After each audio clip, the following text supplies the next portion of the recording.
Welcome to Sleep Audiobooks. If you would like our Better Sleep Quick Guide filled with proven techniques to improve sleep, sign up to our mailing list at sleepaudiobooks.com and we'll send the PDF as a thank you.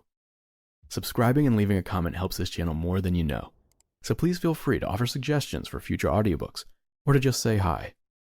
Thank you for listening. We hope you have an excellent night's sleep. This is Sleep Audiobooks. Around the World in 80 Days by Jules Verne.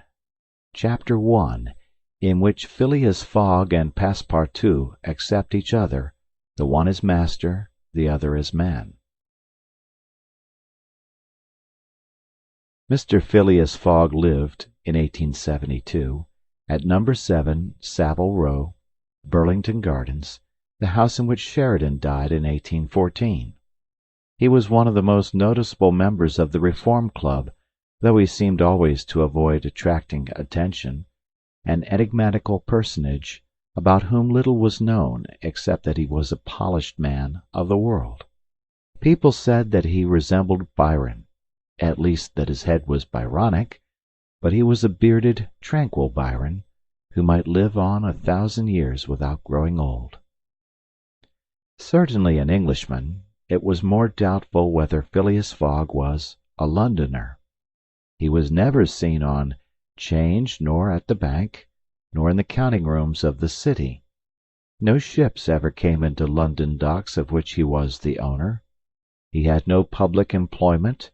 He had never been entered at any of the Inns of Court, either at the Temple, or Lincoln's Inn, or Gray's Inn, nor had his voice ever resounded in the Court of Chancery, or in the Exchequer, or the Queen's Branch, or the ecclesiastical courts.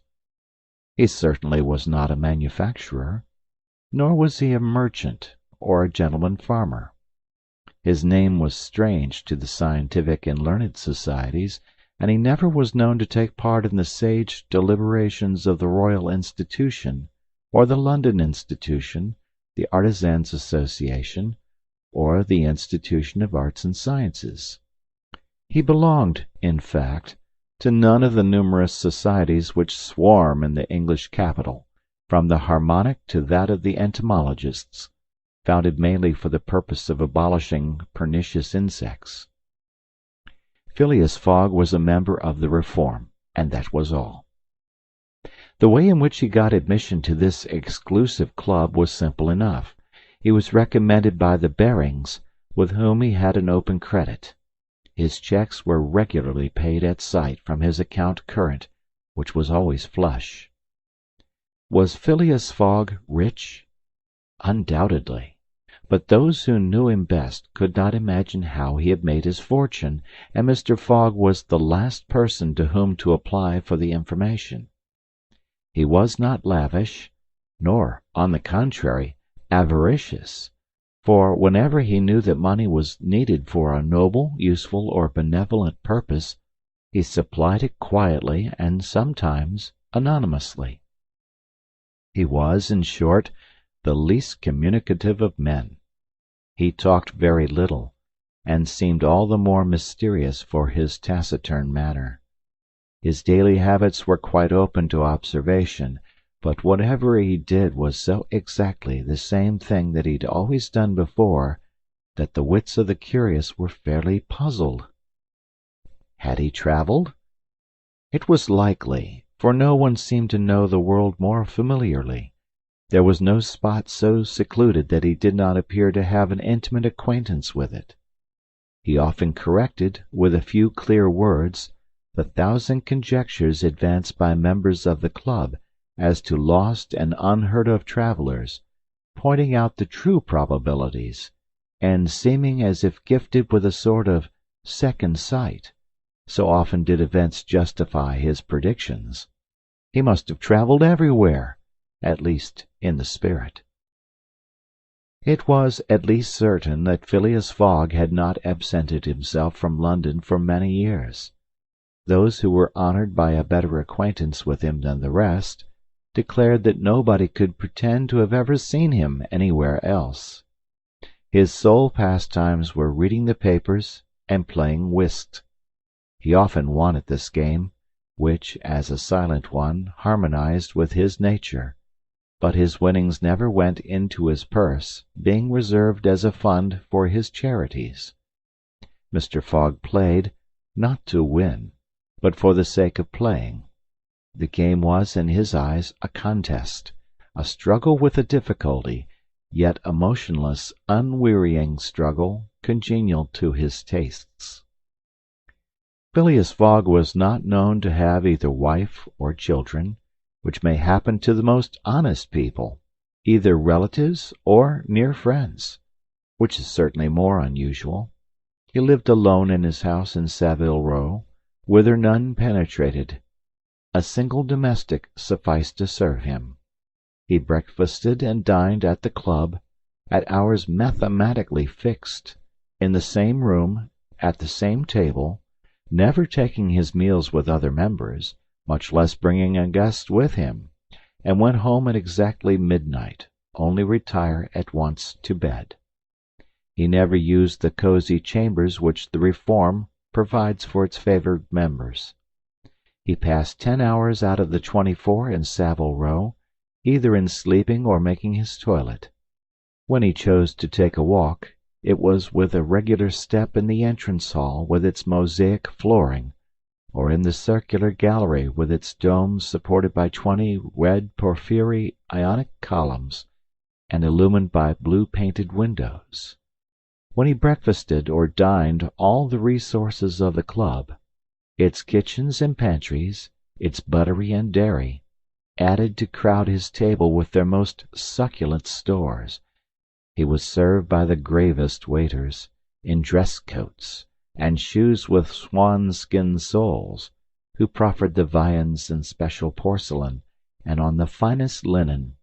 Club decanters of a lost mould contained his sherry, his port, and his cinnamon-spiced claret, while his beverages were refreshingly cooled with ice, brought at great cost from the American lakes. If to live in this style is to be eccentric, it must be confessed that there is something good in eccentricity. The mansion in Saville Row, though not sumptuous, was exceedingly comfortable. The habits of its occupant were such as to demand but little from the sole domestic, but Phileas Fogg required him to be almost superhumanly prompt and regular.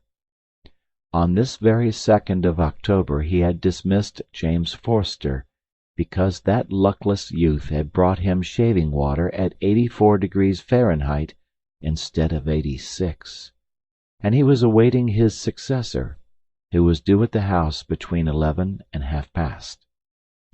Phileas Fogg was seated squarely in his armchair, his feet close together like those of a grenadier on parade, his hands resting on his knees, his body straight, his head erect. He was steadily watching a complicated clock which indicated the hours, the minutes, the seconds, the days, the months, and the years. At exactly 11:30 Mr. Fogg would, according to his daily habit, quit Saville Row and repair to the Reform. A rap at this moment sounded on the door of the cosy apartment where Phileas Fogg was seated, and James Forster, the dismissed servant, appeared. "The new servant," said he. A young man of 30 advanced and bowed. "You are a Frenchman, I believe?" asked Phileas Fogg. "And your name is John?" "Jean, if monsieur pleases," replied the newcomer. "Jean Passepartout, a surname which has clung to me because I have a natural aptness for going out of one business into another.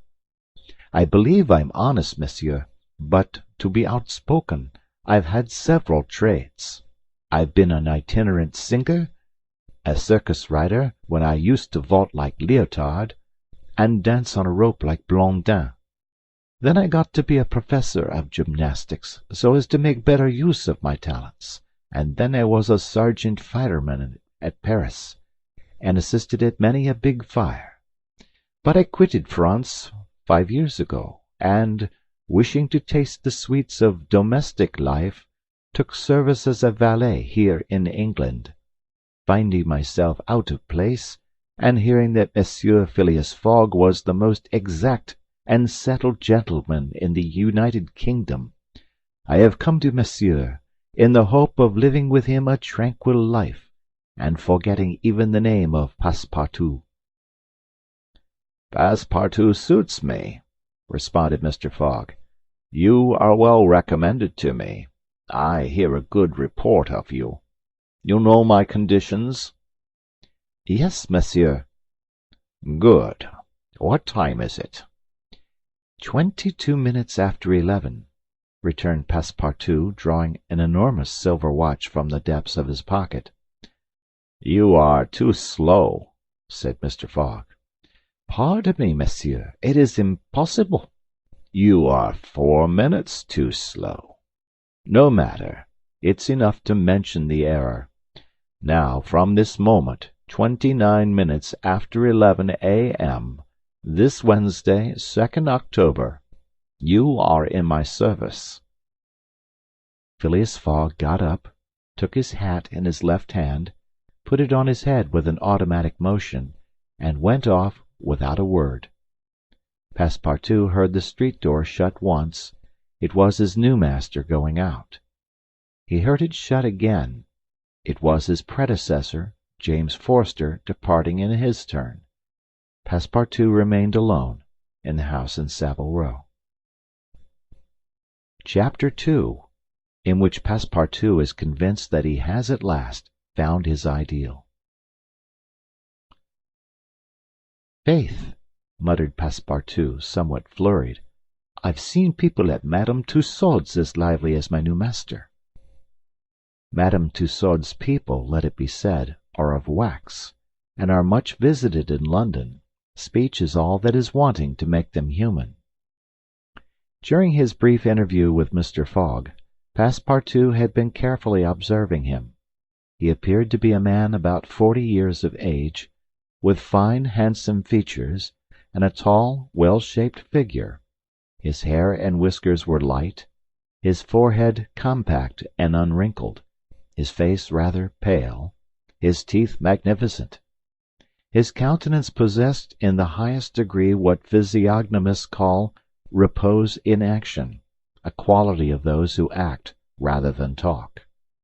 Calm and phlegmatic, with a clear eye, Mr. Fogg seemed a perfect type of that English composer which Angelica Kauffmann has so skilfully represented on canvas.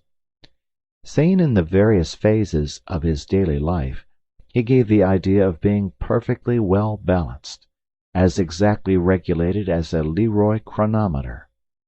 Phileas Fogg was, indeed, exactitude personified, and this was betrayed even in the expression of his very hands and feet, for in men, as well as in animals, the limbs themselves are expressive of the passions.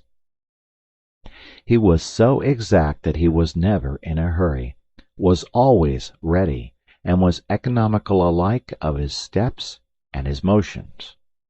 He never took one step too many, and always went to his destination by the shortest cut. He made no superfluous gestures, and was never seen to be moved or agitated. He was the most deliberate person in the world, yet always reached his destination at the exact moment. He lived alone, and, so to speak, outside of every social relation, and as he knew that in this world account must be taken of friction, and that friction retards, he never rubbed against anybody. As for Passepartout, he was a true Parisian of Paris. Since he had abandoned his own country for England, taking service as a valet, he had in vain searched for a master after his own heart. Passepartout was by no means one of those pert dunces depicted by Molière, with a bold gaze and a nose held high in the air. He was an honest fellow, with a pleasant face, lips a trifle protruding, soft-mannered and serviceable, with a good round head, such as one likes to see on the shoulders of a friend. His eyes were blue, his complexion rubicund, his figure almost portly and well built, his body muscular, and his physical powers fully developed by the exercises of his younger days. His brown hair was somewhat tumbled, for, while the ancient sculptors are said to have known 18 methods of arranging Minerva's tresses, Passepartout was familiar with but one of dressing his own. 3 strokes of a large-toothed comb completed his toilette. It would be rash to predict how Passepartout's lively nature would agree with Mr. Fogg. It was impossible to tell whether the new servant would turn out as absolutely methodical as his master required. Experience alone could solve the question. Passepartout had been a sort of vagrant in his early years, and now yearned for repose. But so far he had failed to find it, though he had already served in 10 English houses. But he could not take root in any of these. With chagrin, he found his masters invariably whimsical and irregular, constantly running about the country, or on the lookout for adventure. His last master, young Lord Longferry, Member of Parliament, after passing his nights in the Haymarket taverns, was too often brought home in the morning on policemen's shoulders. Passepartout, desirous of respecting the gentleman whom he served, ventured a mild remonstrance on such conduct, which, being ill received, he took his leave. Hearing that Mr. Phileas Fogg was looking for a servant, and that his life was one of unbroken regularity, that he neither travelled nor stayed from home overnight, he felt sure that this would be the place he was after. He presented himself, and was accepted, as has been seen. At 11:30, then, Passepartout found himself alone in the house in Savile Row. He begun its inspection without delay, scouring it from cellar to garret. So clean, well-arranged, solemn a mansion pleased him. It seemed to him like a snail's shell, lighted and warmed by gas, which sufficed for both these purposes.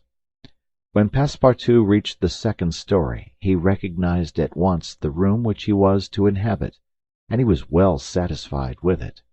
Electric bells and speaking-tubes afforded communication with the lower stories, while on the mantel stood an electric clock, precisely like that in Mr. Fogg's bedchamber, both beating the same second at the same instant. "That's good, that'll do," said Passepartout to himself. He suddenly observed, hung over the clock, a card which, upon inspection, proved to be a programme of the daily routine of the house. It comprised all that was required of the servant from 8 in the morning, exactly at which hour Phileas Fogg rose, till 11:30, when he left the house for the Reform Club, all the details of service, the tea and toast at 23 minutes past 8, the shaving water at 37 minutes past 9, and the toilet at 20 minutes before 10. Everything was regulated and foreseen that was to be done from 11:30 a.m. till midnight, the hour at which the methodical gentleman retired. Mr. Fogg's wardrobe was amply supplied and in the best taste. Each pair of trousers, coat, and vest bore a number, indicating the time of year and season at which they were in turn to be laid out for wearing, and the same system was applied to the master's shoes. In short, the house in Savile Row, which must have been a very temple of disorder and unrest under the illustrious but dissipated Sheridan, was coziness, comfort, and method idealized. There was no study, nor were there books, which would have been quite useless to Mr. Fogg, for at the Reform 2 libraries, one of general literature and the other of law and politics, were at his service. A moderate-sized safe stood in his bedroom, constructed so as to defy fire as well as burglars, but Passepartout found neither arms nor hunting weapons anywhere. Everything betrayed the most tranquil and peaceable habits. Having scrutinized the house from top to bottom, he rubbed his hands, a broad smile overspread his features, and he said joyfully, This is just what I wanted. Ah, we shall get on together, Mr. Fogg and I. What a domestic and regular gentleman! A real machine! Well, I don't mind serving a machine. Chapter 3, in which a conversation takes place which seems likely to cost Phileas Fogg dear. Phileas Fogg, having shut the door of his house at 11:30, and having put his right foot before his left 575 times, and his left foot before his right 576 times, reached the Reform Club, an imposing edifice in Pall Mall, which could not have cost less than 3 millions. He repaired at once to the dining-room, the 9 windows of which opened upon a tasteful garden, where the trees were already gilded with an autumn colouring, and took his place at the habitual table, the cover of which had already been laid for him. His breakfast consisted of a side dish, a broiled fish with Reading sauce, a scarlet slice of roast beef garnished with mushrooms, a rhubarb and gooseberry tart, and a morsel of Cheshire cheese, the whole being washed down with several cups of tea, for which the Reform is famous. He rose at 1:13, and directed his steps towards the large hall, a sumptuous apartment adorned with lavishly framed paintings. A flunkey handed him an uncut Times, which he proceeded to cut with a skill which betrayed familiarity with this delicate operation. The perusal of this paper absorbed Phileas Fogg until 4:15, whilst the Standard, his next task, occupied him till the dinner hour. Dinner passed as breakfast had done, and Mr. Fogg reappeared in the reading-room and sat down to the Pall Mall at 6:20. Half an hour later several members of the Reform came in and drew up to the fireplace, where a coal fire was steadily burning. They were Mr. Fogg's usual partners at whist, Andrew Stuart, an engineer, John Sullivan and Samuel Fallentin, bankers, Thomas Flanagan, a brewer, and Gauthier Ralph, one of the directors of the Bank of England, all rich and highly respectable personages, even in a club which comprises the princes of English trade and finance. "Well, Ralph," said Thomas Flanagan, "what about that robbery?" "Oh," replied Stuart, "the bank will lose the money." "On the contrary," broke in Ralph, "I hope we may put our hands on the robber. Skilful detectives have been sent to all the principal ports of America and the Continent, and he'll be a clever fellow if he slips through their fingers."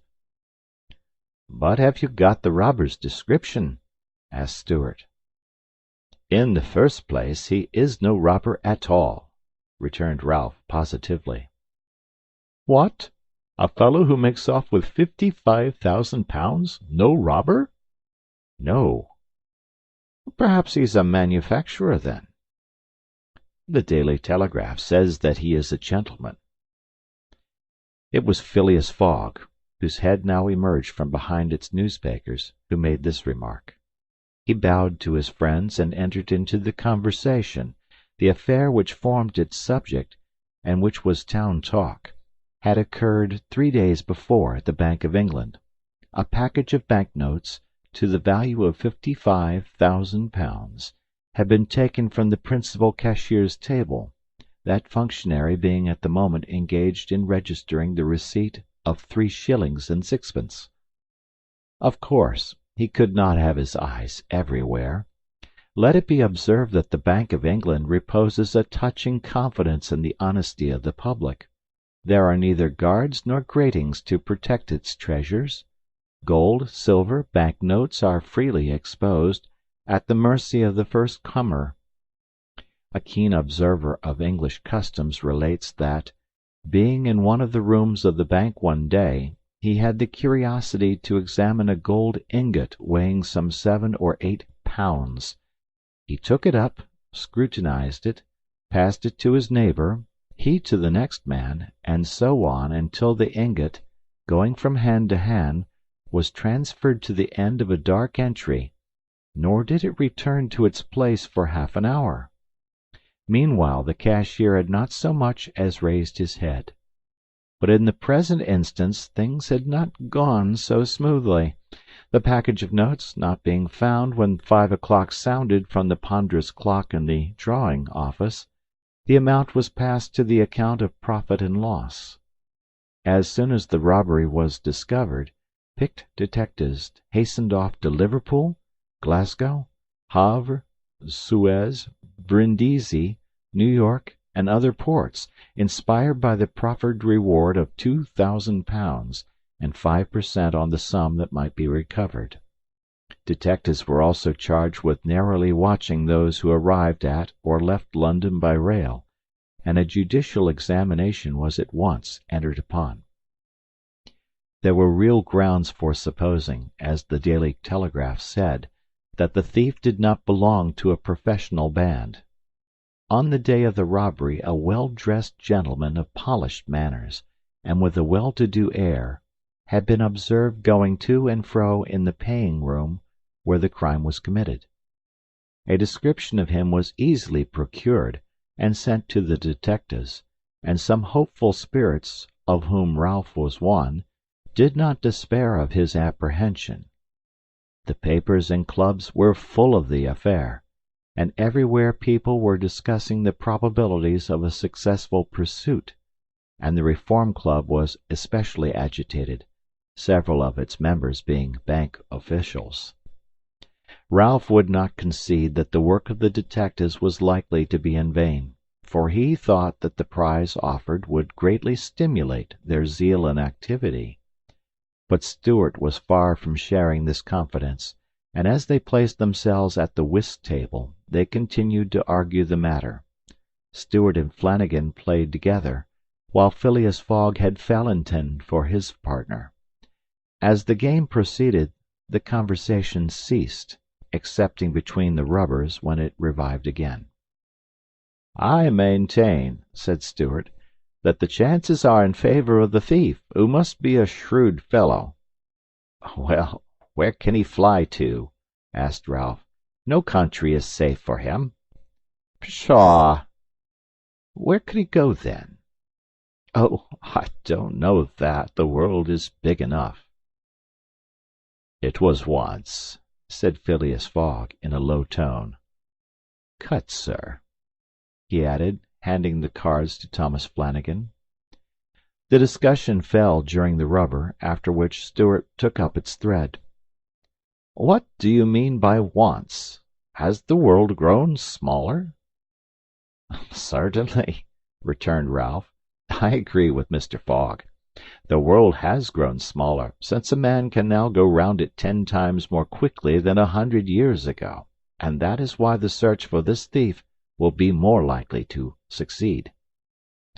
"And also why the thief can get away more easily." "Be so good as to play, Mr. Stewart," said Phileas Fogg. But the incredulous Stewart was not convinced, and when the hand was finished, said eagerly, "You have a strange way, Ralph, of proving that the world has grown smaller. So, because you can go round it in 3 months—" "In 80 days," interrupted Phileas Fogg. "That is true, gentlemen," added John Sullivan. "Only 80 days, now that the section between Rothal and Allahabad on the great Indian Peninsula Railway has been opened. Here is the estimate made by the Daily Telegraph. From London to Suez via Mont Cenis and Brindisi, by rail and steamboats, 7 days. From Suez to Bombay, by steamer, 13 days. From Bombay to Calcutta, by rail, 3 days. From Calcutta to Hong Kong, by steamer, 13 days.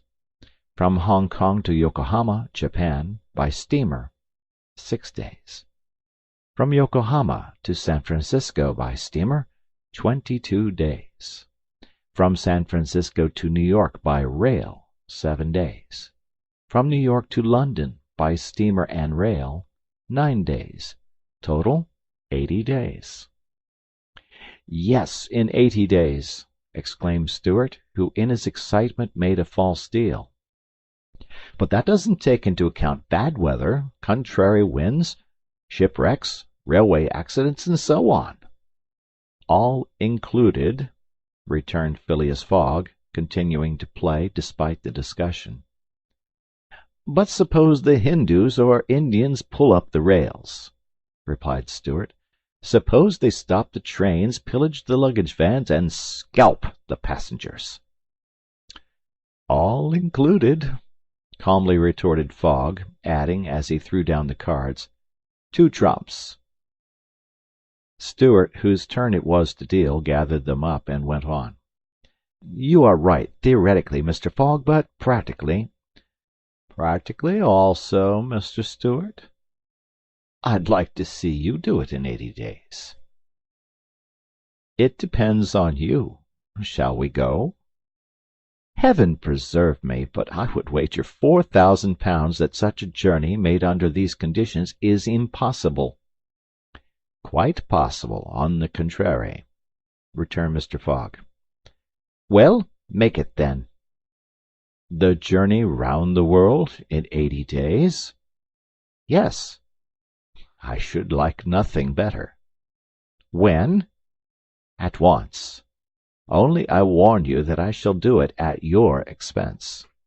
It's absurd, cried Stuart, who was beginning to be annoyed at the persistency of his friend. Come, let's go on with the game. Deal over again, then, said Phileas Fogg. There's a false deal. Stuart took up the pack with a feverish hand, then suddenly put them down again. Well, Mr. Fogg, said he, it shall be so. I will wager the 4,000 on it. Calm yourself, my dear Stuart, said Valentin. It's only a joke. When I say I'll wager, returned Stuart, I mean it. All right, said Mr. Fogg, and turning to the others, he continued, I have a deposit of 20,000 at Barings, which I will willingly risk upon it. 20,000 pounds! cried Stuart. 20,000 pounds, which you would lose by a single accidental delay.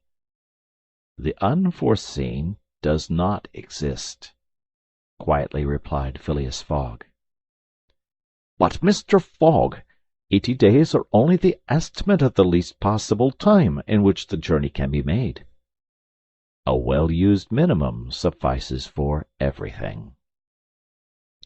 But in order not to exceed it, you must jump mathematically from the trains upon the steamers, and from the steamers upon the trains again. I will jump mathematically. You are joking. A true Englishman doesn't joke when he is talking about so serious a thing as a wager, replied Phileas Fogg solemnly. I will bet 20,000 pounds against any one who wishes that I will make the tour of the world in 80 days or less, in 1920 hours, or 115,200 minutes. Do you accept? We accept, replied Messieurs Stuart, Valentin, Sullivan, Flanagan, and Ralph, after consoling each other. Good, said Mr. Fogg. The train leaves for Dover at 9:15. I will take it. This very evening? asked Stuart. This very evening, returned Phileas Fogg. He took out and consulted a pocket almanac, and added, As today is Wednesday, the 2nd of October, I shall be due in London in this very room of the Reform Club on Saturday, the 21st of December, at 9:15 p.m., or else the 20,000 pounds, now deposited in my name at Barings, will belong to you, in fact and in right, gentlemen. Here is a cheque for the amount. A memorandum of the wager was at once drawn up and signed by the 6 parties, during which Phileas Fogg preserved a stoical composure. He certainly did not bet to win, and had only staked the £20,000, half of his fortune, because he foresaw that he might have to expend the other half to carry out this difficult, not to say unattainable, project. As for his antagonists, they seemed much agitated, not so much by the value of their stake, as because they had some scruples about betting under conditions so difficult to their friend.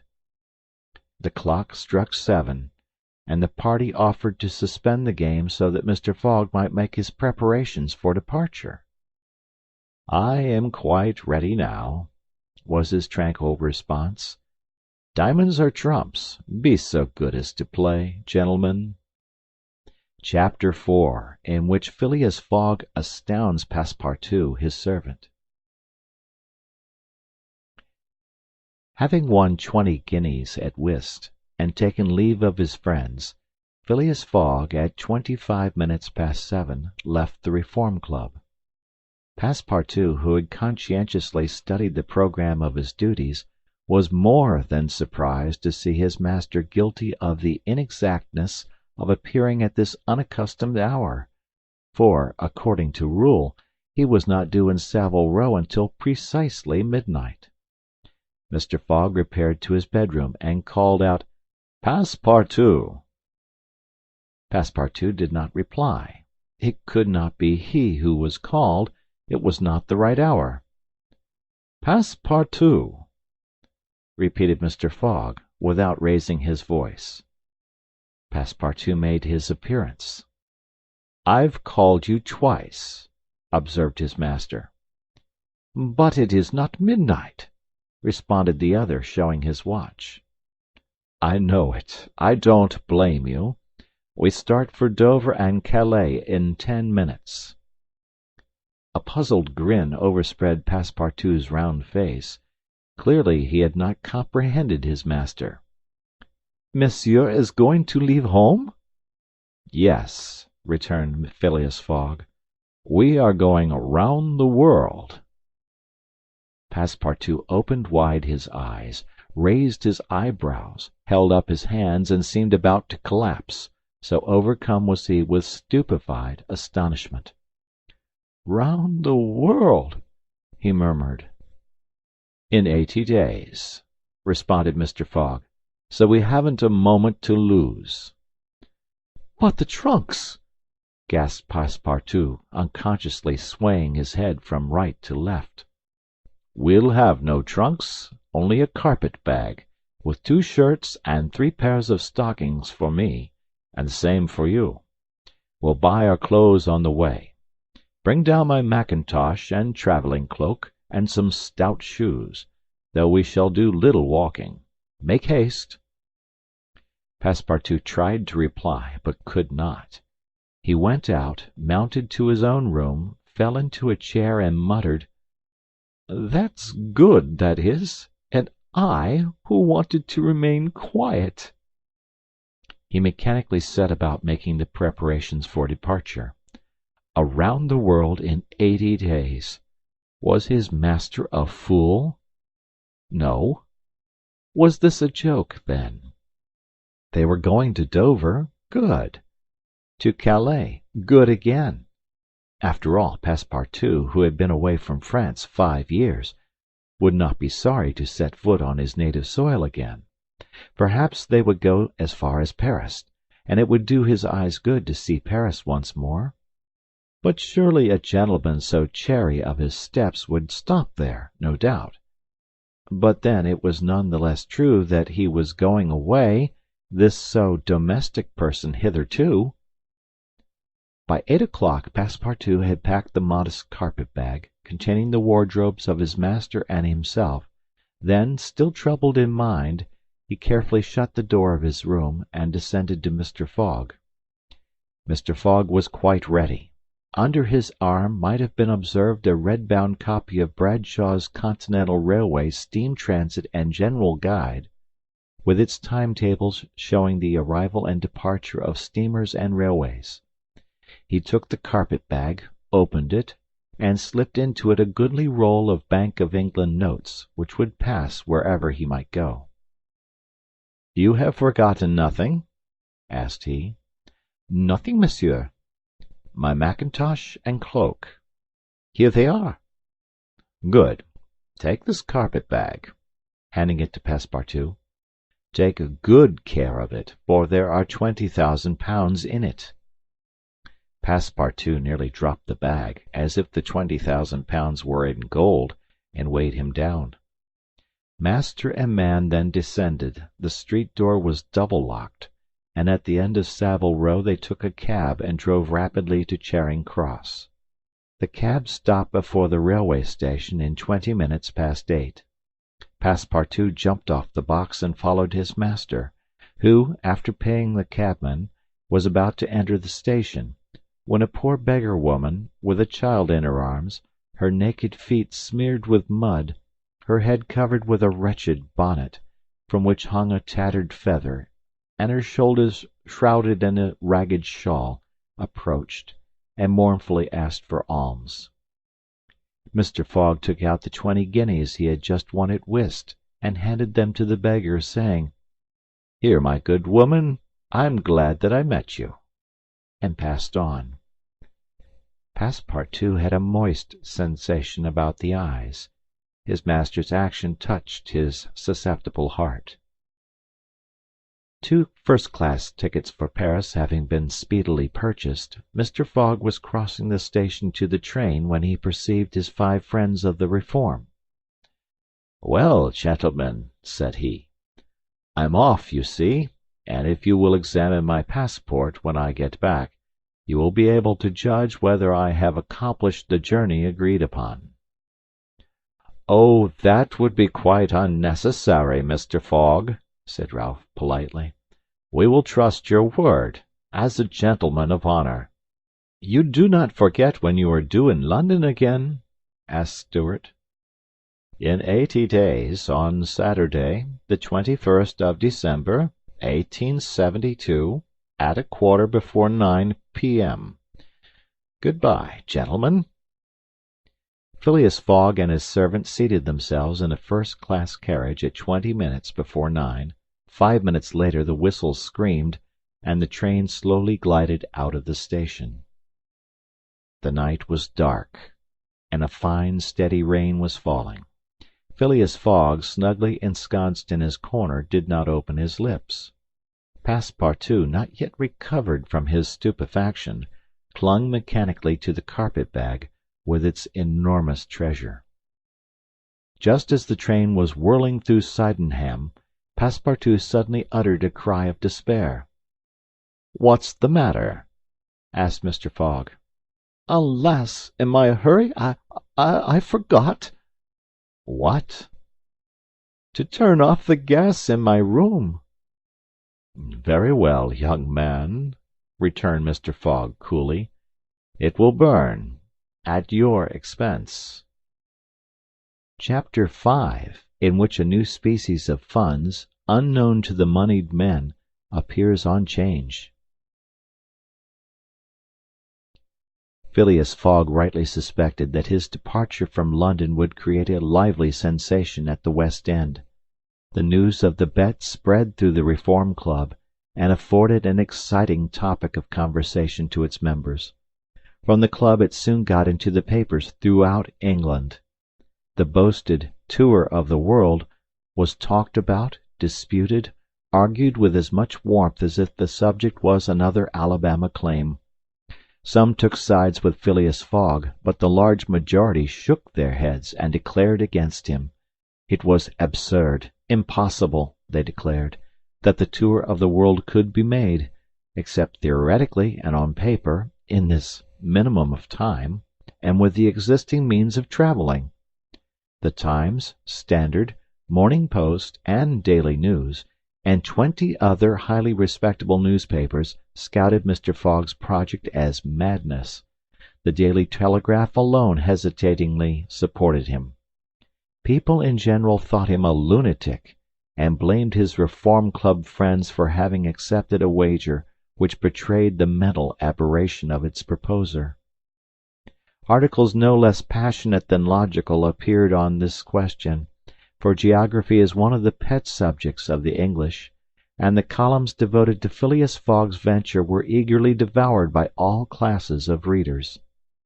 At first some rash individuals, principally of the gentler sex, espoused his cause, which became still more popular when the Illustrated London News came out with his portrait, copied from a photograph in the Reform Club. A few readers of the Daily Telegraph even dared to say, "Why not, after all? Stranger things have come to pass." At last a long article appeared, on the 7th of October, in the Bulletin of the Royal Geographical Society, which treated the question from every point of view, and demonstrated the utter folly of the enterprise. Everything, it said, was against the travellers, every obstacle imposed alike by man and by nature. A miraculous agreement of the times of departure and arrival, which was impossible, was absolutely necessary to his success. He might, perhaps, reckon on the arrival of trains at the designated hours in Europe, where the distances were relatively moderate, but when he calculated upon crossing India in 3 days, and the United States in 7, could he rely beyond misgiving upon accomplishing his task? There were accidents to machinery, the liability of trains to run off the line, collisions, bad weather, the blocking up by snow.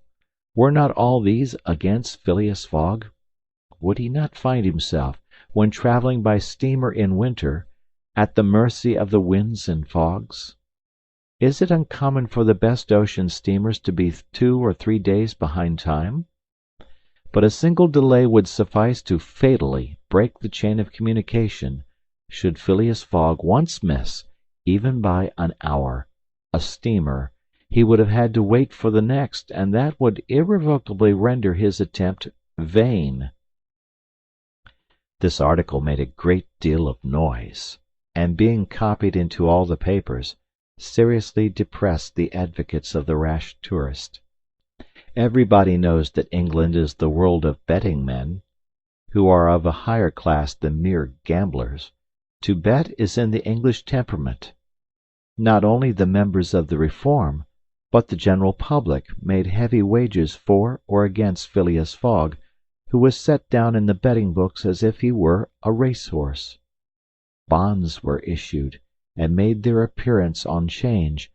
Phileas Fogg bonds were offered at par or at a premium, and a great business was done in them. But 5 days after the article in the Bulletin of the Geographical Society appeared, the demand began to subside. Phileas Fogg declined. They were offered by packages, at first of 5, then of 10, until at last nobody would take less than 20, 50, 100. Lord Albemarle, an elderly paralytic gentleman, was now the only advocate of Phileas Fogg left. This noble lord, who was fastened to his chair, would have given his fortune to be able to make the tour of the world if it took 10 years, and he bet £5,000 on Phileas Fogg. When the folly as well as the uselessness of the adventure was pointed out to him, he contented himself with replying, "If the thing is feasible, the first to do it ought to be an Englishman." The Fogg party dwindled more and more. Everybody was going against him, and the bets stood 150 and 200 to 1. And a week after his departure an incident occurred which deprived him of backers at any price. The Commissioner of Police was sitting in his office at 9 o'clock one evening, when the following telegraphic dispatch was put into his hands: Suez to London. Rowan, Commissioner of Police, Scotland Yard. I've found the bank robber, Phileas Fogg. Send without delay warrant of arrest to Bombay. Signed, Fix, Detective. The effect of this dispatch was instantaneous. The polished gentleman disappeared to give place to the bank robber. His photograph, which was hung with those of the rest of the members at the Reform Club, was minutely examined, and it betrayed, feature by feature, the description of the robber which had been provided to the police. The mysterious habits of Phileas Fogg were recalled, his solitary ways, his sudden departure, and it seemed clear that, in undertaking a tour round the world on the pretext of a wager, he had had no other end in view than to elude the detectives and throw them off his track. Chapter 6, in which Fix the detective betrays a very natural impatience. The circumstances under which this telegraphic dispatch about Phileas Fogg was sent were as follows. The steamer Mongolia, belonging to the Peninsular and Oriental Company, built of iron, of 2,800 tons burden and 500 horsepower, was due at 11 o'clock a.m. on Wednesday, the 9th of October, at Suez.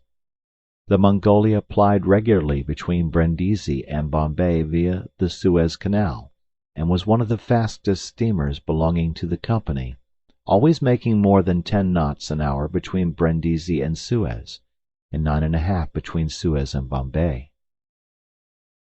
2 men were promenading up and down the wharves, among the crowd of natives and strangers who were sojourning at this once straggling village, now, thanks to the enterprise of Monsieur Lesseps, a fast-growing town.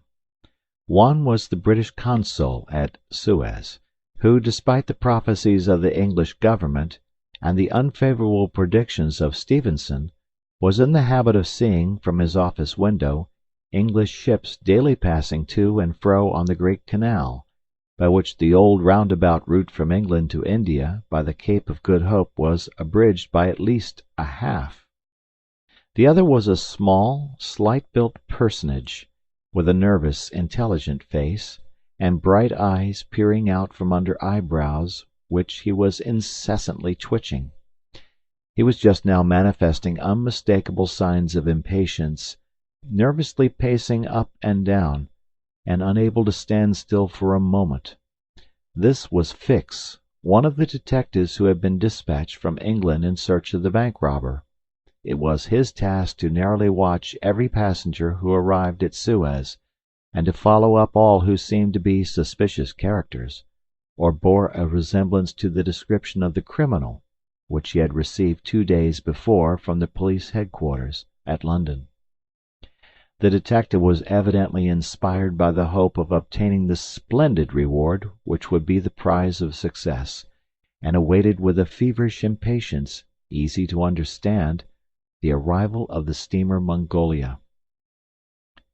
"So you say, Consul," asked he for the 20th time, "that this steamer is never behind time?" "No, Mr. Fix," replied the Consul.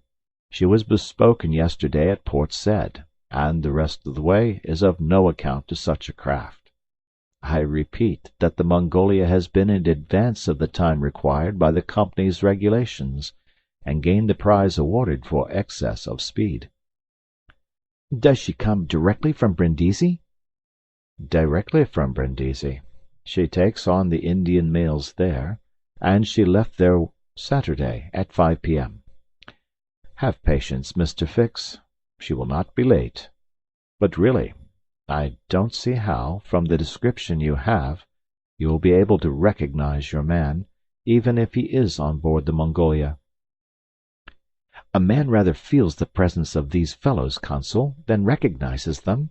You must have a scent for them, and a scent is like a sixth sense which combines hearing, seeing, and smelling. I've arrested more than one of these gentlemen in my time, and if my thief is on board, I'll answer for it, he'll not slip through my fingers."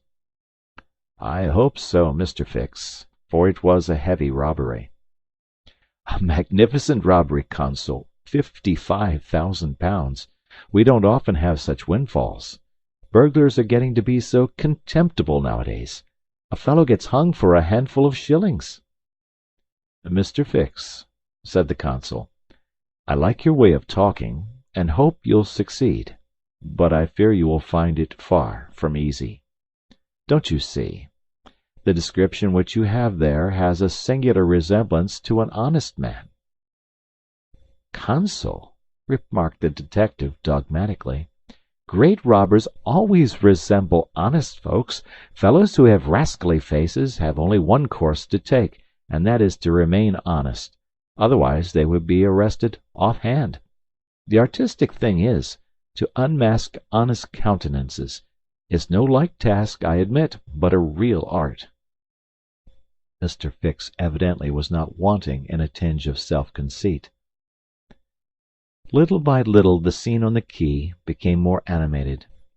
Sailors of various nations, merchants, shipbrokers, porters, fellahs, bustled to and fro as if the steamer were immediately expected. The weather was clear and slightly chilly.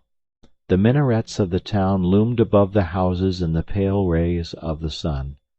A jetty pier, some 2,000 yards along, extended into the roadstead.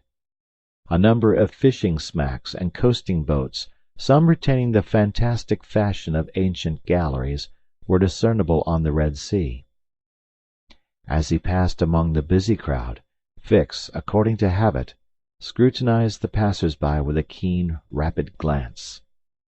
It was now 10:30. "The steamer doesn't come!" he exclaimed, as the port clock struck. "She can't be far off now," returned his companion. "How long will she stop at Suez?" "4 hours, long enough to get in her coal. It is 1,310 miles from Suez to Aden, at the other end of the Red Sea, and she has to take in a fresh coal supply." "And does she go from Suez directly to Bombay?" "Without putting in anywhere." "Good," said Fix. "If the robber is on board he will no doubt get off at Suez, so as to reach the Dutch or French colonies in Asia by some other route. He ought to know that he would not be safe an hour in India, which is English soil." "Unless," objected the consul, "he is exceptionally shrewd. An English criminal, you know, is always better concealed in London than anywhere else." This observation furnished the detective food for thought, and meanwhile the consul went away to his office. Fix, left alone, was more impatient than ever, having a presentiment that the robber was on board the Mongolia. If he had indeed left London intending to reach the New World, he would naturally take the route via India, which was less watched and more difficult to watch than that of the Atlantic. But Fix's reflections were soon interrupted by a succession of sharp whistles which announced the arrival of the Mongolia. The porters and fellahs rushed down the quay, and a dozen boats pushed off from the shore to go and meet the steamer. Soon her gigantic hull appeared passing along between the banks, and 11 o'clock struck as she anchored in the road. She brought an unusual number of passengers, some of whom remained on deck to scan the picturesque panorama of the town, while the greater part disembarked in the boats and landed on the quay. Fix took up a position and carefully examined each face and figure which made its appearance. Presently one of the passengers, after vigorously pushing his way through the importunate crowd of porters, came up to him and politely asked if he could point out the English consulate, at the same time showing a passport which he wished to have visaed. Fix instinctively took the passport, and with a rapid glance read the description of its bearer. An involuntary motion of surprise nearly escaped him, for the description in the passport was identical with that of the bank robber which he had received from Scotland Yard. "Is this your passport?" asked he. "No, it is my master's." "And your master is?" "He stayed on board." "But he must go to the consul's in person, so as to establish his identity." "Oh, is that necessary?" "Quite indispensable." "And where is the consulate?" "There, on the corner of the square," said Fix, pointing to a house 200 steps off. "I'll go and fetch my master, who won't be much pleased, however, to be disturbed." The passenger bowed to Fix and returned to the steamer. Chapter 7, which once more demonstrates the uselessness of passports as aids to detectives. The detective passed down the quay, and rapidly made his way to the consul's office, where he was at once admitted to the presence of that official. "Consul," said he without preamble, "I have strong reasons for believing that my man is a passenger on the Mongolia." And he narrated what had just passed concerning the passport. "Well, Mr. Fix," replied the consul, "I shall not be sorry to see the rascal's face, but perhaps he won't come here. That is, if he is the person you suppose him to be.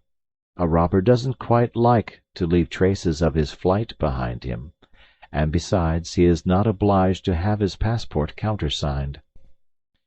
If he is as shrewd as I think he is, consul, he will come." "To have his passport visaed?" "Yes. Passports are only good for annoying honest folks, and aiding in the flight of rogues.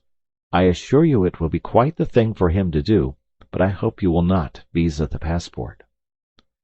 "Why not? If the passport is genuine, I have no right to refuse." "Still, I must keep this man here until I can get a warrant to arrest him from London." "Ah, that's your lookout.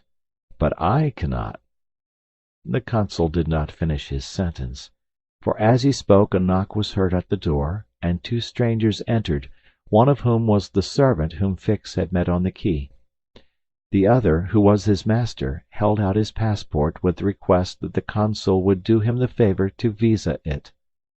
The consul took the document and carefully read it, whilst Fix observed, or rather devoured, the stranger with his eyes from a corner of the room. "You are Mr. Phileas Fogg," said the consul, after reading the passport. "I am." "And this man is your servant?" "He is. A Frenchman named Passepartout." "You are from London?" "Yes." "And you are going?" "To Bombay." "Very good, sir. You know that a visa is useless, and that no passport is required?" "I know it, sir," replied Phileas Fogg, "but I wish to prove by your visa that I came by Suez." "Very well, sir." The consul proceeded to sign and date the passport, after which he added his official seal. Mr. Fogg paid the customary fee, coldly bowed, and went out, followed by his servant. "Well?" queried the detective. "Well, he looks and acts like a perfectly honest man," replied the consul. "Possibly, but that is not the question. Do you think, consul, that this phlegmatic gentleman resembles, feature by feature, the robber whose description I have received?" "I concede that, but then, you know, all descriptions—" "I'll make certain of it," interrupted Fix. "The servant seems to me less mysterious than the master. Besides, he's a Frenchman, and can't help talking. Excuse me for a little while, consul." Fix started off in search of Passepartout. Meanwhile Mr. Fogg, after leaving the consulate, repaired to the quay, gave some orders to Passepartout, went off to the Mongolia in a boat, and descended to his cabin. He took up his notebook, which contained the following memoranda: "Left London, Wednesday, October 2nd, at 8:45 p.m. Reached Paris, Thursday, October 3rd, at 7:20 a.m.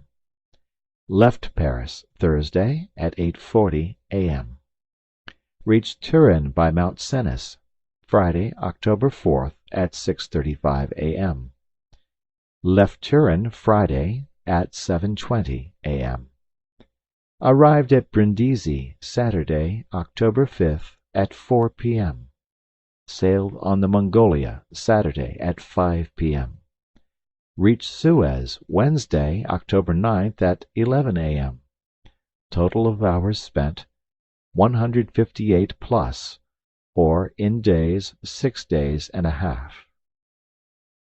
These dates were inscribed in an itinerary divided into columns, indicating the month, the day of the month, and the day for the stipulated and actual arrivals at each principal point: Paris, Brindisi, Suez, Bombay, Calcutta, Singapore, Hong Kong, Yokohama, San Francisco, New York, and London.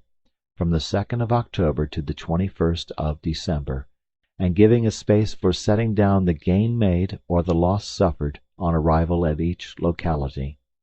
This methodical record thus contained an account of everything needed, and Mr. Fogg always knew whether he was behindhand or in advance of his time.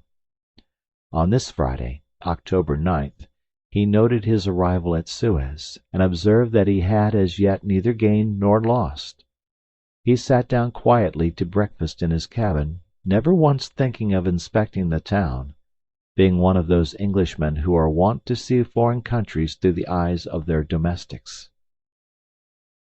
Chapter 8, in which Passepartout talks rather more, perhaps, than is prudent.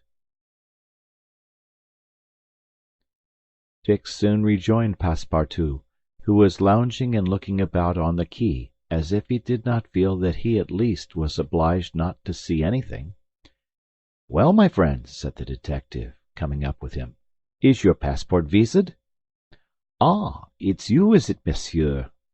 responded Passepartout. "Thanks, yes, the passport is all right." "And you are looking about you?" "Yes, but we travel so fast that I seem to be journeying in a dream. So this is Suez?" "Yes." "In Egypt?" "Certainly in Egypt." "And in Africa?" "In Africa." "In Africa," repeated Passepartout.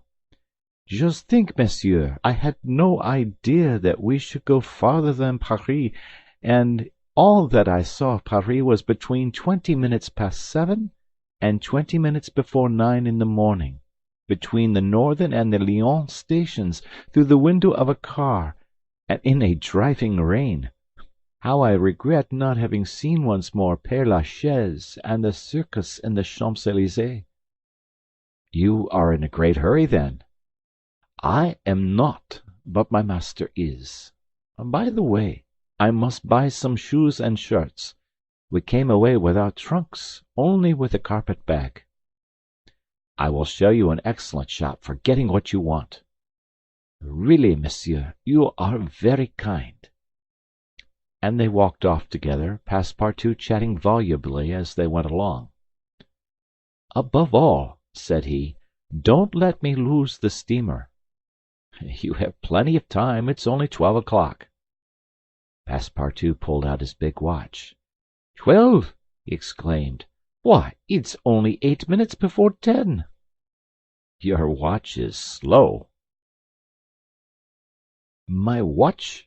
A family watch, monsieur, which has come down from my great-grandfather.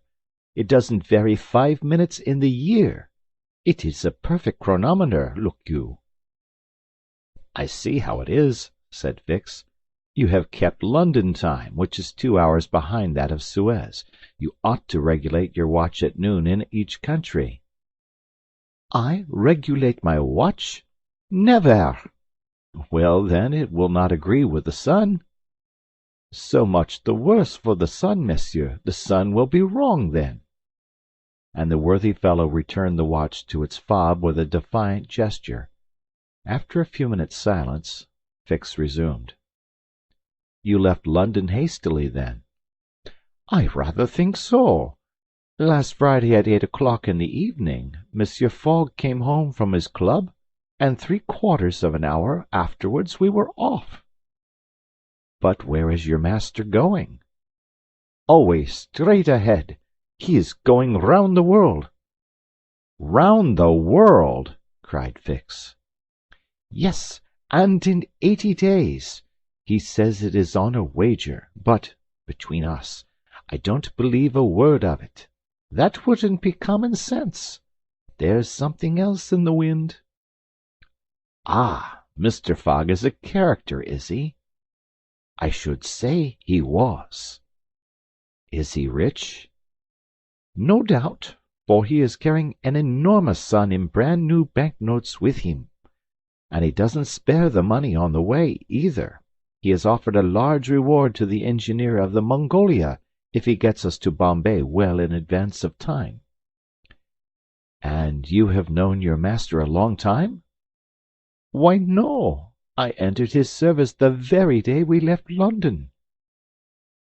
The effect of these replies upon the already suspicious and excited detective may be imagined.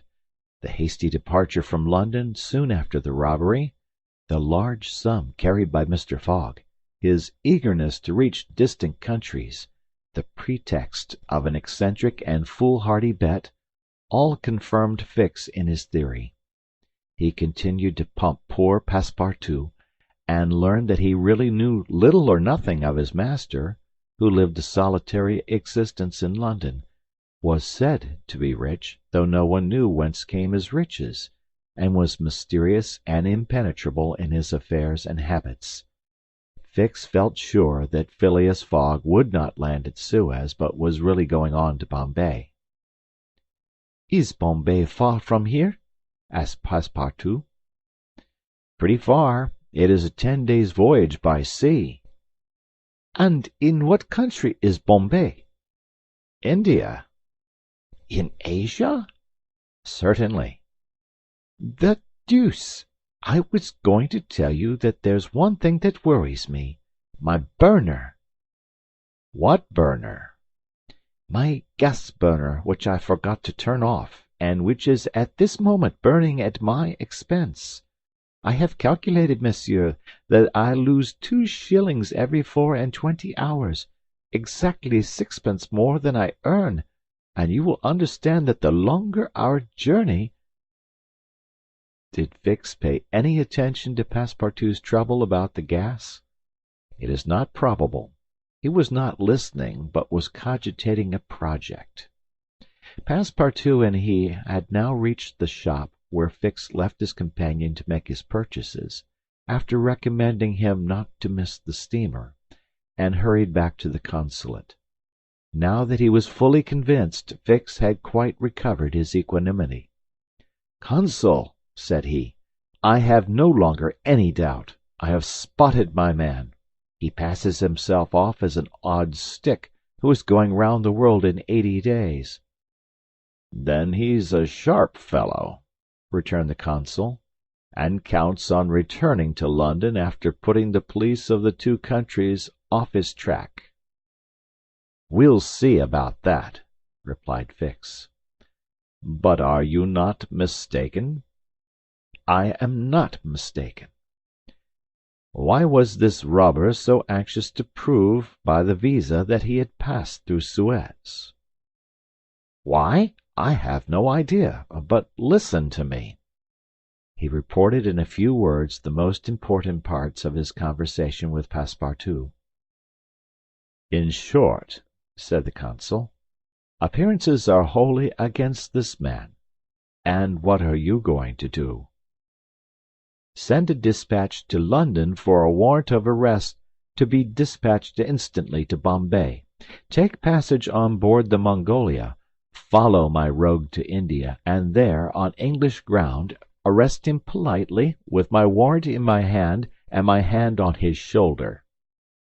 Having uttered these words with a cool, careless air, the detective took leave of the consul, and repaired to the telegraph office, whence he sent the dispatch which we have seen to the London police office. A quarter of an hour later found Fix, with a small bag in his hand, proceeding on board the Mongolia, and, ere many moments longer, the noble steamer rode out at full steam upon the waters of the Red Sea. Chapter 9, in which the Red Sea and the Indian Ocean prove propitious to the designs of Phileas Fogg.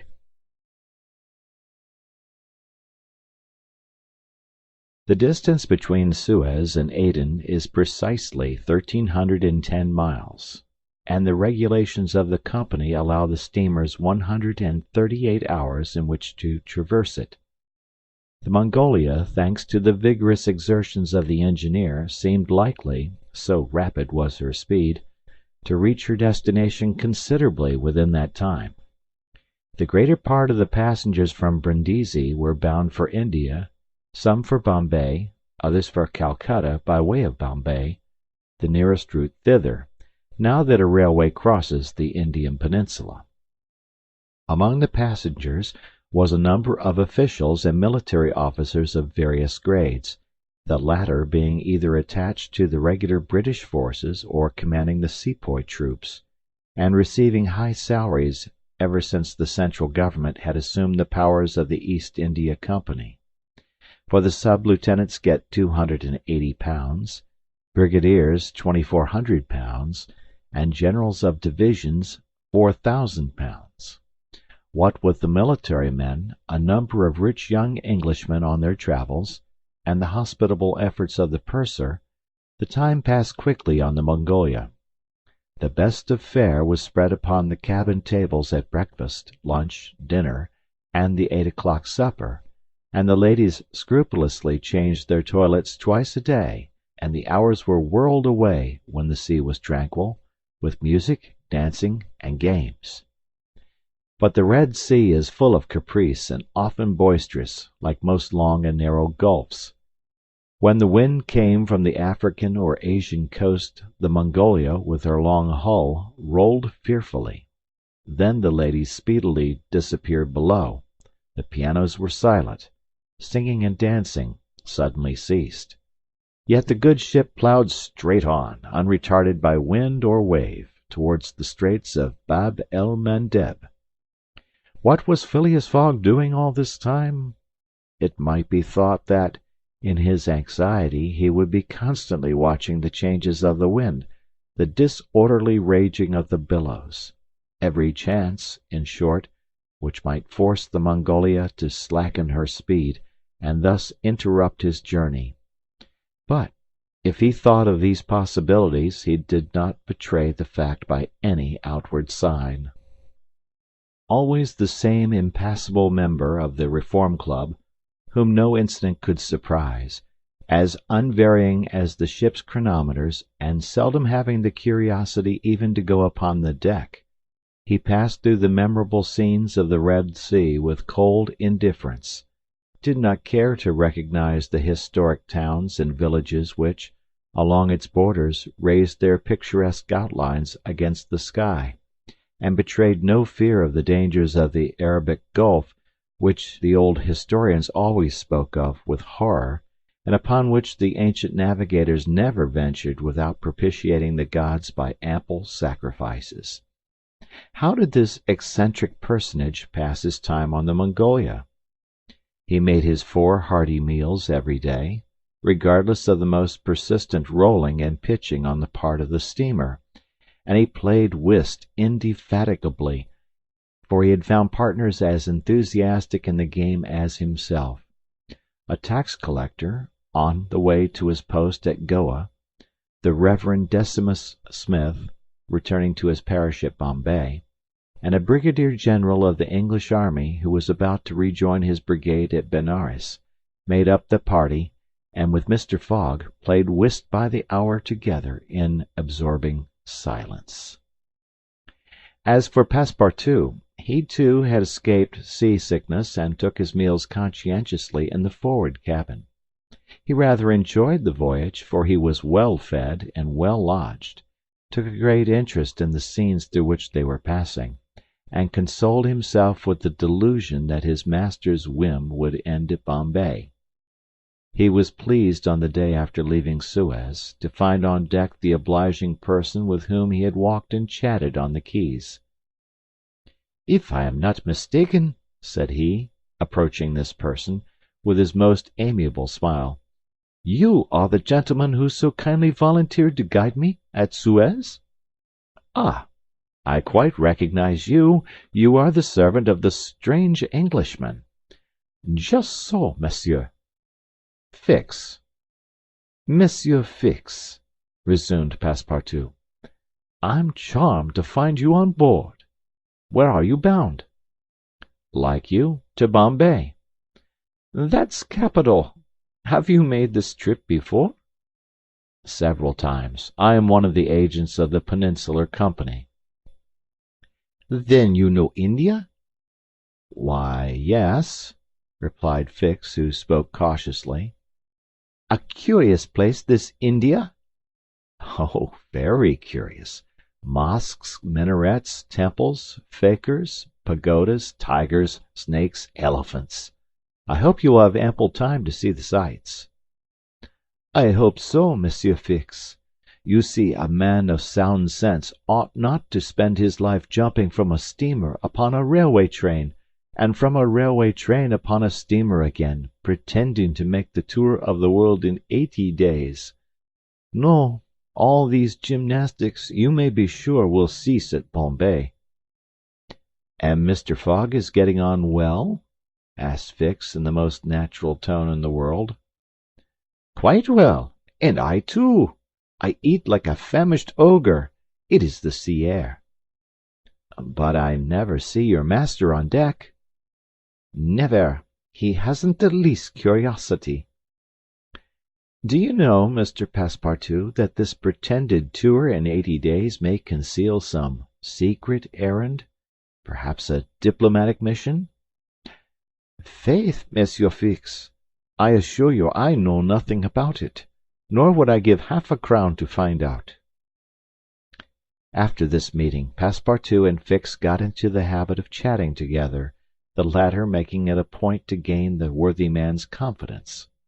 He frequently offered him a glass of whiskey or pale ale in the steamer bar-room, which Passepartout never failed to accept with graceful alacrity, mentally pronouncing Fix the best of good fellows. Meanwhile the Mongolia was pushing forward rapidly. On the 13th, Mocha, surrounded by its ruined walls whereon date trees were growing, was sighted, and on the mountains beyond were espied vast coffee fields. Passepartout was ravished to behold this celebrated place, and thought that with its circular walls and dismantled fort it looked like an immense coffee cup and saucer. The following night they passed through the Strait of Bab el Mandeb, which means in Arabic the Bridge of Tears, and the next day they put in at Steamer Point, northwest of Aden Harbor, to take in coal. This matter of fueling steamers is a serious one at such distances from the coal mines. It cost the Peninsular Company some £800,000 a year. In these distant seas, coal is worth 3 or 4 pounds sterling a ton. The Mongolia had still 1,650 miles to traverse before reaching Bombay, and was obliged to remain 4 hours at Steamer Point to coal up. But this delay, as it was foreseen, did not affect Phileas Fogg's programme. Besides, the Mongolia, instead of reaching Aden on the morning of the 15th, when she was due, arrived there on the evening of the 14th, a gain of 15 hours. Mr. Fogg and his servant went ashore at Aden to have the passport again visaed. Fix, unobserved, followed them. The visa procured, Mr. Fogg returned on board to resume his former habits, while Passepartout, according to custom, sauntered about among the mixed population of Somalis, Banyans, Parsees, Jews, Arabs, and Europeans who comprised the 25,000 inhabitants of Aden. He gazed with wonder upon the fortifications which make this place the Gibraltar of the Indian Ocean, and the vast cisterns where the English engineers were still at work 2,000 years after the engineers of Solomon. "Very curious, said Passepartout to himself, on returning to the steamer. "I see that it is by no means useless to travel, if a man wants to see something new." At 6 p.m. the Mongolia slowly moved out of the roadstead, and was soon once more on the Indian Ocean. She had 168 hours in which to reach Bombay, and the sea was favorable, the wind being to the northwest, and all sails aiding the engine. The steamer rolled but little. The ladies, in fresh toilets, reappeared on deck, and the singing and dancing were resumed. The trip was being accomplished most successfully, and Passepartout was enchanted with the congenial companion which chance had secured him in the person of the delightful Fix. On Sunday, October 20th, towards noon, they came in sight of the Indian coast. 2 hours later the pilot came on board. A range of hills lay against the sky in the horizon, and soon the rows of palms which adorn Bombay came distinctly into view. The steamer entered the road formed by the islands in the bay, and at 4:30 she hauled up at the quays of Bombay. Phileas Fogg was in the act of finishing the 33rd rubber of the voyage, and his partner and himself having, by a bold stroke, captured all 13 of the tricks, concluded this fine campaign with a brilliant victory. The Mongolia was due at Bombay on the 22nd. She arrived on the 20th. This was a gain to Phileas Fogg of 2 days since his departure from London, and he calmly entered the fact in the itinerary in the column of gains. Chapter 10, in which Passepartout is only too glad to get off with the loss of his shoes. Everybody knows that the great reversed triangle of land, with its base in the north and its apex in the south, which is called India, embraces 1,400,000 square miles, upon which is spread unequally a population of 180 millions of souls. The British Crown exercises a real and despotic dominion over the larger portion of this vast country, and has a Governor-General stationed at Calcutta, governors at Madras, Bombay, and in Bengal, and a lieutenant governor at Agra. But British India, properly so called, only embraces 700,000 square miles, and a population of from 100 to 110 millions of inhabitants. A considerable portion of India is still free from British authority, and there are certain ferocious Rajas in the interior who are absolutely independent. The celebrated East India Company was all-powerful from 1756, when the English first gained a foothold on the spot where now stands the city of Madras, down to the time of the great Sepoy insurrection. It gradually annexed province after province, purchasing them of the native chiefs, whom it seldom paid, and appointed the Governor-General and his subordinates, civil and military. But the East India Company has now passed away, leaving the British possessions in India directly under the control of the Crown. The aspect of the country, as well as the manners and distinctions of race, is daily changing. Formerly one was obliged to travel in India by the old cumbrous methods of going on foot or on horseback, in palanquins or unwieldy coaches. Now, fast steamboats ply on the Indus and the Ganges, and a great railway, with branch lines joining the main line at many points on its route, traverses the peninsula from Bombay to Calcutta in 3 days. This railway does not run in a direct line across India. The distance between Bombay and Calcutta, as the bird flies, is only from 1,000 to 1,100 miles, but the deflections of the road increase this distance by more than a third. The general route of the Great Indian Peninsula Railway is as follows. Leaving Bombay, it passes through Salsette, crossing to the continent opposite Tanna, goes over the chain of the Western Ghauts, runs thence northeast as far as Burhampur, skirts the nearly independent territory of Bundelkund, ascends to Allahabad, turns thence easterly, meeting the Ganges at Benares, then departs from the river a little and, descending southeastward by Burdivan and the French town of Chandernagore, has its terminus at Calcutta. The passengers of the Mongolia went ashore at 4:30 p.m. At exactly 8 the train would start for Calcutta. Mr. Fogg, after bidding good-bye to his whist partners, left the steamer, gave his servant several errands to do, urged it upon him to be at the station promptly at 8, and with his regular step, which beat to the second like an astronomical clock, directed his steps to the passport office. As for the wonders of Bombay, its famous City Hall, its splendid library, its forts and docks, its bazaars, mosques, synagogues, its Armenian churches, and the noble pagoda on Malabar Hill with its 2 polygonal towers, he cared not a straw to see them.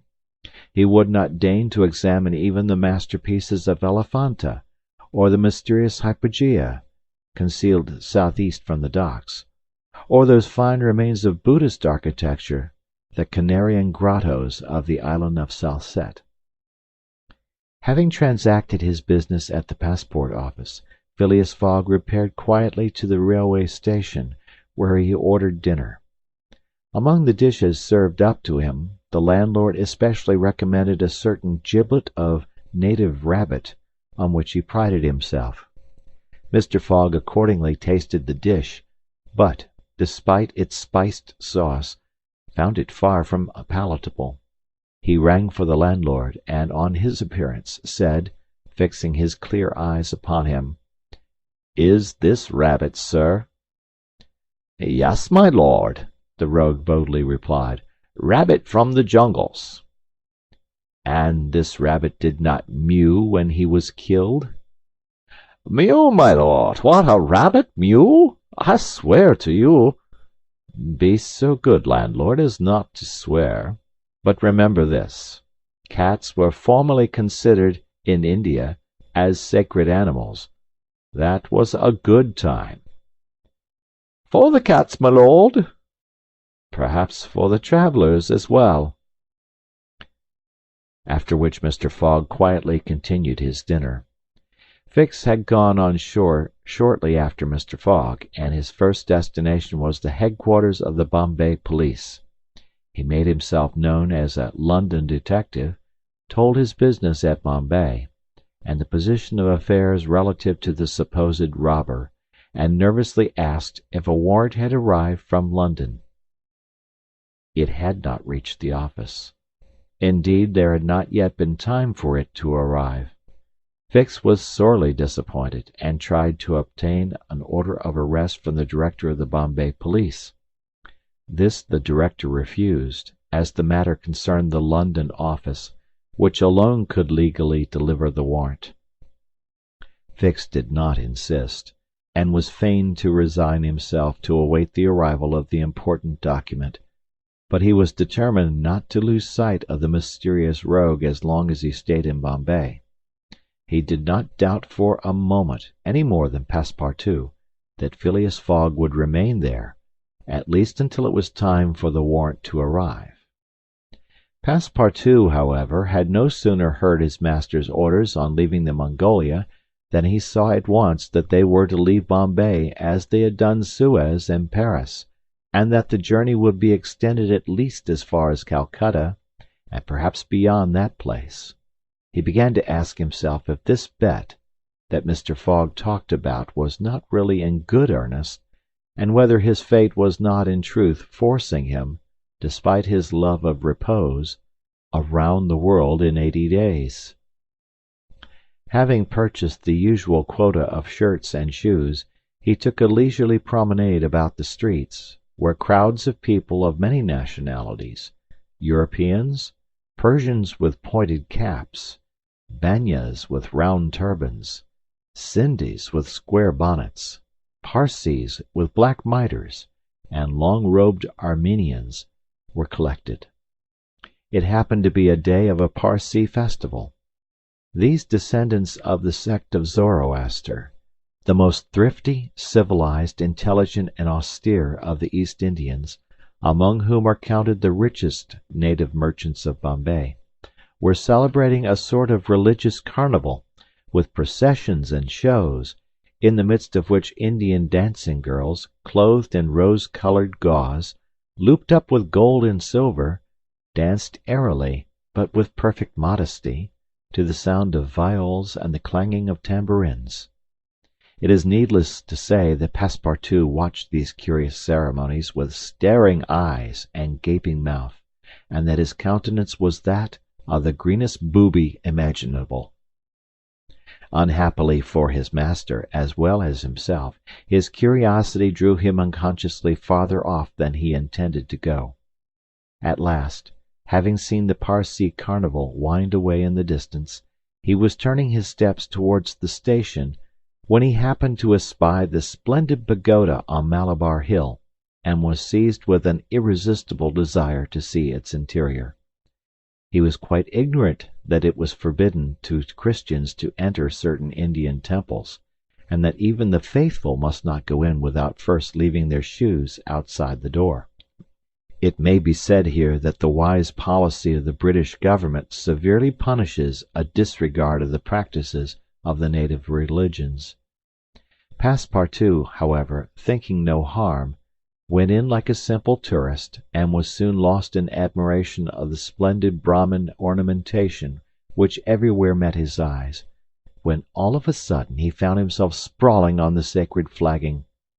He looked up to behold 3 enraged priests, who forthwith fell upon him, tore off his shoes, and began to beat him with loud, savage exclamations. The agile Frenchman was soon upon his feet again, and lost no time in knocking down 2 of his long-gowned adversaries with his fists and a vigorous application of his toes. Then, rushing out of the pagoda as fast as his legs could carry him, he soon escaped the 3rd priest by mingling with the crowd in the streets. At 5 minutes before 8, Passepartout, hatless, shoeless, and having in the squabble lost his package of shirts and shoes, rushed breathlessly into the station. Fix, who had followed Mr. Fogg to the station, and saw that he was really going to leave Bombay, was there upon the platform. He had resolved to follow the supposed robber to Calcutta, and farther if necessary. Passepartout did not observe the detective, who stood in an obscure corner, but Fix heard him relate his adventures in a few words to Mr. Fogg. "I hope this will not happen again," said Phileas Fogg coldly, as he got into the train. Poor Passepartout, quite crestfallen, followed his master without a word. Fix was on the point of entering another carriage, when an idea struck him which induced him to alter his plan. "No, I'll stay," muttered he. "An offence has been committed on Indian soil. I've got my man." Just then the locomotive gave a sharp screech, and the train passed out into the darkness of the night. Chapter 11, in which Phileas Fogg secures a curious means of conveyance at a fabulous price. The train had started punctually. Among the passengers were a number of officers, government officials, and opium and indigo merchants, whose business called them to the eastern coast. Passepartout rode in the same carriage with his master, and a 3rd passenger occupied a seat opposite to them. This was Sir Francis Cromarty, one of Mr. Fogg's whist partners on the Mongolia, now on his way to join his corps at Benares.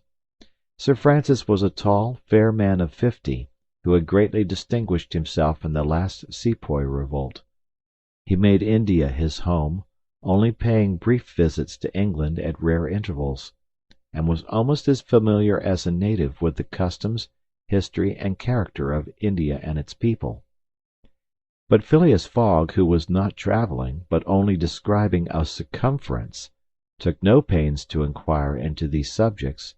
He was a solid body, traversing an orbit around the terrestrial globe, according to the laws of rational mechanics. He was at this moment calculating in his mind the number of hours spent since his departure from London, and had it been in his nature to make a useless demonstration, would have rubbed his hands for satisfaction. Sir Francis Cromarty had observed the oddity of his travelling companion, although the only opportunity he had for studying him had been while he was dealing the cards, and between 2 rubbers, and questioned himself whether a human heart really beat beneath this cold exterior, and whether Phileas Fogg had any sense of the beauties of nature. The Brigadier General was free to mentally confess that, of all the eccentric persons he had ever met, none was comparable to this product of the exact sciences. Phileas Fogg had not concealed from Sir Francis his design of going round the world, nor the circumstances under which he set out. and the general only saw in the wager a useless eccentricity, and a lack of sound common sense. In the way this strange gentleman was going on, he would leave the world without having done any good to himself or anybody else. An hour after leaving Bombay, the train had passed the viaducts and the island of Salsette, and had got into the open country. At Kalyan they reached the junction of the branch line which descends towards southeastern India by Kandala and Poona, and, passing Palwel, they entered the defiles of the mountains, with their basalt bases, and their summits crowned with thick and verdant forests. Phileas Fogg and Sir Francis Cromarty exchanged a few words from time to time, and now Sir Francis, reviving the conversation, observed, "Some years ago, Mr. Fogg, you would have met with a delay at this point which would probably have lost you your wager." "How so, Sir Francis?" "Because the railway stopped at the base of these mountains, which the passengers were obliged to cross in palanquins or on ponies to Kandala, on the other side." "Such a delay would not have deranged my plans in the least," said Mr. Fogg. "I have constantly foreseen the likelihood of certain obstacles." "But, Mr. Fogg," pursued Sir Francis, "you run the risk of having some difficulty about this worthy fellow's adventure at the pagoda." Passepartout, his feet comfortably wrapped in his travelling blanket, was sound asleep, and did not dream that anybody was talking about him. "The government is very severe upon that kind of offence. It takes particular care that the religious customs of the Indians should be respected, and if your servant were caught—" "Very well, Sir Francis," replied Mr. Fogg. "If he had been caught he would have been condemned and punished, and then would have quietly returned to Europe. I don't see how this affair could have delayed his master." The conversation fell again.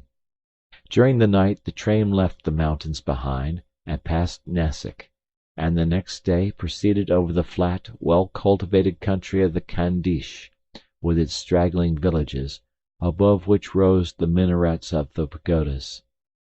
This fertile territory is watered by numerous small rivers and limpid streams, mostly tributaries of the Godavari. Passepartout, on waking and looking out, could not realize that he was actually crossing India in a railway train. The locomotive, guided by an English engineer and fed with English coal, threw out its smoke upon cotton, coffee, nutmeg, clove, and pepper plantations, while the steam curled in spirals round groups of palm trees, in the midst of which were seen picturesque bungalows, vihares, a sort of abandoned monasteries, and marvellous temples enriched by the exhaustless ornamentation of Indian architecture.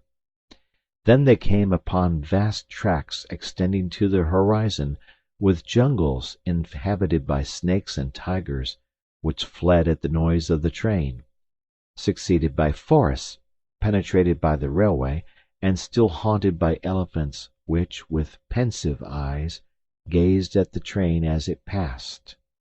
The travellers crossed beyond Milagom, the fatal country so often stained with blood by the sectaries of the goddess Kali. Not far off rose Ellora with its graceful pagodas, and the famous Aurungabad, capital of the ferocious Aurangzeb, now the chief town of one of the detached provinces of the kingdom of the Nizam. It was thereabouts that Feringhea, the Thuggee chief, king of the Stranglers, held his sway. These ruffians, united by a secret bond, strangled victims of every age in honor of the goddess Death, without ever shedding blood. There was a period when this part of the country could scarcely be travelled over without corpses being found in every direction. The English government had succeeded in greatly diminishing these murders, though the Thuggees still exist and pursue the exercise of their horrible rites. At 12:30 the train stopped at Burhanpur, where Passepartout was able to purchase some Indian slippers, ornamented with false pearls, in which, with evident vanity, he proceeded to encase his feet. The travellers made a hasty breakfast and started off for Assurgur, after skirting for a little the banks of the small river Tapti, which empties into the Gulf of Cambrai near Surat. Passepartout was now plunged into absorbing reverie. Up to his arrival at Bombay he had entertained hopes that their journey would end there, but, now that they were plainly whirling across India at full speed, a sudden change had come over the spirit of his dreams. His old vagabond nature returned to him. The fantastic ideas of his youth once more took possession of him. He came to regard his master's project as intended in good earnest, believed in the reality of the bet, and therefore in the tour of the world and the necessity of making it without fail within the designated period. Already he began to worry about possible delays and accidents which might happen on the way.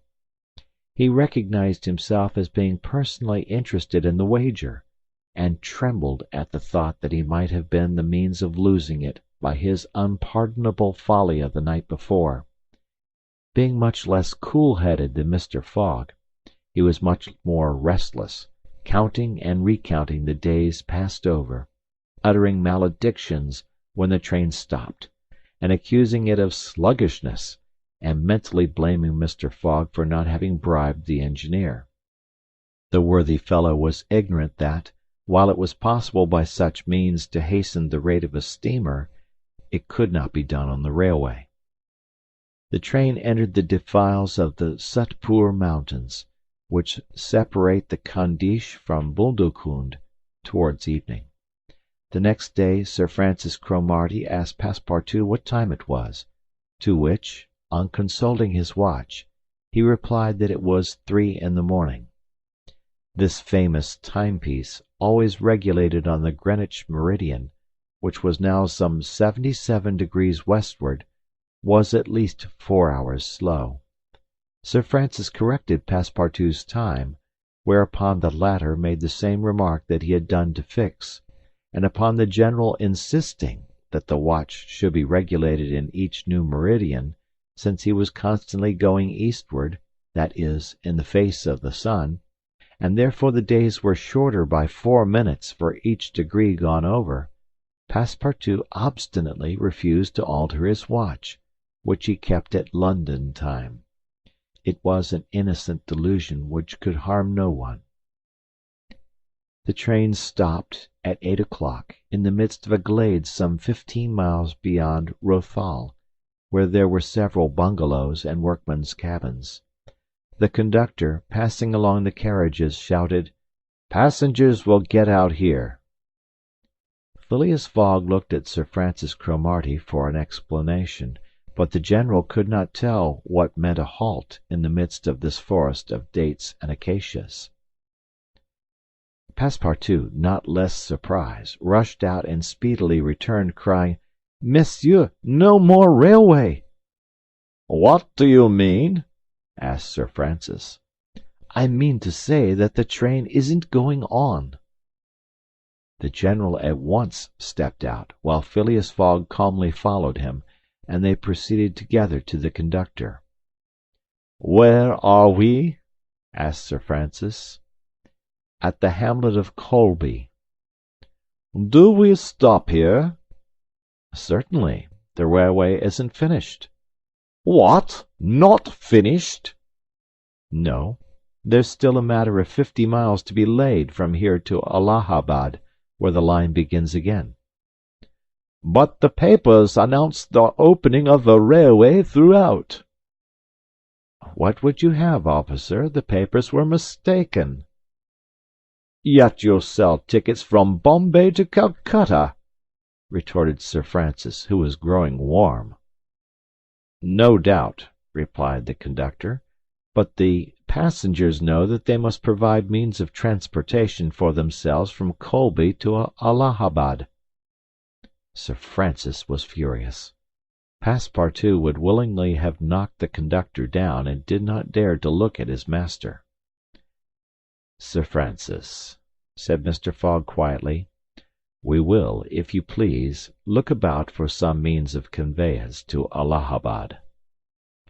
"Mr. Fogg, this is a delay greatly to your disadvantage." "No, Sir Francis, it was foreseen." "What? You knew that the way—" "Not at all, but I knew that some obstacle or other would sooner or later arise on my route. Nothing, therefore, is lost. I have 2 days which I have already gained to sacrifice. A steamer leaves Calcutta for Hong Kong at noon on the 25th. This is the 22nd, and we shall reach Calcutta in time." There was nothing to say to so confident a response. It was but too true that the railway came to a termination at this point.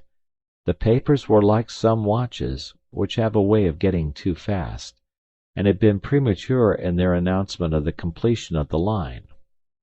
The greater part of the travellers were aware of this interruption, and, leaving the train, they began to engage such vehicles as the village could provide, four-wheeled pacagares, wagons drawn by zebus, carriages that looked like perambulating pagodas, palanquins, ponies, and what not. Mr. Fogg and Sir Francis Cromarty, after searching the village from end to end, came back without having found anything. "I shall go afoot," said Phileas Fogg. Passepartout, who had now rejoined his master, made a wry grimace, as he thought of his magnificent, but too frail, Indian shoes. Happily he too had been looking about him, and after a moment's hesitation said, "Monsieur, I think I have found a means of conveyance." "What?" "An elephant.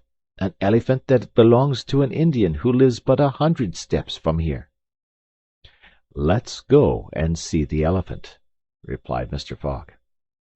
They soon reached a small hut, near which, enclosed within some high palings, was the animal in question. An Indian came out of the hut, and at their request conducted them within the enclosure.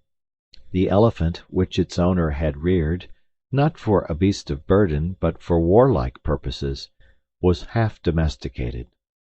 The Indian had begun already by often irritating him, and feeding him every 3 months on sugar and butter, to impart to him a ferocity not in his nature, this method being often employed by those who train the Indian elephants for battle.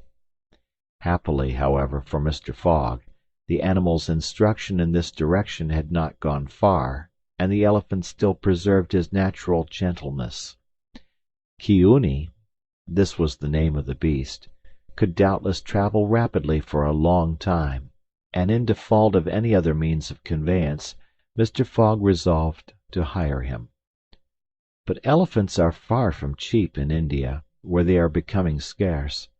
The males, which alone are suitable for circus shows, are much sought, especially as but few of them are domesticated. When therefore Mr. Fogg proposed to the Indian to hire Kiuni, he refused point blank. Mr. Fogg persisted, offering the excessive sum of £10 an hour for the loan of the beast to Allahabad. Refused. £20. Refused also. £40. Still refused. Passepartout jumped at each advance, but the Indian declined to be tempted. Yet the offer was an alluring one, for, supposing it took the elephant 15 hours to reach Allahabad, his owner would receive no less than £600 sterling. Phileas Fogg, without getting in the least flurried, then proposed to purchase the animal outright, and at first offered £1,000 for him. The Indian, perhaps thinking he was going to make a great bargain, still refused. Sir Francis Cromarty took Mr. Fogg aside, and begged him to reflect before he went any further, to which that gentleman replied that he was not in the habit of acting rashly, that a bet of £20,000 was at stake, that the elephant was absolutely necessary to him, and that he would secure him if he had to pay 20 times his value. Returning to the Indian, whose small, sharp eyes, glistening with avarice, betrayed that with him it was only a question of how great a price he could obtain, Mr. Fogg offered first 1,200, then 1,500, 1,800, 2,000 pounds. Passepartout, usually so rubicund, was fairly white with suspense. At 2,000 pounds the Indian yielded. "What the price, good heavens!" cried Passepartout, "for an elephant!" It only remained now to find a guide, which was comparatively easy. A young Parsee, with an intelligent face, offered his services, which Mr. Fogg accepted, promising so generous a reward as to materially stimulate his zeal. The elephant was led out and equipped. The Parsee, who was an accomplished elephant driver, covered his back with a sort of saddle-cloth, and attached to each of his flanks some curiously uncomfortable howdahs. Phileas Fogg paid the Indian with some banknotes which he extracted from the famous carpet-bag, a proceeding that seemed to deprive poor Passepartout of his vitals. Then he offered to carry Sir Francis to Allahabad, which the brigadier gratefully accepted, as one traveller the more would not be likely to fatigue the gigantic beast. Provisions were purchased at Colby, and while Sir Francis and Mr. Fogg took the howdahs on either side, Passepartout got astride the saddle-cloth between them. The Parsee perched himself on the elephant's neck, and at 9 o'clock they set out from the village, the animal marching off through the dense forest of palms by the shortest cut. Chapter 12, in which Phileas Fogg and his companions venture across the Indian forests, and what ensued. In order to shorten the journey, the guide passed to the left of the line where the railway was still in process of being built. This line, owing to the capricious turnings of the Vindhya mountains, did not pursue a straight course. The Parsee, who was quite familiar with the roads and paths in the district, declared that they would gain 20 miles by striking directly through the forest. Phileas Fogg and Sir Francis Cromarty, plunged to the neck in the peculiar howdahs provided for them, were horribly jostled by the swift trotting of the elephant, spurred on as he was by the skilful Parsee, but they endured the discomfort with true British phlegm, talking little, and scarcely able to catch a glimpse of each other. As for Passepartout, who was mounted on the beast's back, and received the direct force of each concussion as he trod along, he was very careful, in accordance with his master's advice, to keep his tongue from between his teeth, as it would otherwise have been bitten off short. The worthy fellow bounced from the elephant's neck to his rump and vaulted like a clown on a springboard, yet he laughed in the midst of his bouncing, and from time to time took a piece of sugar out of his pocket and inserted it in Chiuni's trunk, who received it without in the least slackening his regular trot. After 2 hours the guide stopped the elephant, and gave him an hour for rest, during which Chiuni, after quenching his thirst at a neighbouring spring, set to devouring the branches and shrubs round about him. Neither Sir Francis nor Mr. Fogg regretted the delay, and both descended with a feeling of relief. "Why, he's made of iron!" exclaimed the general, gazing admiringly on Chiuni.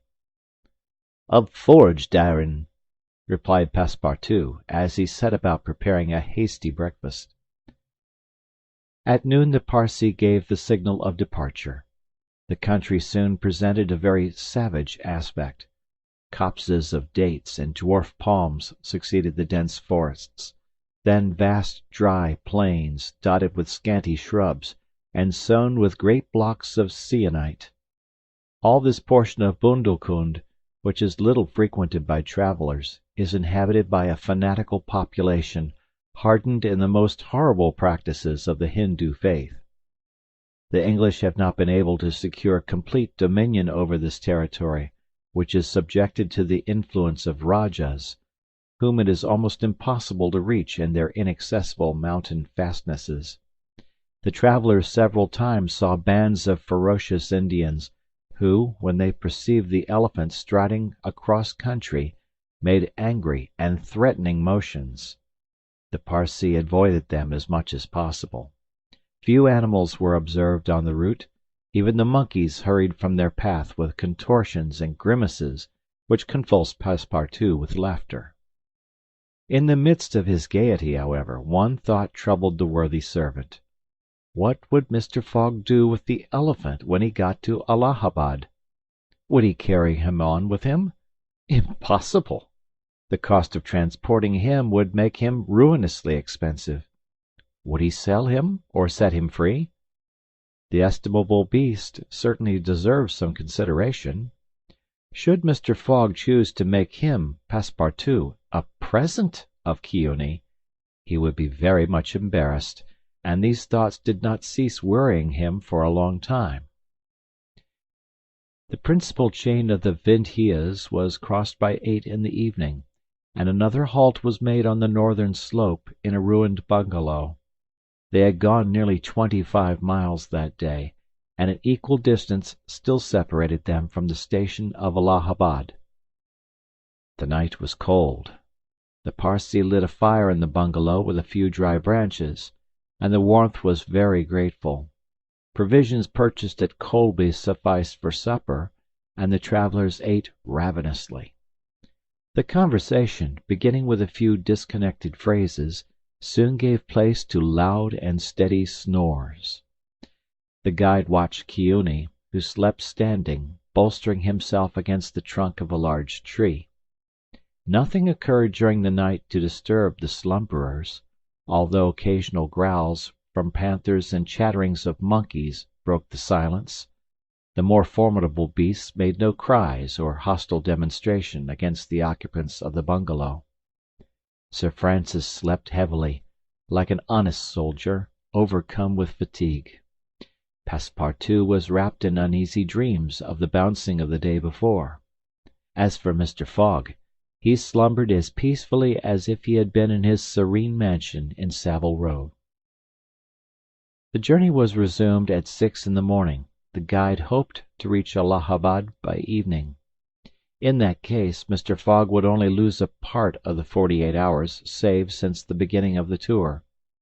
Keeonee, resuming his rapid gait, soon descended the lower spurs of the Vindhyas, and towards noon they passed by the village of Callinger on the Cani, one of the branches of the Ganges. The guide avoided inhabited places, thinking it safer to keep the open country, which lies along the first depressions of the basin of the great river. Allahabad was now only 12 miles to the northeast.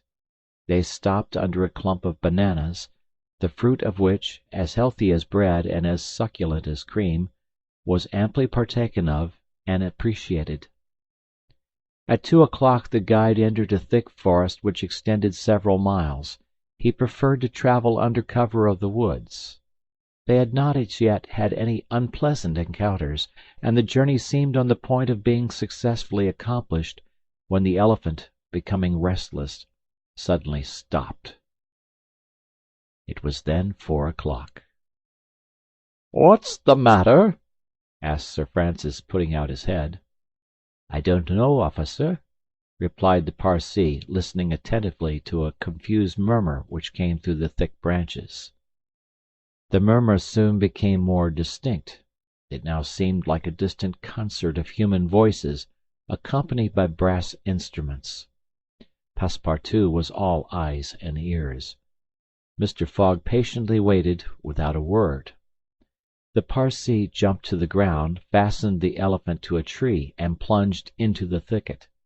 He soon returned, saying, "A procession of Brahmins is coming this way. We must prevent their seeing us, if possible." The guide unloosed the elephant and led him into a thicket, at the same time asking the travelers not to stir. He held himself ready to bestride the animal at a moment's notice, should flight become necessary, but he evidently thought that the procession of the faithful would pass without perceiving them amid the thick foliage, in which they were wholly concealed. The discordant tones of the voices and instruments drew nearer, and now droning songs mingled with the sound of the tambourines and cymbals. The head of the procession soon appeared beneath the trees, 100 paces away, and the strange figures who performed the religious ceremony were easily distinguished through the branches. First came the priests, with mitres on their heads, and clothed in long lace robes. They were surrounded by men, women, and children, who sang a kind of lugubrious psalm, interrupted at regular intervals by the tambourines and cymbals, while behind them was drawn a car with large wheels, the spokes of which represented serpents entwined with each other. Upon the car, which was drawn by 4 richly caparisoned zebus, stood a hideous statue with 4 arms, the body coloured a dull red, with haggard eyes, dishevelled hair, protruding tongue, and lips tinted with betel. It stood upright upon the figure of a prostrate and headless giant. Sir Francis, recognizing the statue, whispered, "The goddess Kali, the goddess of love and death." "Of death, perhaps," muttered back Passepartout, "but of love? That ugly old hag? Never." The Parsee made a motion to keep silence. A group of old fakirs were capering and making a wild ado around the statue. These were striped with ochre and covered with cuts whence their blood issued drop by drop. Stupid fanatics, who, in the great Indian ceremonies, still throw themselves under the wheels of Juggernaut. Some Brahmins, clad in all the sumptuousness of Oriental apparel, and leading a woman who faltered at every step, followed. This woman was young, and as fair as a European. Her head and neck, shoulders, ears, arms, hands, and toes were loaded down with jewels and gems, with bracelets, earrings, and rings, while a tunic bordered with gold and covered with a light muslin robe betrayed the outline of her form. The guards who followed the young woman presented a violent contrast to her, armed as they were with naked sabres hung at their waists, and long damascened pistols, and bearing a corpse on a palanquin. It was the body of an old man, gorgeously arrayed in the habiliments of a Rajah, wearing, as in life, a turban embroidered with pearls, a robe of tissue of silk and gold, a scarf of cashmere sewed with diamonds, and the magnificent weapons of a Hindu prince. Next came the musicians and a rearguard of capering fakirs, whose cries sometimes drowned the noise of the instruments. These closed the procession. Sir Francis watched the procession with a sad countenance, and, turning to the guide, said, "A suttee." The Parsee nodded, and put his finger to his lips. The procession slowly wound under the trees, and soon its last ranks disappeared in the depths of the wood. The songs gradually died away. Occasionally cries were heard in the distance, until at last all was silence again. Phileas Fogg had heard what Sir Francis said, and as soon as the procession had disappeared, asked, "What is a suttee?" "A suttee," returned the general, "is a human sacrifice, but a voluntary one. The woman you have just seen will be burned tomorrow at the dawn of day." "Oh, the scoundrels!" cried Passepartout, who could not repress his indignation. "And the corpse?" asked Mr. Fogg. "Is that of the prince, her husband," said the guide, "an independent Rajah of Bundelkund." "Is it possible," resumed Phileas Fogg, his voice betraying not the least emotion, "that these barbarous customs still exist in India, and that the English have been unable to put a stop to them?" "These sacrifices do not occur in the larger portion of India," replied Sir Francis, "but we have no power over these savage territories, and especially here in Bundelkund. The whole district north of the Vendhirs is the theatre of incessant murders and pillage." "The poor wretch!" exclaimed Passepartout. "To be burned alive!" "Yes," returned Sir Francis, "burned alive. And if she were not, you cannot conceive what treatment she would be obliged to submit to from her relatives. They would shave off her hair, feed her on a scanty allowance of rice, treat her with contempt. She would be looked upon as an unclean creature, and would die in some corner like a scurvy dog. The prospect of so frightful an existence drives these poor creatures to the sacrifice much more than love or religious fanaticism. Sometimes, however, the sacrifice is really voluntary, and it requires the active interference of the government to prevent it. Several years ago, when I was living at Bombay, a young widow asked permission of the governor to be burned along with her husband's body. But, as you may imagine, he refused. The woman left the town, took refuge with an independent Rajah, and there carried out her self-devoted purpose." While Sir Francis was speaking, the guide shook his head several times, and now said, "The sacrifice which will take place tomorrow at dawn is not a voluntary one." "How do you know?" "Everybody knows about this affair in Bundukund." "But the wretched creature does not seem to be making any resistance," observed Sir Francis. "That was because they had intoxicated her with fumes of hemp and opium." "But where are they taking her?" "To the pagoda at Pillaji, 2 miles from here. She will pass the night there." "And the sacrifice will take place?" "Tomorrow, at the first light of dawn." The guide now led the elephant out of the thicket and leaped upon his neck. Just at the moment that he was about to urge Kiune forward with the peculiar whistle, Mr. Fogg stopped him, and, turning to Sir Francis Cromarty, said, "Suppose we save this woman." "Save the woman, Mr. Fogg?" "I have yet 12 hours to spare. I can devote them to that." "Why, you are a man of heart." "Sometimes," replied Phileas Fogg quietly, "when I have the time." Chapter 13, in which Passepartout receives a new proof that fortune favors the brave. The project was a bold one, full of difficulty, perhaps impracticable. Mr. Fogg was going to risk life, or at least liberty, and therefore the success of his tour. But he did not hesitate, and he found in Sir Francis Cromarty an enthusiastic ally. As for Passepartout, he was ready for anything that might be proposed. His master's idea charmed him. He perceived a heart, a soul, under that icy exterior. He began to love Phileas Fogg. There remained the guide. What course would he adopt? Would he not take part with the Indians? In default of his assistance, it was necessary to be assured of his neutrality. Sir Francis frankly put the question to him. "Officers," replied the guide, "I am a Parsee, and this woman is a Parsee. Command me as you will." "Excellent," said Mr. Fogg.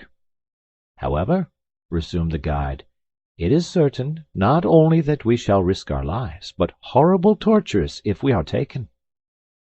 "That is foreseen," replied Mr. Fogg. "I think we must wait till night before acting." "I think so," said the guide. The worthy Indian then gave some account of the victim, who, he said, was a celebrated beauty of the Parsee race, and the daughter of a wealthy Bombay merchant. She had received a thoroughly English education in that city, and, from her manners and intelligence, would be thought a European. Her name was Aouda.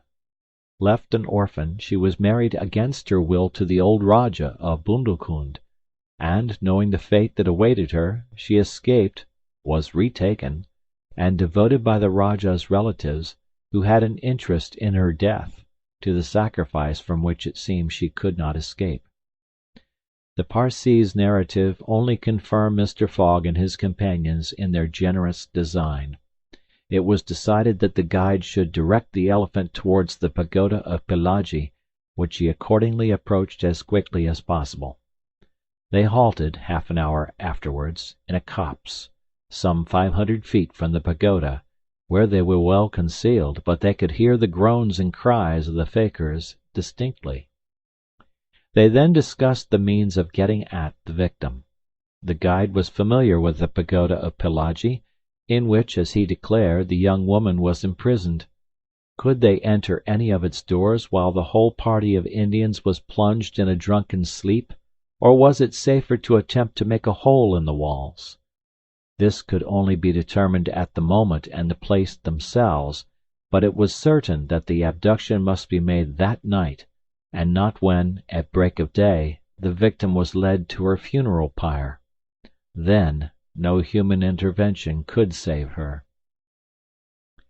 As soon as night fell, about 6 o'clock, they decided to make a reconnaissance around the pagoda. The cries of the fakirs were just ceasing. The Indians were in the act of plunging themselves into the drunkenness caused by liquid opium mingled with hemp, and it might be possible to slip between them to the temple itself. The Parsee, leading the others, noiselessly crept through the wood, and in 10 minutes they found themselves on the banks of a small stream, whence by the light of the rosin torches they perceived a pyre of wood, on the top of which lay the embalmed body of the Rajah, which was to be burned with his wife. The pagoda, whose minarets loomed above the trees in the deepening dusk, stood 100 steps away. "Come," whispered the guide. He slipped more cautiously than ever through the brush, followed by his companions. The silence around was only broken by the low murmuring of the wind among the branches. Soon the Parsee stopped on the borders of the glade, which was lit up by the torches. The ground was covered by groups of the Indians, motionless in their drunken sleep.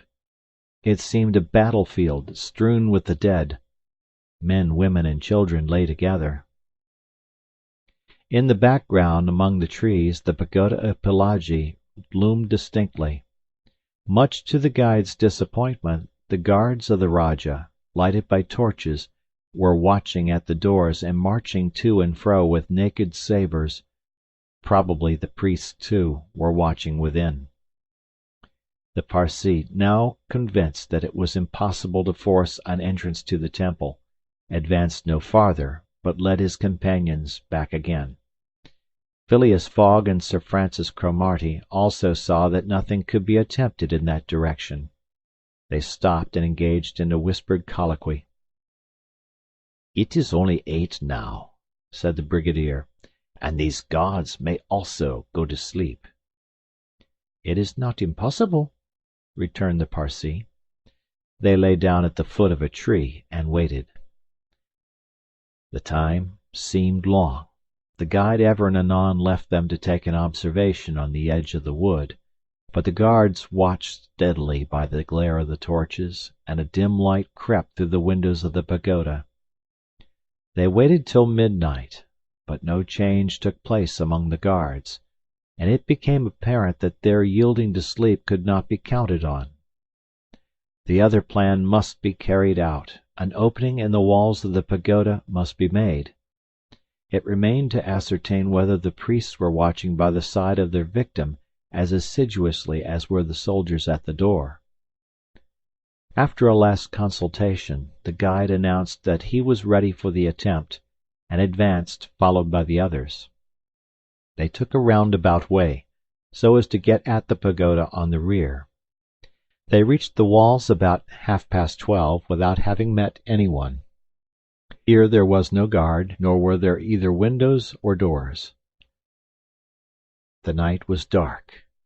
The moon, on the wane, scarcely left the horizon, and was covered with heavy clouds. The height of the trees deepened the darkness. It was not enough to reach the walls. An opening in them must be accomplished, and to attain this purpose the party only had their pocket-knives. Happily, the temple walls were built of brick and wood, which could be penetrated with little difficulty, after one brick had been taken out, the rest would yield easily. They set noiselessly to work, and the Parsee on one side and Passepartout on the other began to loosen the bricks, so as to make an aperture 2 feet wide. They were getting on rapidly, when suddenly a cry was heard in the interior of the temple, followed almost instantly by other cries replying from the outside. Passepartout and the guide stopped. Had they been heard? Was the alarm being given? Common prudence urged them to retire, and they did so, followed by Phileas Fogg and Sir Francis. They again hid themselves in the wood, and waited till the disturbance, whatever it might be, ceased, holding themselves ready to resume their attempt without delay. But, awkwardly enough, the guards now appeared at the rear of the temple, and there installed themselves in readiness to prevent a surprise. It would be difficult to describe the disappointment of the party, thus interrupted in their work. They could not now reach the victim. How, then, could they save her? Sir Francis shook his fists, Passepartout was beside himself, and the guide gnashed his teeth with rage. The tranquil Fogg waited, without betraying any emotion. "We have nothing to do but to go away," whispered Sir Francis. "Nothing but to go away," echoed the guide. "Stop," said Fogg. "I am only due at Allahabad tomorrow before noon." "But what can you hope to do?" asked Sir Francis. "In a few hours it will be daylight, and—" "The chance which now seems lost may present itself at the last moment." Sir Francis would have liked to read Phileas Fogg's eyes. What was this cool Englishman thinking of? Was he planning to make a rush for the young woman at the very moment of the sacrifice, and boldly snatch her from her executioners? This would be utter folly, and it was hard to admit that Fogg was such a fool.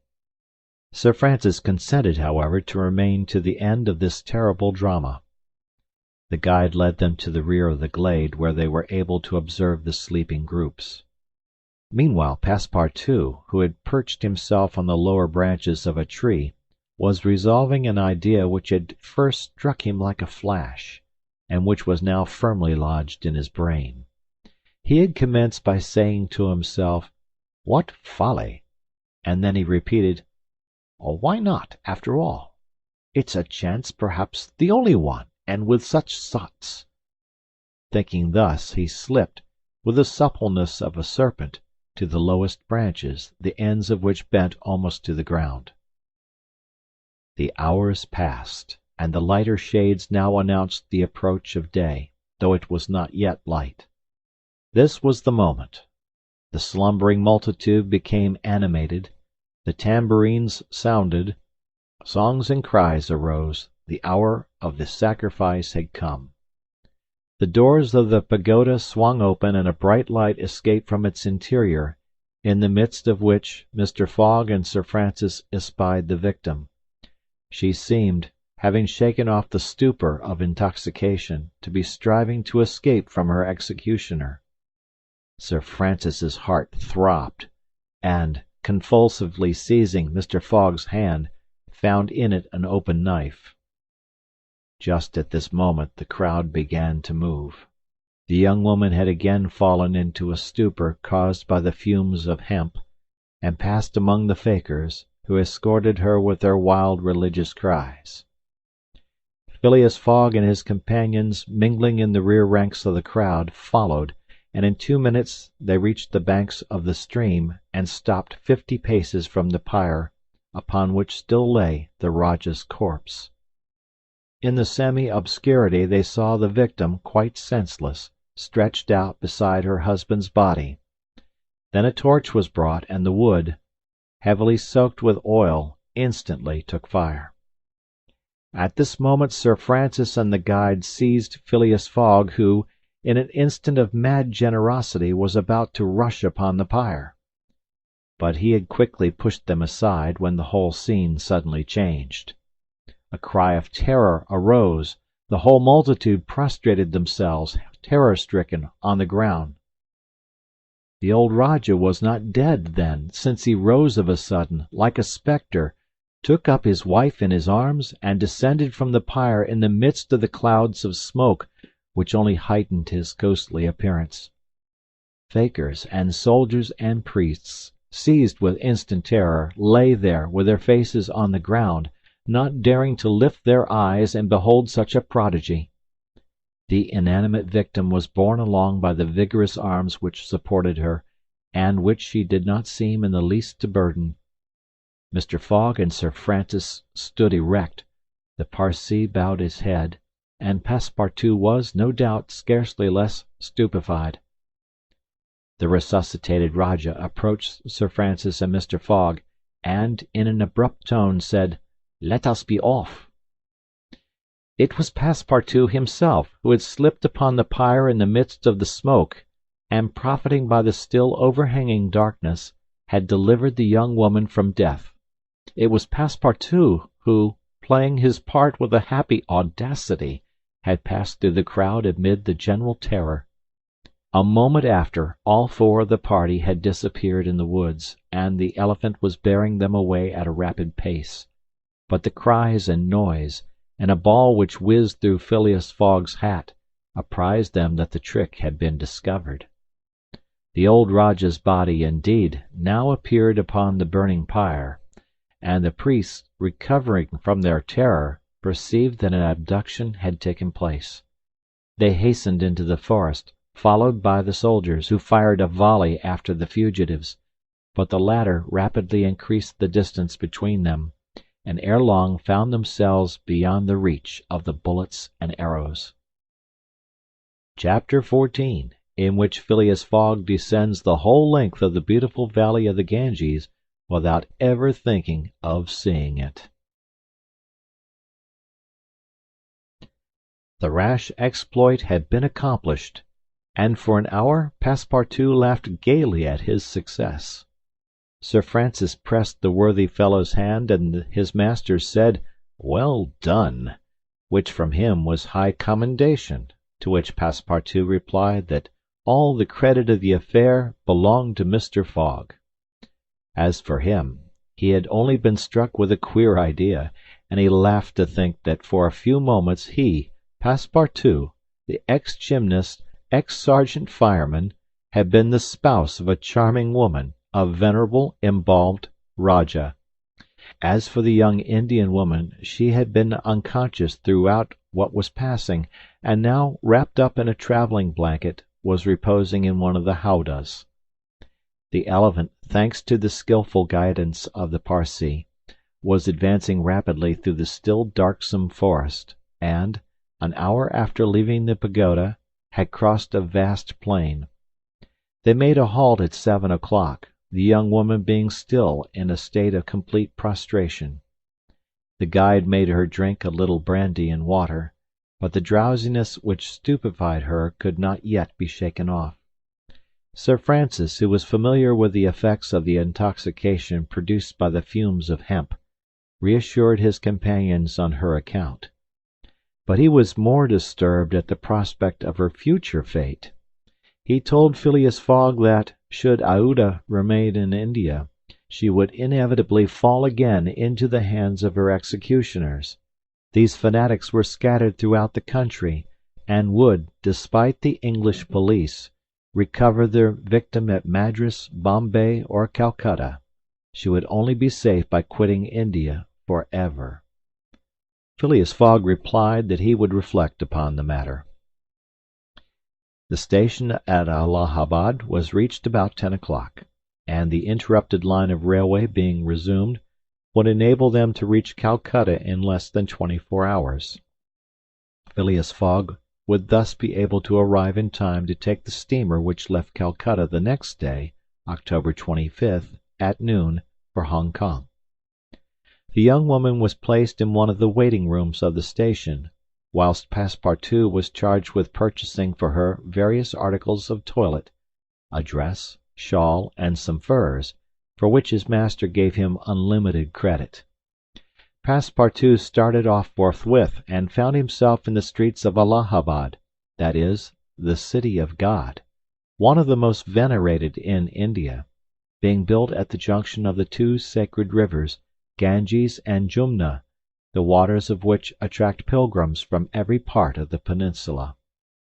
The Ganges, according to the legends of the Ramayana, whence, owing to Brahma's agency, it descends to the earth. Passepartout made it a point, as he made his purchases, to take a good look at the city. It was formerly defended by a noble fort, which has since become a state prison. Its commerce has dwindled away, and Passepartout in vain looked about him for such a bazaar as he used to frequent in Regent Street. At last he came upon an elderly, crusty Jew, who sold second-hand articles, and from whom he purchased a dress of Scotch stuff, a large mantle, and a fine otterskin pelisse, for which he did not hesitate to pay £75. He then returned triumphantly to the station. The influence to which the priests of Pelagie had subjected Aouda began gradually to yield, and she became more herself, so that her fine eyes resumed all their soft Indian expression. When the poet king Ukaf Uddal celebrates the charms of the Queen of Amanagara, he speaks thus: "Her shining tresses, divided in two parts, encircle the harmonious contour of her white and delicate cheeks, brilliant in their glow and freshness.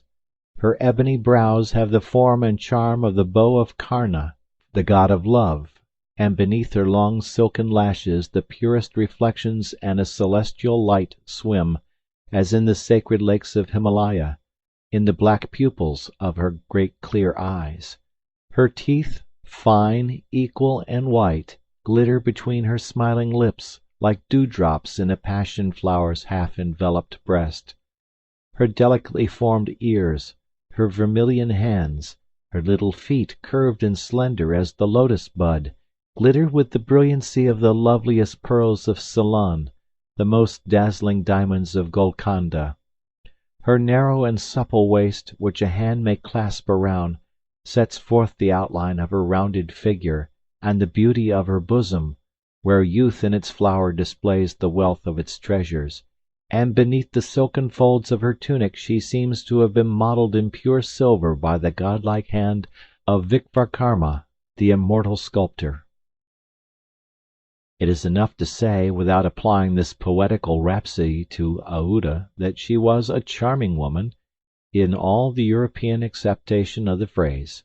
She spoke English with great purity, and the guide had not exaggerated in saying that the young Parsee had been transformed by her bringing up. The train was about to start from Allahabad, and Mr. Fogg proceeded to pay the guide the price agreed upon for his service, and not a farthing more, which astonished Passepartout, who remembered all that his master owed to the guide's devotion. He had, indeed, risked his life in the adventure at Pelagie, and if he should be caught afterwards by the Indians, he would with difficulty escape their vengeance. Chiuni, also, must be disposed of. What should be done with the elephant, which had been so dearly purchased? Phileas Fogg had already determined this question. "Parsee," said he to the guide, "you have been serviceable and devoted. I have paid for your service, but not for your devotion. Would you like to have this elephant? He is yours." The guide's eyes glistened.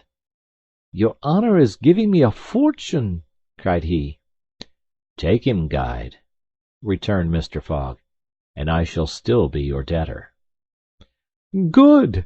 exclaimed Passepartout. "Take him, friend. Chiuni is brave and faithful beast." And going up to the elephant, he gave him several lumps of sugar, saying, "Here, Chiuni, here, here." The elephant grunted out his satisfaction, and, clasping Passepartout around the waist with his trunk, lifted him as high as his head. Passepartout, not in the least alarmed, caressed the animal, which replaced him gently on the ground.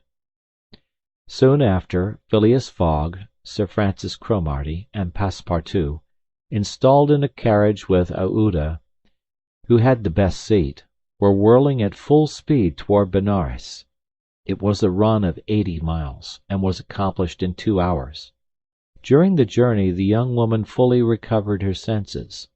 What was her astonishment to find herself in this carriage on the railway, dressed in European habiliments, and with travellers who were quite strangers to her. Her companions first set about fully reviving her with a little liquor, and then Sir Francis narrated to her what had passed, dwelling upon the courage with which Phileas Fogg had not hesitated to risk his life to save her, and the recounting the happy sequel of the venture, the result of Passepartout's rash idea. Mr. Fogg said nothing, while Passepartout, abashed, kept repeating that it wasn't worth telling. Aouda pathetically thanked her deliverers, rather with tears than words. Her fine eyes interpreted her gratitude better than her lips. Then, as her thoughts strayed back to the scene of the sacrifice and recalled the dangers which still menaced her, she shuddered with terror. Phileas Fogg understood what was passing in Aouda's mind, and offered, in order to reassure her, to escort her to Hong Kong, where she might remain safely until the affair was hushed up, an offer which she eagerly and gratefully accepted.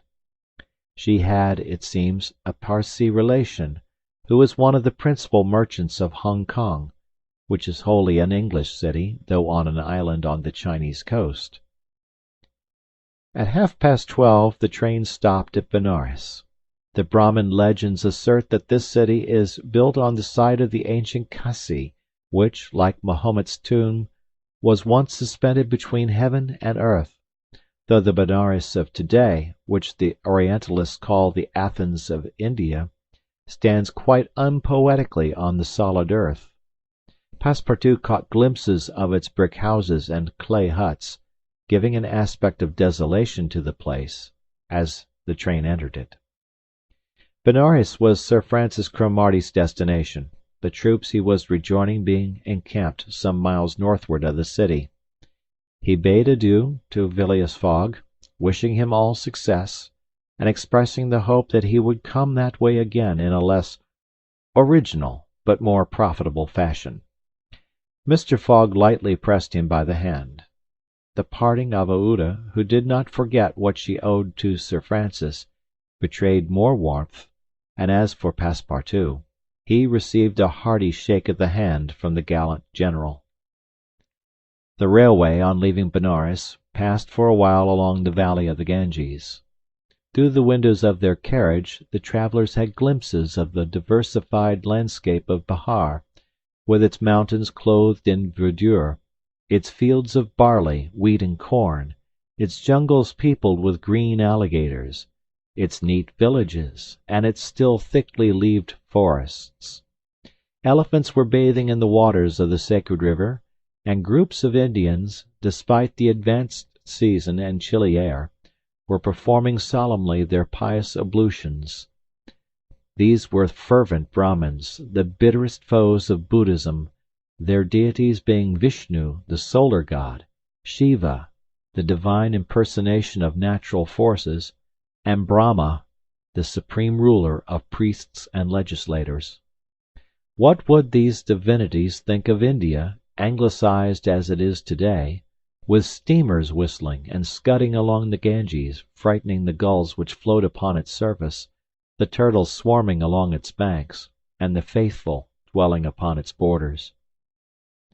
The panorama passed before their eyes like a flash, save when the steam concealed it fitfully from the view. The travellers could scarcely discern the fort of Chupenier, 20 miles southwestward from Benares, the ancient stronghold of the Rajas of Behar, or Gazipur and its famous rosewater factories, or the tomb of Lord Cornwallis, rising on the left bank of the Ganges, the fortified town of Buxar, or Patna, a large manufacturing and trading place, where is held the principal opium market of India, or Mongir, a more than European town, for it is as English as Manchester or Birmingham, with its iron factories, edge tool factories, and high chimneys puffing clouds of black smoke heavenward. Night came on. The train passed on at full speed, in the midst of the roaring of the tigers, bears, and wolves which fled before the locomotive, and the marvels of Bengal, Golconda, ruined Gaur, Murshidabad, the ancient capital, Burdwan, Hooghly, and the French town of Chandernagore, where Passepartout would have been proud to see his country's flag flying, were hidden from their view in the darkness. Calcutta was reached at 7 in the morning, and the packet left for Hong Kong at noon, so that Phileas Fogg had 5 hours before him. According to his journal, he was due at Calcutta on the 25th of October, and that was the exact date of his actual arrival. He was therefore neither behindhand nor ahead of time. The 2 days gained between London and Bombay have been lost, as has been seen, in the journey across India, but it is not to be supposed that Phileas Fogg regretted them. Chapter 15, in which the bag of banknotes disgorges some thousands of pounds more. The train entered the station, and Passepartout, jumping out first, was followed by Mr. Fogg, who assisted his fair companion to descend. Phileas Fogg intended to proceed at once to the Hong Kong steamer, in order to get Aouda comfortably settled for the voyage. He was unwilling to leave her while they were still on dangerous ground. Just as he was leaving the station, a policeman came up to him and said, "Mr. Phileas Fogg." "I am he." "Is this man your servant?" added the policeman, pointing to Passepartout. "Yes." "Be so good, both of you, as to follow me." Mr. Fogg betrayed no surprise whatever.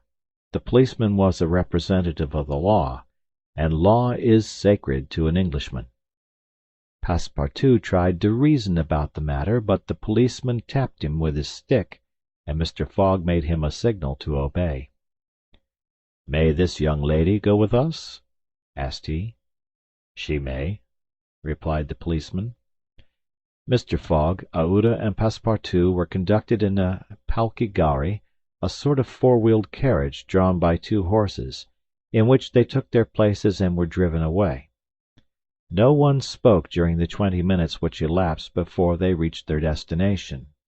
They first passed through the Black Town, with its narrow streets, its miserable, dirty huts, and squalid population, then through the European town, which presented a relief in its bright brick mansions, shaded by cocoanut trees and bristling with masts, where, although it was early morning, elegantly dressed horsemen and handsome equipages were passing back and forth.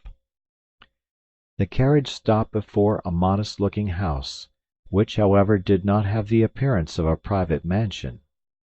The policeman, having requested his prisoners, for so truly they might be called, to descend, conducted them into a room with barred windows, and said, "You will appear before Judge Obadiah at 8:30." He then retired and closed the door. "Why, we are prisoners!" exclaimed Passepartout, falling into a chair. Aouda, with an emotion she tried to conceal, said to Mr. Fogg, "Sir, you must leave me to my fate. It is on my account that you receive this treatment. It is for having saved me." Phileas Fogg contented himself with saying that it was impossible. It was quite unlikely that he should be arrested for preventing a suttee. The complainants would not dare present themselves with such a charge. There was some mistake. Moreover, he would not, in any event, abandon Aouda, but would escort her to Hong Kong. "But the steamer leaves at noon," observed Passepartout nervously. "We shall be on board by noon," replied his master, placidly. It was said so positively that Passepartout could not help muttering to himself, "Parbleu, that's certain. Before noon we shall be on board." But he was by no means reassured. At 8:30 the door opened, the policeman appeared, and, requesting them to follow him, led the way to an adjoining hall. It was evidently a court room, and a crowd of Europeans and natives already occupied the rear of the apartment. Mr. Fogg and his two companions took their places on a bench opposite the desks of the magistrate and his clerk. Immediately after, Judge Obadiah, a fat, round man, followed by the clerk, entered. He had proceeded to take down a wig which was hanging on a nail, and put it hurriedly on his head. "The first case," said he. Then putting his hand to his head, he exclaimed, "This is not my wig." "No, your worship," returned the clerk. "It is mine." "My dear Mr. Oysterpuff, how can a judge give a wise sentence in a clerk's wig?" The wigs were exchanged. Passepartout was getting nervous, for the hands on the face of the big clock over the judge seemed to go around with terrible rapidity. "The first case," repeated Judge Obadiah. "Phileas Fogg," demanded Oysterpuff. "I am here," replied Mr. Fogg. "Passepartout."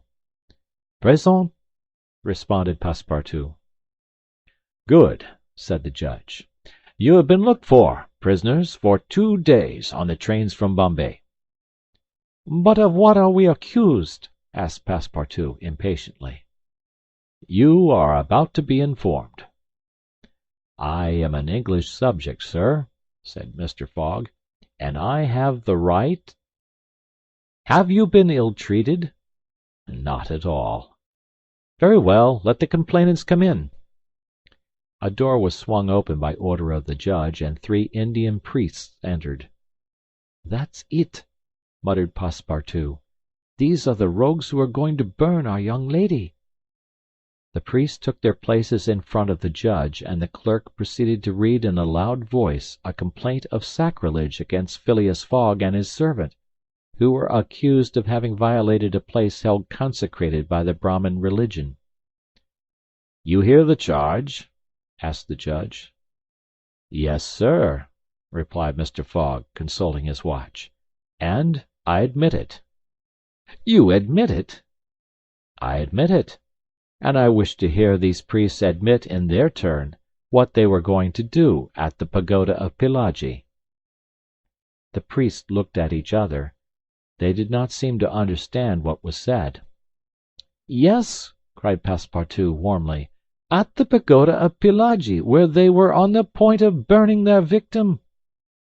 The judge stared with astonishment, and the priests were stupefied. "What victim?" said Judge Obadiah. "Burn whom?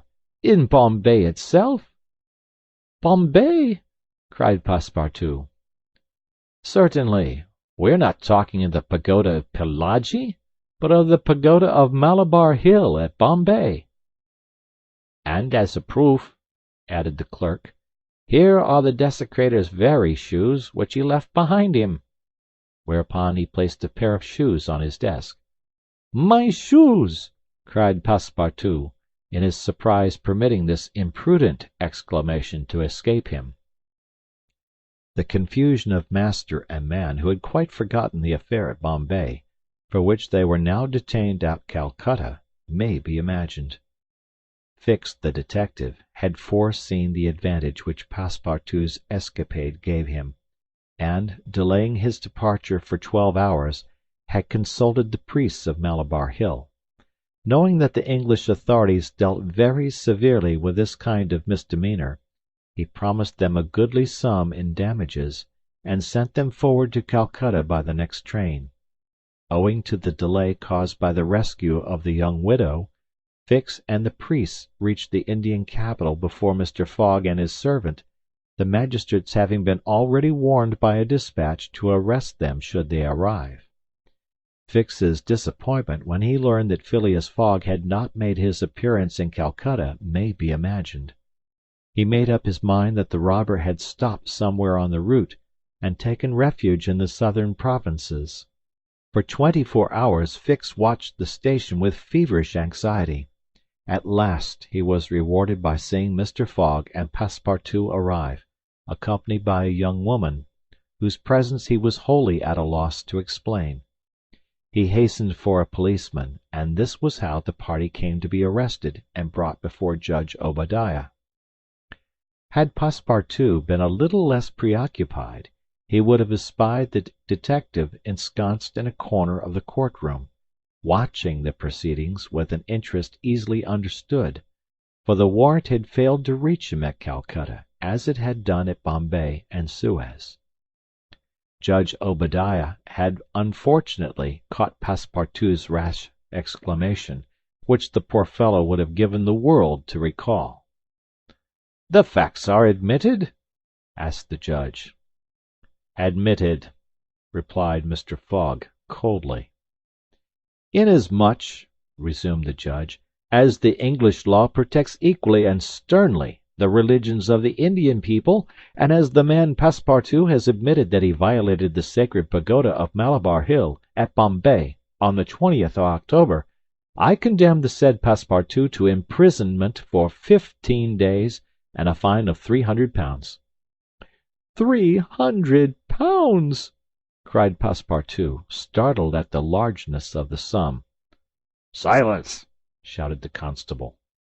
"And inasmuch," continued the judge, "as it is not proved that the act was not done by the connivance of the master with the servant, and as the master in any case must be held responsible for the acts of his paid servant, I condemn Phileas Fogg to a week's imprisonment and a fine of £150. Fix rubbed his hands softly with satisfaction. If Phileas Fogg could be detained in Calcutta a week, it would be more than time for the warrant to arrive. Passepartout was stupefied. This sentence ruined his master.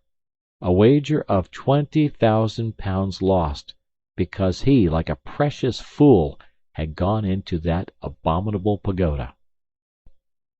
Phileas Fogg, as self-composed as if the judgment did not in the least concern him, did not even lift his eyebrows while it was being pronounced.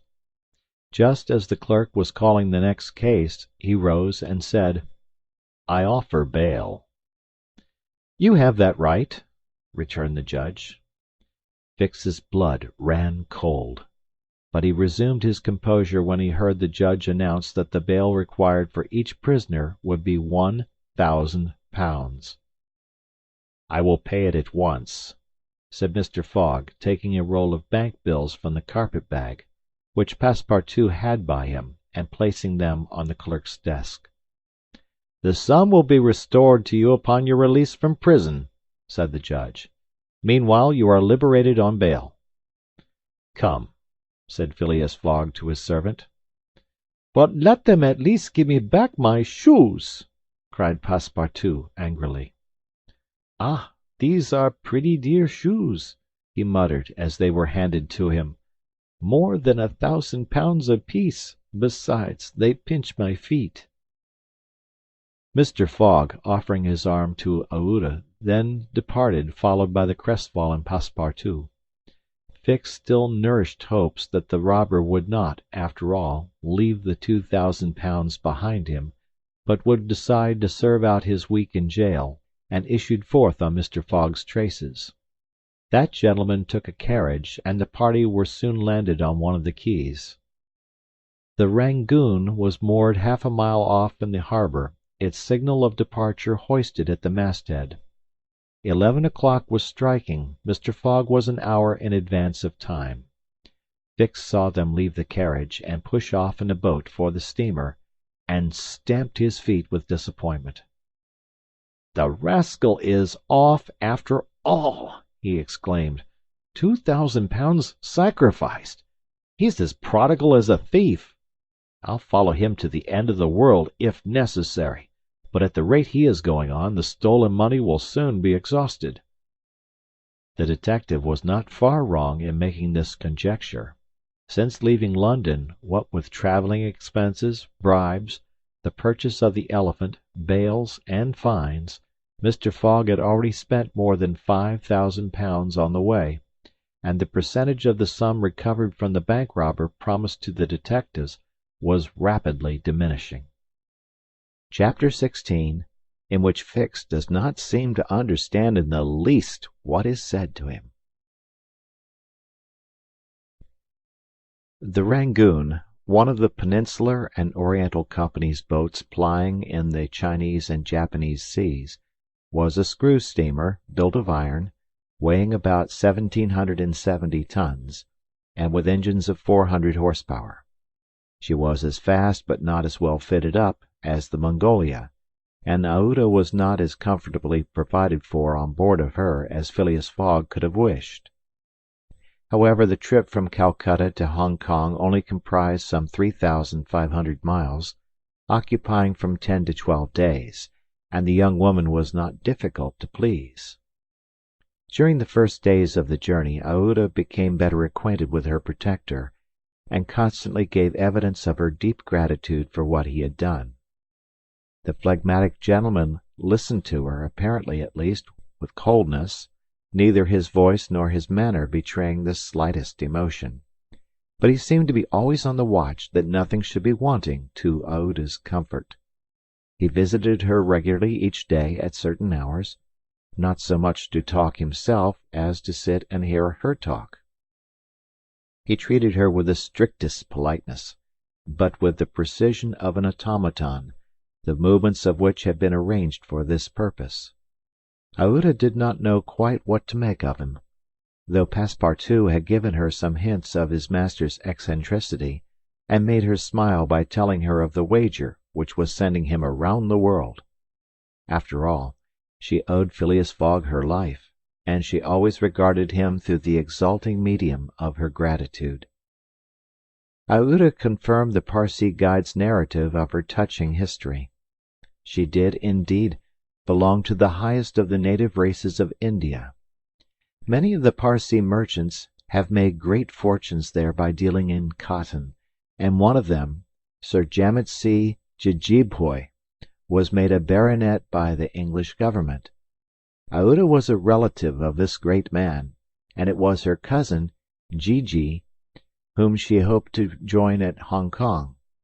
Whether she would find a protector in him she could not tell, but Mr. Fogg essayed to calm her anxieties, and to assure her that everything would be mathematically, he used the very word, arranged. Aouda fastened her great eyes, clear as the sacred lakes of the Himalaya, upon him, but the intractable Fogg, as reserved as ever, did not seem at all inclined to throw himself into this lake. The first few days of the voyage passed prosperously, amid favourable weather and propitious winds, and they soon came in sight of the great Andaman, the principal of the islands in the Bay of Bengal, with its picturesque Saddle Peak, 2,400 feet high, looming above the waters. The steamer passed along near the shores, but the savage Papuans, who are in the lowest scale of humanity, but are not, as has been asserted, cannibals, did not make their appearance. The panorama of the islands as they steamed by them was superb. Vast forests of palms, arrax, bamboo, teakwood, of the giant mimosa, and tree-like ferns covered the foreground, while behind, the graceful outlines of the mountains were traced against the sky, and along the coast swarmed by thousands the precious swallows whose nests furnish a luxurious dish to the tables of the Celestial Empire. The varied landscape afforded by the Andaman Islands was soon passed, however, and the Rangoon rapidly approached the Straits of Malacca, which gave access to the China Seas. What was Detective Fix, so unluckily drawn on from country to country, doing all this while? He had managed to embark on the Rangoon at Calcutta without being seen by Passepartout, after leaving orders that, if the warrant should arrive, it should be forwarded to him at Hong Kong, and he hoped to conceal his presence to the end of the voyage. It would have been difficult to explain why he was on board without awakening Passepartout's suspicions, who thought him still at Bombay. But necessity impelled him, nevertheless, to renew his acquaintance with the worthy servant, as will be seen. All the detective's hopes and wishes were now centred on Hong Kong, for the steamer's stay at Singapore would be too brief to enable him to take any steps there. The arrest must be made at Hong Kong, or the robber would probably escape him for ever. Hong Kong was the last English ground on which he could set foot Beyond, China, Japan, America offered to Fogg an almost certain refuge. If the warrant should at last make its appearance at Hong Kong, Fix could arrest him and give him into the hands of the local police, and there would be no further trouble. But beyond Hong Kong, a simple warrant would be of no avail. An extradition warrant would be necessary, and that would result in delays and obstacles, of which the rascal would take advantage to elude justice. Fix thought over these probabilities during the long hours which he spent in his cabin, and kept repeating to himself, "Now, either the warrant will be at Hong Kong, in which case I shall arrest my man, or it will not be there, and this time it is absolutely necessary that I should delay his departure. I have failed at Bombay, and I have failed at Calcutta. If I fail at Hong Kong, my reputation is lost. Cost what it may, I must succeed. But how shall I prevent his departure, if that should turn out to be my last resource?" Fix made up his mind that, if worst came to worst, he would make a confidant of Passepartout, and tell him what kind of a fellow his master really was. That Passepartout was not Fogg's accomplice, he was very certain. The servant, enlightened by his disclosure, and afraid of being himself implicated in the crime, would doubtless become an ally of the detective. But this method was a dangerous one, only to be employed when everything else had failed.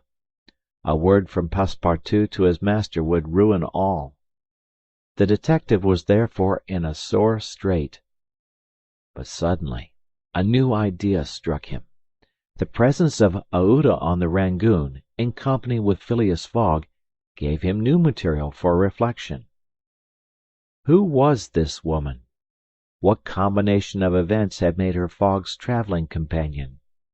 They had evidently met somewhere between Bombay and Calcutta, but where?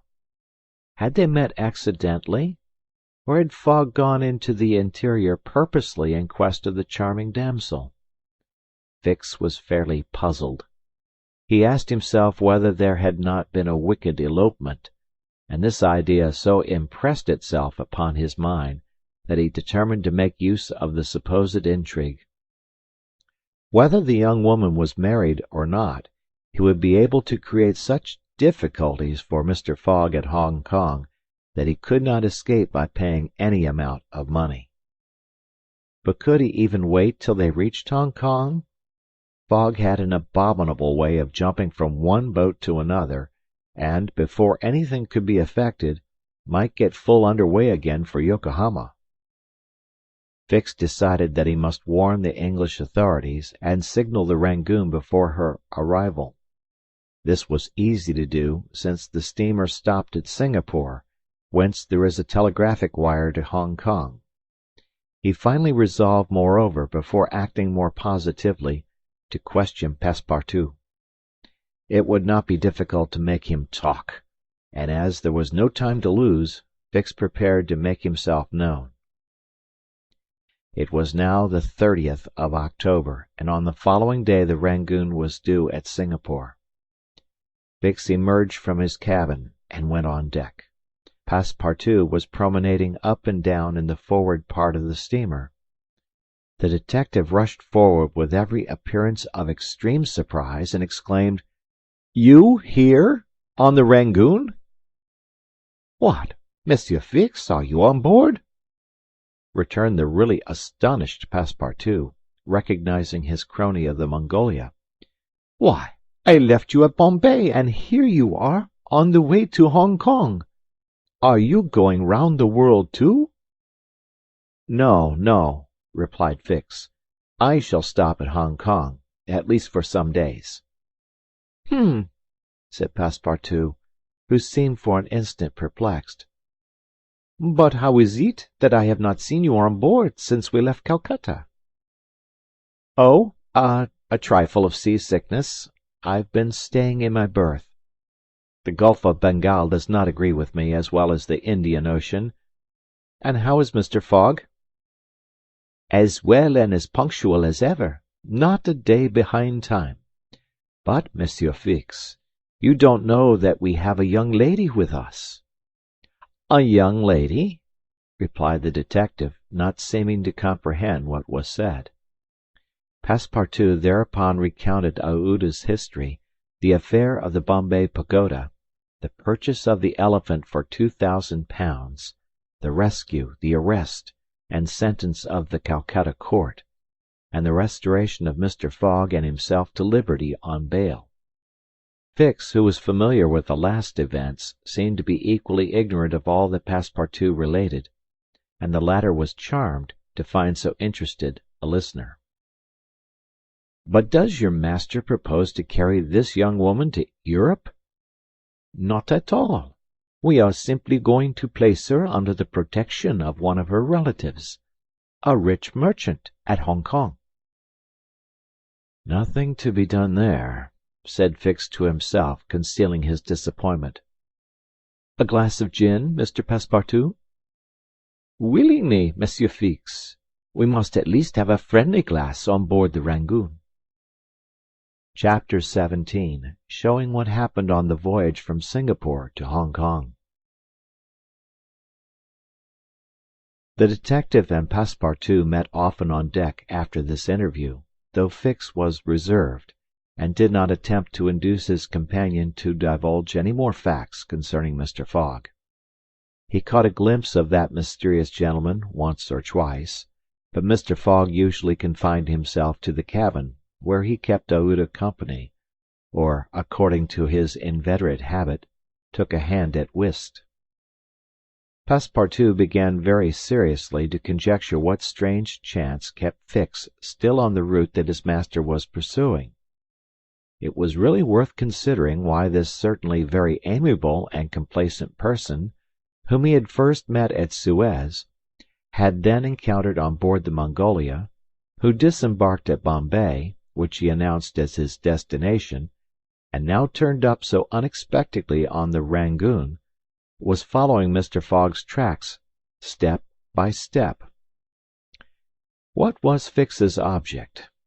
Passepartout was ready to wager his Indian shoes, which he had religiously preserved, that Fix would also leave Hong Kong at the same time with them, and probably on the same steamer.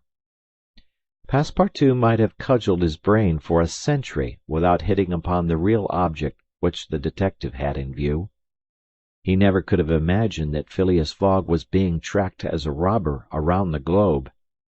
But, as it is in human nature to attempt the solution of every mystery, Passepartout suddenly discovered an explanation of Fix's movements, which was in truth far from unreasonable. Fix, he thought, could only be an agent of Mr. Fogg's friends at the Reform Club, sent to follow him up, and to ascertain that he really went round the world, as had been agreed upon. "It's clear," repeated the worthy servant to himself, proud of his shrewdness. "He's a spy sent to keep us in view. That isn't quite the thing either, to be spying Mr. Fogg, who is so honourable a man. Ah, gentlemen of the Reform, this shall cost you dear."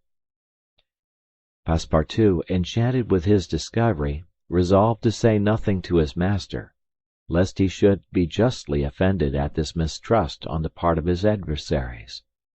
But he determined to chaff Fix, when he had the chance, with mysterious allusions, which, however, need not betray his real suspicions. During the afternoon of Wednesday, 30th October, the Rangoon entered the Strait of Malacca, which separates the peninsula of that name from Sumatra. The mountainous and craggy islets intercepted the beauties of this noble island from the view of the travellers. The Rangoon weighed anchor at Singapore the next day at 4 a.m., to receive coal, having gained half a day on the prescribed time of her arrival. Phileas Fogg noted this gain in his journal, and then, accompanied by Aouda, who betrayed a desire for a walk on shore, disembarked. Fix, who suspected Mr. Fogg's every movement, followed them cautiously, without being himself perceived, while Passepartout, laughing in his sleeve at Fix's manoeuvres, went about his usual errands. The island of Singapore is not imposing in aspect, for there are no mountains, yet its appearance is not without attractions. It is a park checkered by pleasant highways and avenues. A handsome carriage, drawn by a sleek pair of New Holland horses, carried Phileas Fogg and Aouda into the midst of rows of palms with brilliant foliage, and of clove trees, whereof the cloves formed the heart of a half-open flower. Pepper plants replaced the prickly hedges of European fields. Sago bushes, large ferns with gorgeous branches, varied the aspect of this tropical clime, while nutmeg trees in full foliage filled the air with a penetrating perfume. Agile and grinning bands of monkeys skipped about in the trees, nor were tigers wanting in the jungles. After a drive of 2 hours through the country, Aouda and Mr. Fogg returned to the town, which is a vast collection of heavy-looking, irregular houses, surrounded by charming gardens, rich in tropical fruits and plants, and at 10 o'clock they re-embarked, closely followed by the detective, who had kept them constantly in sight.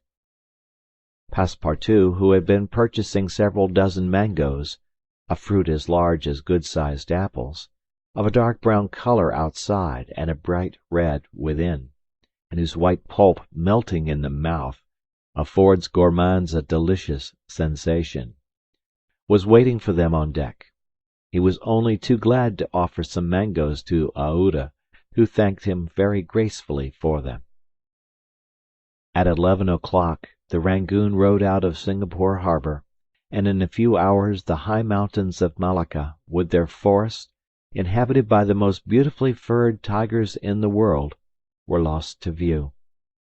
Singapore is distant some 1,300 miles from the island of Hong Kong, which is a little English colony near the Chinese coast. Phileas Fogg hoped to accomplish the journey in 6 days, so as to be in time for the steamer which would leave on the 6th of November for Yokohama, the principal Japanese port.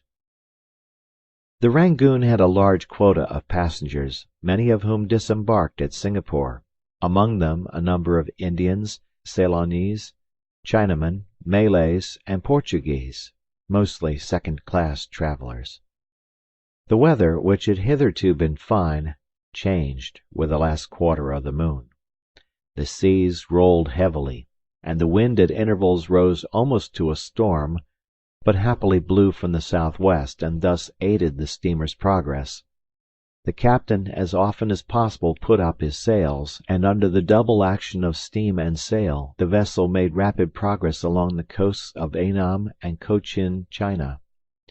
Owing to the defective construction of the Rangoon, however, unusual precautions became necessary in unfavourable weather, but the loss of time which resulted from this cause, while it nearly drove Passepartout out of his senses, did not seem to affect his master in the least. Passepartout blamed the captain, the engineer, and the crew, and consigned all who were connected with the ship to the land where the pepper grows. Perhaps the thought of the gas, which was remorselessly burning at his expense in Savile Row, had something to do with his hot impatience. "You are in a great hurry, then," said Fix to him one day, "to reach Hong Kong?" "A very great hurry." "Mr. Fogg, I suppose, is anxious to catch the steamer for Yokohama?" "Terribly anxious." "You believe in this journey around the world, then?" "Absolutely. Don't you, Mr. Fix?"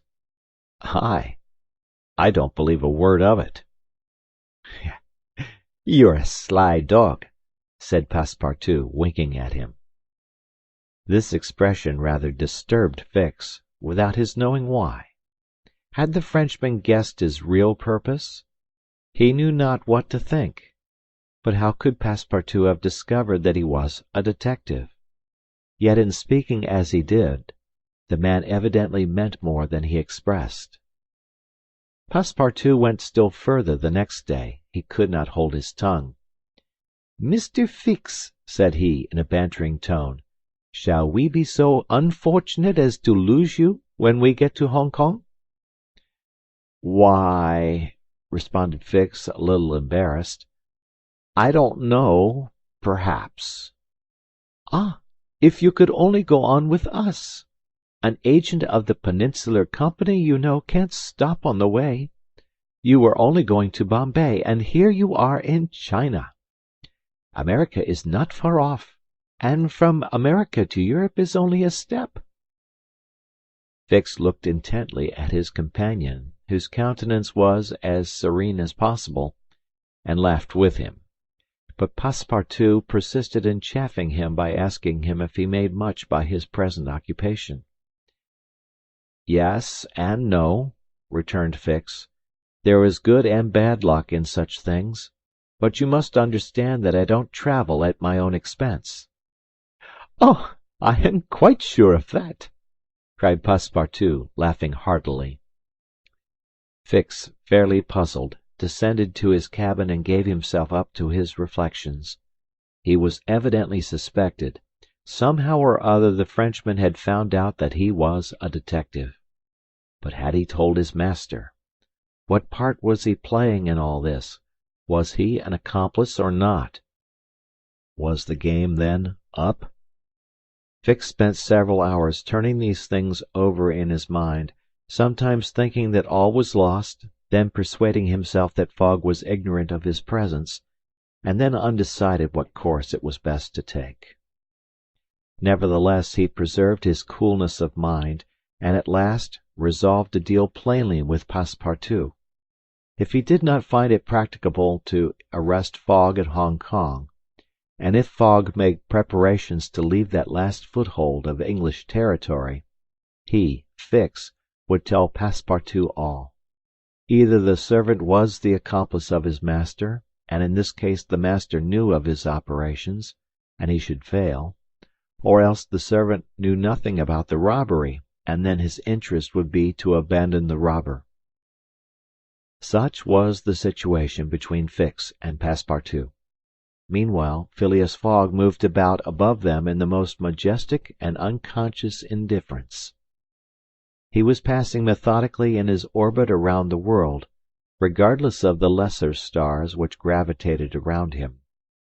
Yet there was near by what the astronomers would call a disturbing star, which might have produced an agitation in this gentleman's heart. But no, the charms of Aouda failed to act, to Passepartout's great surprise, and the disturbances, if they existed, would have been more difficult to calculate than those of Uranus which led to the discovery of Neptune. It was every day an increasing wonder to Passepartout, who read in Aouda's eyes the depths of her gratitude to his master. Phileas Fogg, though brave and gallant, must be, he thought, quite heartless. As to the sentiment which this journey might have awakened in him, there was clearly no trace of such a thing, while poor Passepartout existed in perpetual reveries. One day he was leaning on the railing of the engine-room, and was observing the engine, when a sudden pitch of the steamer threw the screw out of the water. The steam came hissing out of the valves, and this made Passepartout indignant. "The valves are not sufficiently charged," he exclaimed. "We are not going. Oh, these English! If this was an American craft, we should blow up, perhaps, but we should at all events go faster." Chapter 18, in which Phileas Fogg, Passepartout, and Fix go each about his business. The weather was bad during the latter days of the voyage. The wind, obstinately remaining in the northwest, blew a gale and retarded the steamer. The Rangoon rolled heavily, and the passengers became impatient of the long, monstrous waves which the wind raised before their path. A sort of tempest arose on the 3rd of November, the squall knocking the vessel about with fury, and the waves running high. The Rangoon reefed all her sails, and even the rigging proved too much, whistling and shaking amid the squall. The steamer was forced to proceed slowly, and the captain estimated that she would reach Hong Kong 20 hours behind time, and more if the storm lasted. Phileas Fogg gazed at the tempestuous sea, which seemed to be struggling especially to delay him, with his habitual tranquillity.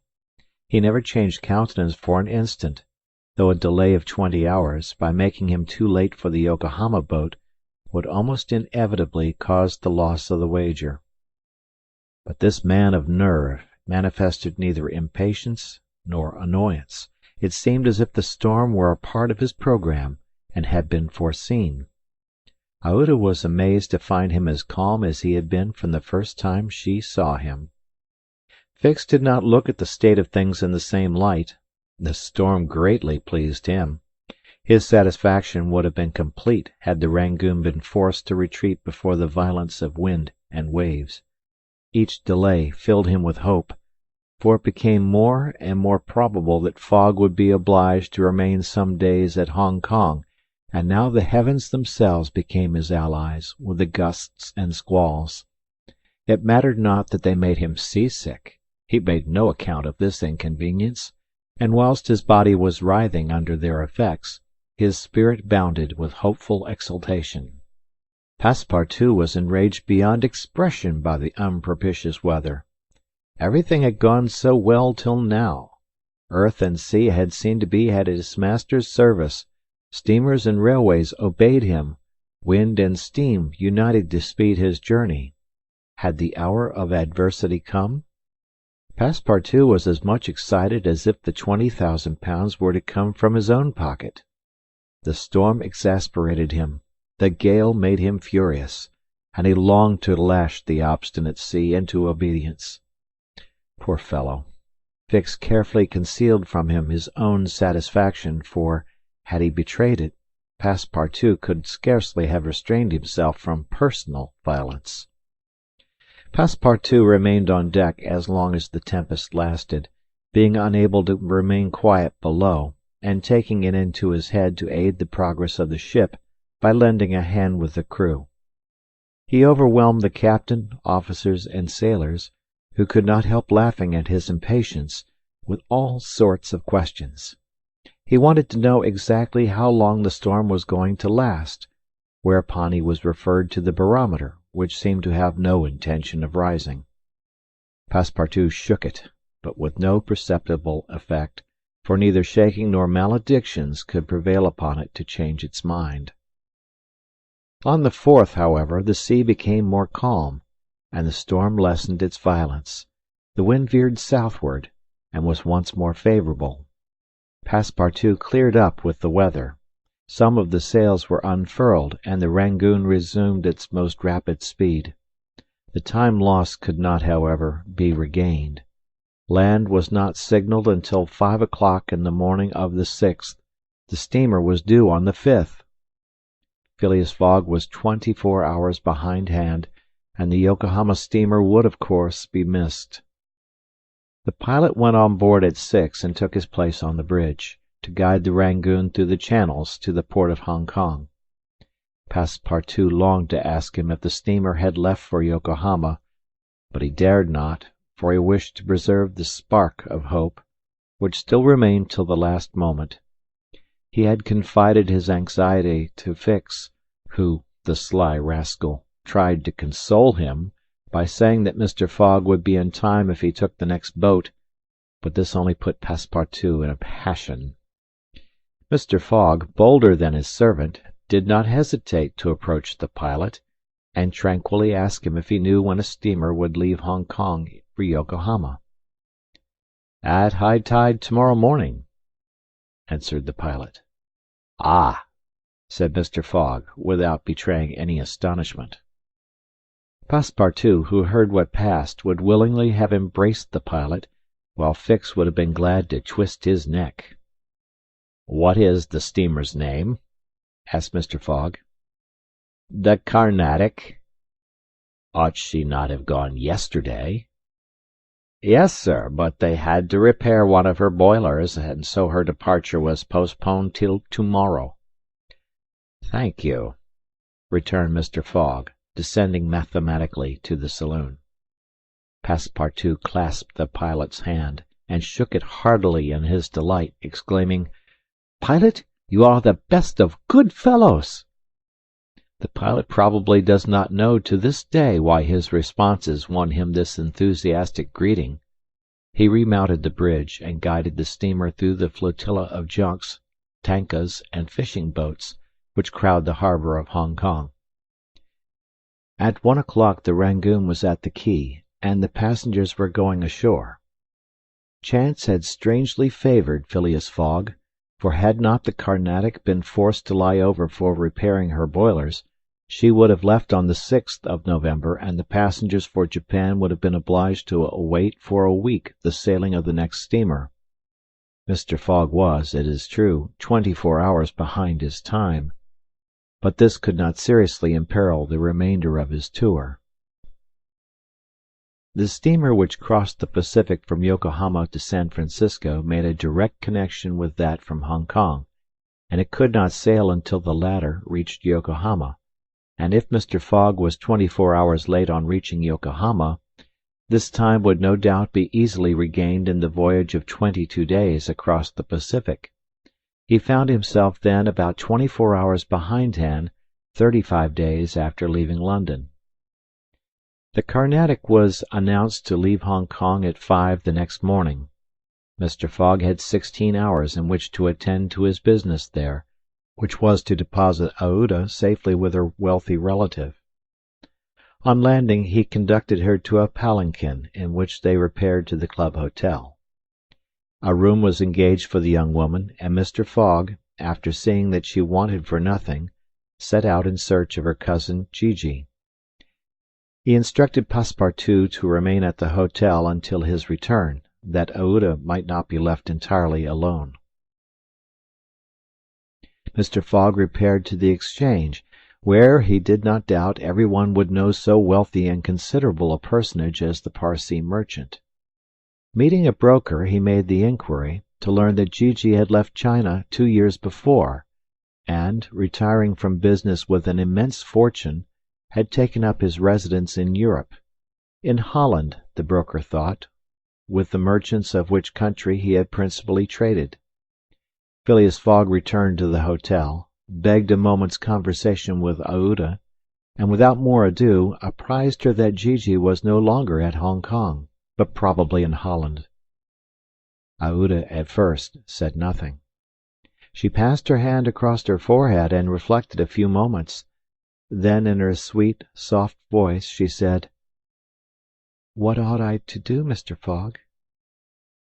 "It is very simple," responded the gentleman. "Go on to Europe." "But I cannot intrude." "You do not intrude, nor do you in the least embarrass my project. Passepartout." "Monsieur." "Go to the Carnatic and engage 3 cabins." Passepartout, delighted that the young woman, who was very gracious to him, was going to continue the journey with them, went off at a brisk gait to obey his master's order. Chapter 19, in which Passepartout takes a too great interest in his master, and what comes of it. Hong Kong is an island which came into the possession of the English by the Treaty of Nankin, after the War of 1842, and the colonizing genius of the English has created upon it an important city and an excellent port. The island is situated at the mouth of the Canton River, and is separated by about 60 miles from the Portuguese town of Macao, on the opposite coast. Hong Kong has beaten Macao in the struggle for the Chinese trade, and now the greater part of the transportation of Chinese goods finds its depot at the former place. Docks, hospitals, wharves, a Gothic cathedral, a government house, macadamized streets, give to Hong Kong the appearance of a town in Kent or Surrey, transformed by some strange magic to the antipodes. Passepartout wandered, with his hands in his pockets, towards the Victoria port, gazing as he went at the curious palanquins and other modes of conveyance, and the groups of Chinese, Japanese, and Europeans who passed to and fro in the streets. Hong Kong seemed to him not unlike Bombay, Calcutta, and Singapore, since, like them, it betrayed everywhere the evidence of English supremacy. At the Victoria port he found a confused mass of ships of all nations, English, French, American, and Dutch, men of war and trading vessels, Japanese and Chinese junks, sempas, tankas, and flower boats, which formed so many floating parterres. Passepartout noticed in the crowd a number of the natives, who seemed very old and were dressed in yellow. On going into a barber's to get shaved, he learned that these ancient men were all at least 80 years old, at which age they are permitted to wear yellow, which is the imperial color. Passepartout, without exactly knowing why, thought this very funny. On reaching the quay where they were to embark on the Carnatic, he was not astonished to find Fix walking up and down. The detective seemed very much disturbed and disappointed. "This is bad," muttered Passepartout, "for the gentlemen of the Reform Club." He accosted Fix with a merry smile, as if he had not perceived that gentleman's chagrin. The detective had, indeed, good reasons to inveigh against the bad luck which pursued him. The warrant had not come. It was certainly on the way, but as certainly it could not now reach Hong Kong for several days, and, this being the last English territory on Mr. Fogg's route, the robber would escape, unless he could manage to detain him. "Well, Monsieur Fix," said Passepartout, "have you decided to go with us, so far as America?" "Yes," returned Fix through his set teeth. "Good!" exclaimed Passepartout, laughing heartily. "I knew you could not persuade yourself to separate from us. Come and engage your berth." They entered the steamer office and secured cabins for 4 persons. The clerk, as he gave them the tickets, informed them that, the repairs on the Carnatic having been completed, the steamer would leave that very evening, and not next morning as had been announced. "That will suit my master all the better," said Passepartout. "I will go and let him know." Fix now decided to make a bold move. He resolved to tell Passepartout all. It seemed to be the only possible way to keep Phileas Fogg several days longer at Hong Kong. He accordingly invited his companion into a tavern which caught his eye on the quay. On entering, they found themselves in a large room handsomely decorated, at the end of which was a large camp bed furnished with cushions. Several persons lay upon this bed in a deep sleep. At the small tables which were arranged about the room, some 30 customers were drinking English beer, porter, gin, and brandy, smoking the while long red clay pipes stuffed with little balls of opium mingled with the essence of rose. From time to time one of the smokers, overcome with the narcotic, would slip under the table, whereupon the waiters, taking him by the head and feet, carried and laid him upon the bed. The bed already supported 20 of these stupefied sots. Fix and Passepartout saw that they were in a smoking-house haunted by those wretched, cadaverous, idiotic creatures to whom the English merchants sell every year the miserable drug called opium, to the amount of £1,400,000, thousands devoted to one of the most despicable vices which afflict humanity. The Chinese government has in vain attempted to deal with the evil by stringent laws. It passed gradually from the rich, to whom it was at first exclusively reserved, to the lower classes, and then its ravages could not be arrested.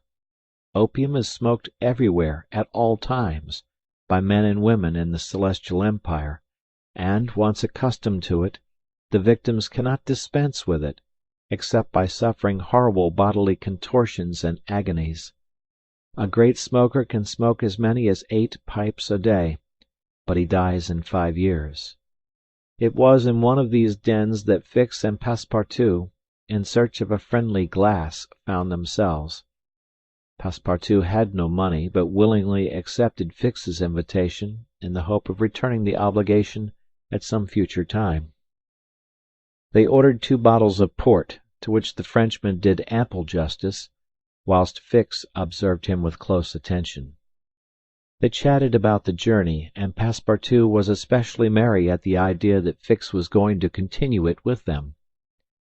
When the bottles were empty, however, he rose to go and tell his master of the change in the time of the sailing of the Carnatic.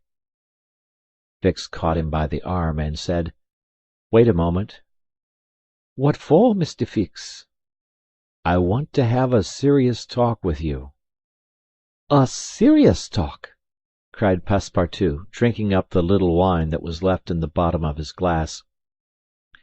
"Well, we'll talk about it tomorrow. I haven't time now." "Stay. What I have to say concerns your master." Passepartout, at this, looked attentively at his companion. Fix's face seemed to have a singular expression. He resumed his seat. "What is it that you have to say?" Fix placed his hand upon Passepartout's arm, and, lowering his voice, said, "You have guessed who I am?" "Parbleu!" said Passepartout, smiling. "Then I'm going to tell you everything." "Now that I know everything, my friend. Ah, that's very good.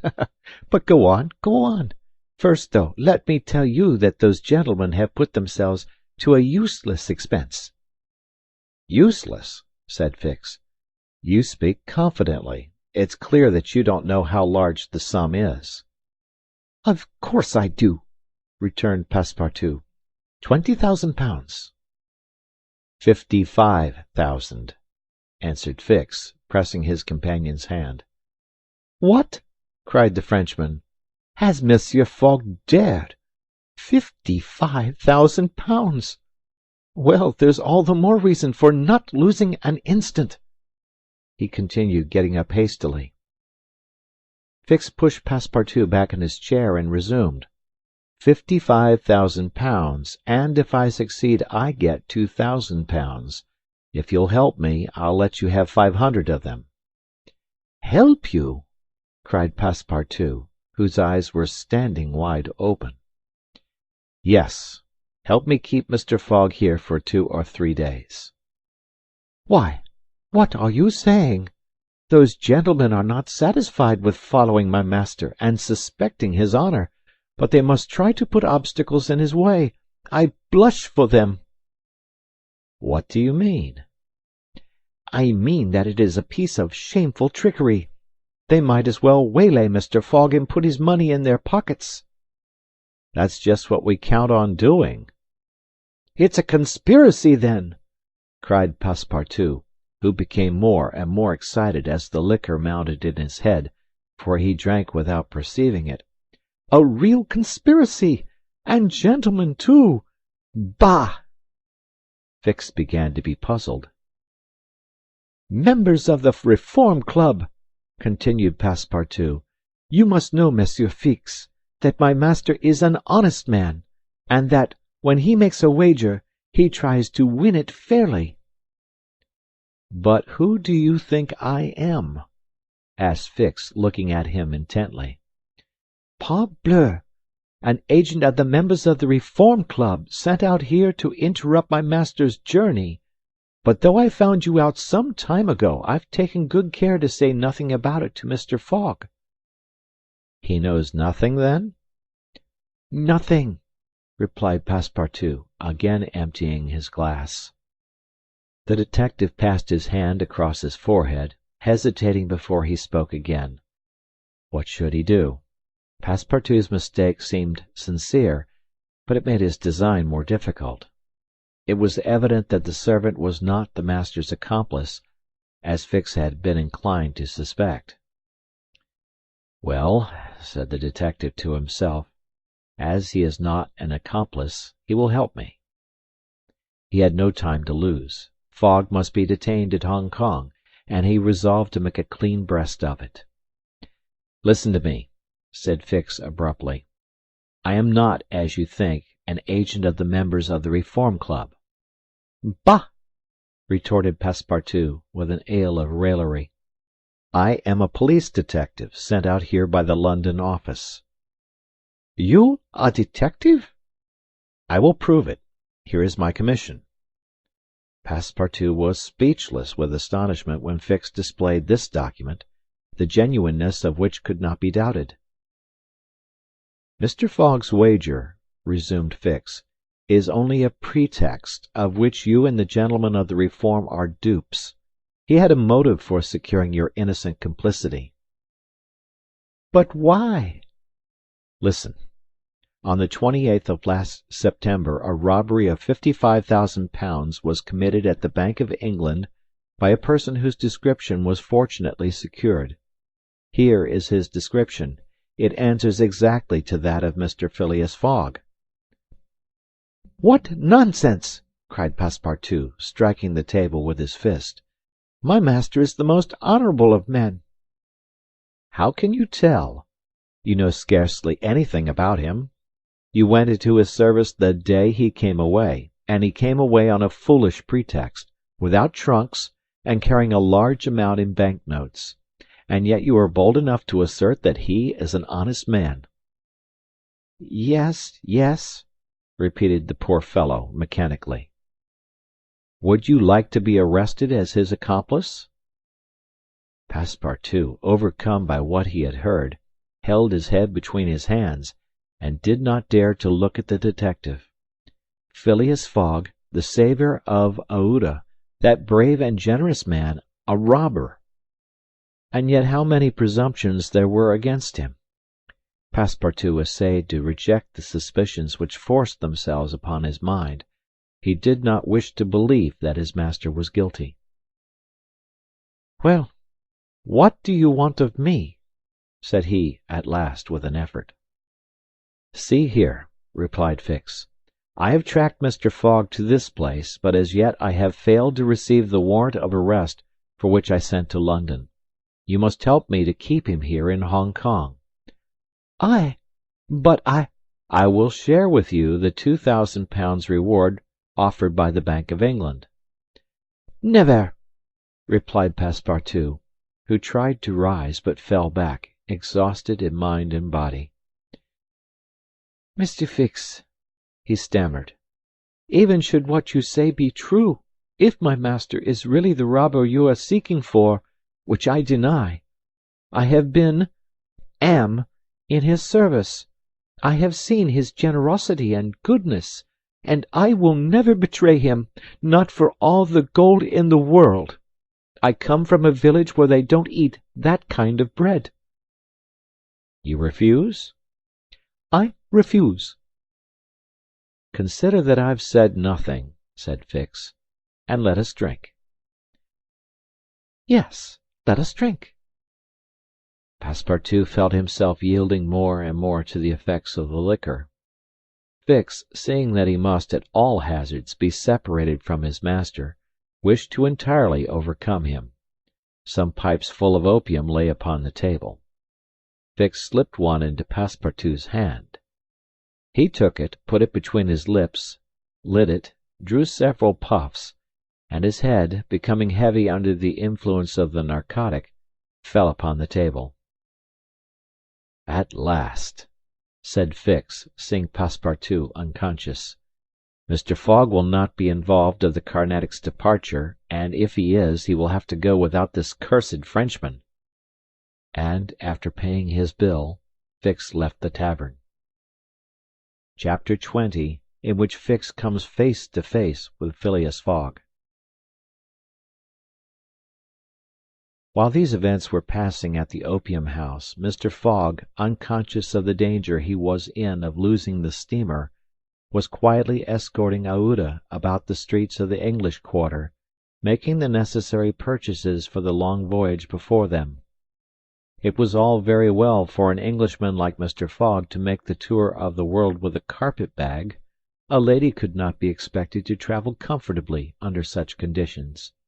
He acquitted his task with characteristic serenity, and invariably replied to the remonstrances of his fair companion, who was confused by his patience and generosity. It is in the interest of my journey, a part of my programme.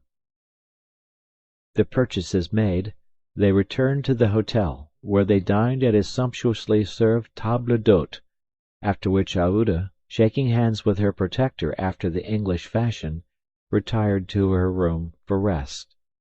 Mr. Fogg absorbed himself throughout the evening in the perusal of the Times and Illustrated London News. Had he been capable of being astonished at anything, it would have been not to see his servant return at bedtime. But, knowing that the steamer was not to leave for Yokohama until the next morning, he did not disturb himself about the matter. When Passepartout did not appear the next morning to answer his master's bell, Mr. Fogg, not betraying the least vexation, contented himself with taking his carpet-bag, calling Aouda, and sending for a palanquin. It was then 8 o'clock. At 9:30, it being then high tide, the Carnatic would leave the harbour. Mr. Fogg and Aouda got into the palanquin, their luggage being brought after on a wheelbarrow, and half an hour later stepped upon the quay whence they were to embark. Mr. Fogg then learned that the Carnatic had sailed the evening before. He had expected to find not only the steamer but his domestic, and was forced to give up both. But no sign of disappointment appeared on his face, and he merely remarked to Aouda, "It is an accident, madam, nothing more." At this moment a man who had been observing him attentively approached. It was Fix, who, bowing, addressed Mr. Fogg. "Were you not, like me, sir, a passenger by the Rangoon, which arrived yesterday?" "I was, sir," replied Mr. Fogg coldly, "but I have not the honour—" "Pardon me, I thought I should find your servant here." "Do you know where he is, sir?" asked Aouda anxiously. "What?" responded Fix, feigning surprise. "Is he not with you?" "No," said Aouda. "He has not made his appearance since yesterday. Could he have gone on board the Carnatic without us?" "Without you, madam," answered the detective. "Excuse me, did you intend to sail in the Carnatic?" "Yes, sir." "So did I, madam, and I am excessively disappointed. The Carnatic, its repairs being completed, left Hong Kong 12 hours before the stated time, without any notice being given, and we must now wait a week for another steamer." As he said "a week," Fix felt his heart leap for joy. Fogg detained at Hong Kong for a week! There would be time for the warrant to arrive, and fortune at last favoured the representative of the law. His horror may be imagined when he heard Mr. Fogg say, in his placid voice, "But there are other vessels besides the Carnatic, it seems to me, in the harbour of Hong Kong." And, offering his arm to Aouda, he directed his steps toward the docks in search of some craft about to start. Fix, stupefied, followed. It seemed as if he were attached to Mr. Fogg by an invisible thread. Chance, however, appeared really to have abandoned the man it had hitherto served so well. For 3 hours Phileas Fogg wandered about the docks, with the determination, if necessary, to charter a vessel to carry him to Yokohama. But he could only find vessels which were loading or unloading, and which could not therefore set sail. Fix began to hope again. But Mr. Fogg, far from being discouraged, was continuing his search, resolved not to stop if he had to resort to Macao, when he was accosted by a sailor on one of the wharves. "Is your honour looking for a boat?" "Have you a boat ready to sail?" "Yes, your honour, a pilot boat, for number 43, the best in the harbour." "Does she go fast?" "Between 8 and 9 knots the hour." "Will you look at her?" "Yes." "Your honour will be satisfied with her. Is it a sea excursion?" "No, for a voyage." "A voyage?" "Yes. Will you agree to take me to Yokohama?" The sailor leaned on the railing, opened his eyes wide, and said, "Is your honour joking?" "No. I have missed the Carnatic, and I must get to Yokohama by the 14th at the latest, to take the boat for San Francisco." "I am sorry," said the sailor, "but it is impossible." I offer you £100 per day, and an additional reward of £200 if I reach Yokohama in time." "Are you in earnest?" "Very much so." The pilot walked away a little distance, and gazed out to sea, evidently struggling between the anxiety to gain a large sum, and the fear of venturing so far. Fix was in mortal suspense. Mr. Fogg turned to Aouda and asked her, "You would not be afraid, would you, madam?" "Not with you, Mr. Fogg," was her answer. The pilot now returned, shuffling his hat in his hands. "Well, pilot?" said Mr. Fogg. "Well, your honor," replied he, "I could not risk myself, my men, or my little boat of scarcely 20 tons on so long a voyage at this time of year. Besides, we could not reach Yokohama in time, for it is 1,660 miles from Hong Kong." "Only 1,600," said Mr. Fogg. "It's the same thing." Fix breathed more freely. "But," added the pilot, "it might be arranged another way." Fix ceased to breathe at all. "How?" asked Mr. Fogg. "By going to Nagasaki, at the extreme south of Japan, or even to Shanghai, which is only 800 miles from here. In going to Shanghai, we should not be forced to sail wide of the Chinese coast, which would be a great advantage, as the currents run northeast, and would aid us." "Pilot," said Mr. Fogg, "I must take the American steamer at Yokohama, and not at Shanghai or Nagasaki." "Why not?" returned the pilot. "The San Francisco steamer does not start from Yokohama. It puts in at Yokohama and Nagasaki, but it starts from Shanghai." "You are sure of that?" "Perfectly." "And when does the boat leave Shanghai?" "On the 11th, at 7 in the evening. We have, therefore, 4 days before us. That is 96 hours, and in that time, if we had good luck, and a southwest wind, and the sea was calm, we could make those 800 miles to Shanghai." "And you could go—" "In an hour, as soon as provisions could be got aboard and the sails put up." "It is a bargain. Are you the master of the boat?" "Yes, John Bunsby, master of the Tankadere." "Would you like some earnest money?" "If it would not put your honor out." "Here are £200 on account, sir," added Phileas Fogg, turning to Fix. "If you would like to take advantage—" "Thanks, sir. I was about to ask the favor." "Very well. In half an hour we shall go on board." "But poor Passepartout," urged Aouda, who was much disturbed by the servant's disappearance. "I shall do all I can to find him," replied Phileas Fogg. While Fix, in a feverish, nervous state, repaired to the pilot boat, the others directed their course to the police station at Hong Kong. Phileas Fogg there gave Passepartout's description, and left a sum of money, to be spent in the search for him. The same formalities having been gone through at the French consulate, and the palanquin having stopped at the hotel for the luggage, which had been sent back there, they returned to the wharf. It was now 3 o'clock, and pilot boat number 43, with its crew on board and its provisions stored away, was ready for departure. The Tankadere was a neat little craft of 20 tons, as gracefully built as if she were a racing yacht. Her shining copper sheathing, her galvanized ironwork, her deck, white as ivory, betrayed the pride taken by John Bunsby in making her presentable. Her 2 masts leaned a trifle backward. She carried brigantine, foresail, storm jib, and standing jib, and was well rigged for running before the wind, and she seemed capable of brisk speed, which, indeed, she had already proved by gaining several prizes in pilot boat races. The crew of the Tankadere was composed of John Bunsby, the master, and 4 hardy mariners who were familiar with the Chinese seas.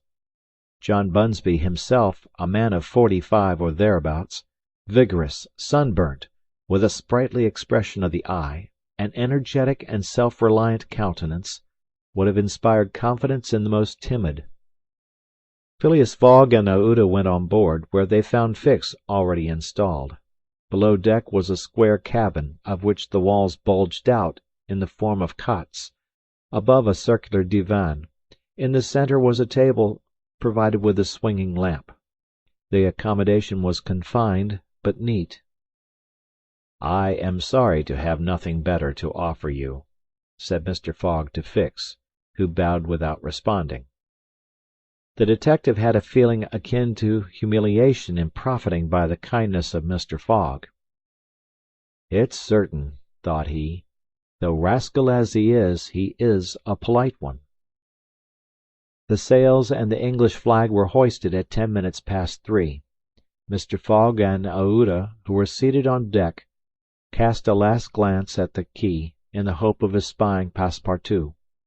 Fix was not without his fears lest chance should direct the steps of the unfortunate servant, whom he had so badly treated, in this direction, in which case an explanation the reverse of satisfactory to the detective must have ensued. But the Frenchman did not appear, and without doubt was still lying under the stupefying influence of the opium. John Bunsby, master, at length gave the order to start, and the Tankadere, taking the wind under her brigantine, foresail, and standing jib, bounded briskly forward over the waves. Chapter 21, in which the master of the Tankadere runs great risk of losing a reward of £200. This voyage of 800 miles was a perilous venture on a craft of 20 tons, and at that season of the year. The Chinese seas are usually boisterous, subject to terrible gales of wind, and especially during the equinoxes, and it was now early November. It would clearly have been to the master's advantage to carry his passengers to Yokohama, since he was paid a certain sum per day, but he would have been rash to attempt such a voyage, and it was imprudent even to attempt to reach Shanghai. But John Bunsby believed in the Tankadere, which rode on the waves like a seagull, and perhaps he was not wrong. Late in the day they passed through the capricious channels of Hong Kong, and the Tankadere, impelled by favourable winds, conducted herself admirably.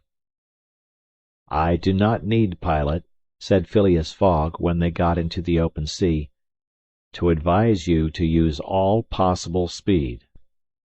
"Trust me, your honor. We are carrying all the sail the wind will let us. The poles would add nothing, and are only used when we are going into port." "It's your trade, not mine, pilot, and I confide in you." Phileas Fogg, with body erect and legs wide apart, standing like a sailor, gazed without staggering at the swelling waters.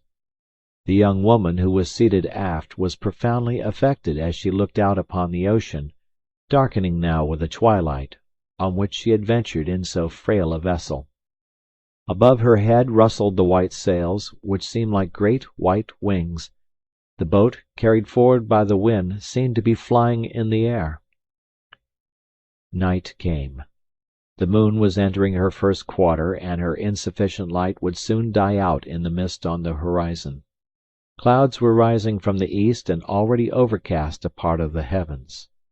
The pilot had hung out his lights, which was very necessary in these seas crowded with vessels bound landward, for collisions are not uncommon occurrences, and at the speed she was going, the least shock would shatter the gallant little craft.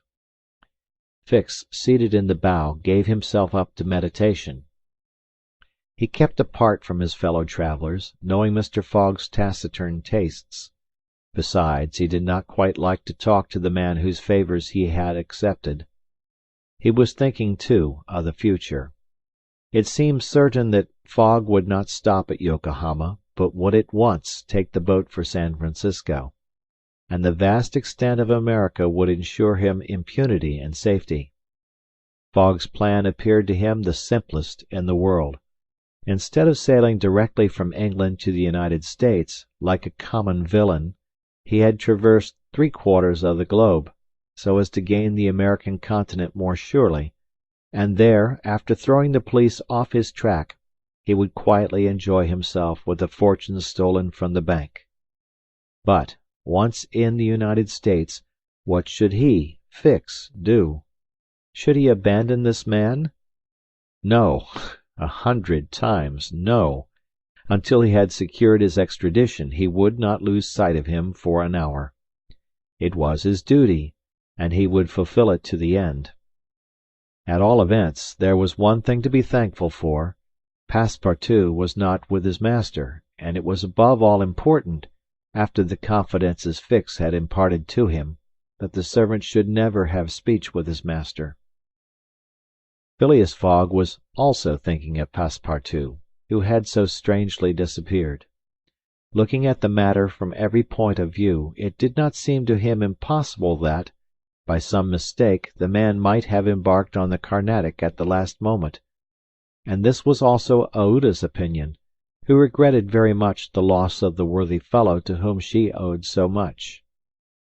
They might then find him at Yokohama, for, if the Carnatic was carrying him thither, it would be easy to ascertain if he had been on board. A brisk breeze arose about 10 o'clock, but though it might have been prudent to take in a reef, the pilot, after carefully examining the heavens, let the craft remain rigged as before. The Tankadere bore sail admirably, as she drew a great deal of water, and everything was prepared for high speed in case of a gale. Mr. Fogg and Aouda descended into the cabin at midnight, having been already preceded by Fix, who had lain down on one of the cots. The pilot and crew remained on deck all night. At sunrise the next day, which was 8th November, the boat had made more than 100 miles. The log indicated a mean speed of between 8 and 9 miles. The Tankadere still carried all sail, and was accomplishing her greatest capacity of speed. If the wind held as it was, the chances would be in her favor. During the day she kept along the coast, where the currents were favorable. The coast, irregular in profile, and visible sometimes across the clearings, was at most 5 miles distant. The sea was less boisterous, since the wind came off land, a fortunate circumstance for the boat, which would suffer, owing to its small tonnage, by a heavy surge on the sea. The breeze subsided a little towards noon, and set in from the southwest. The pilot put up his poles, but took them down again within 2 hours, as the wind freshened up anew.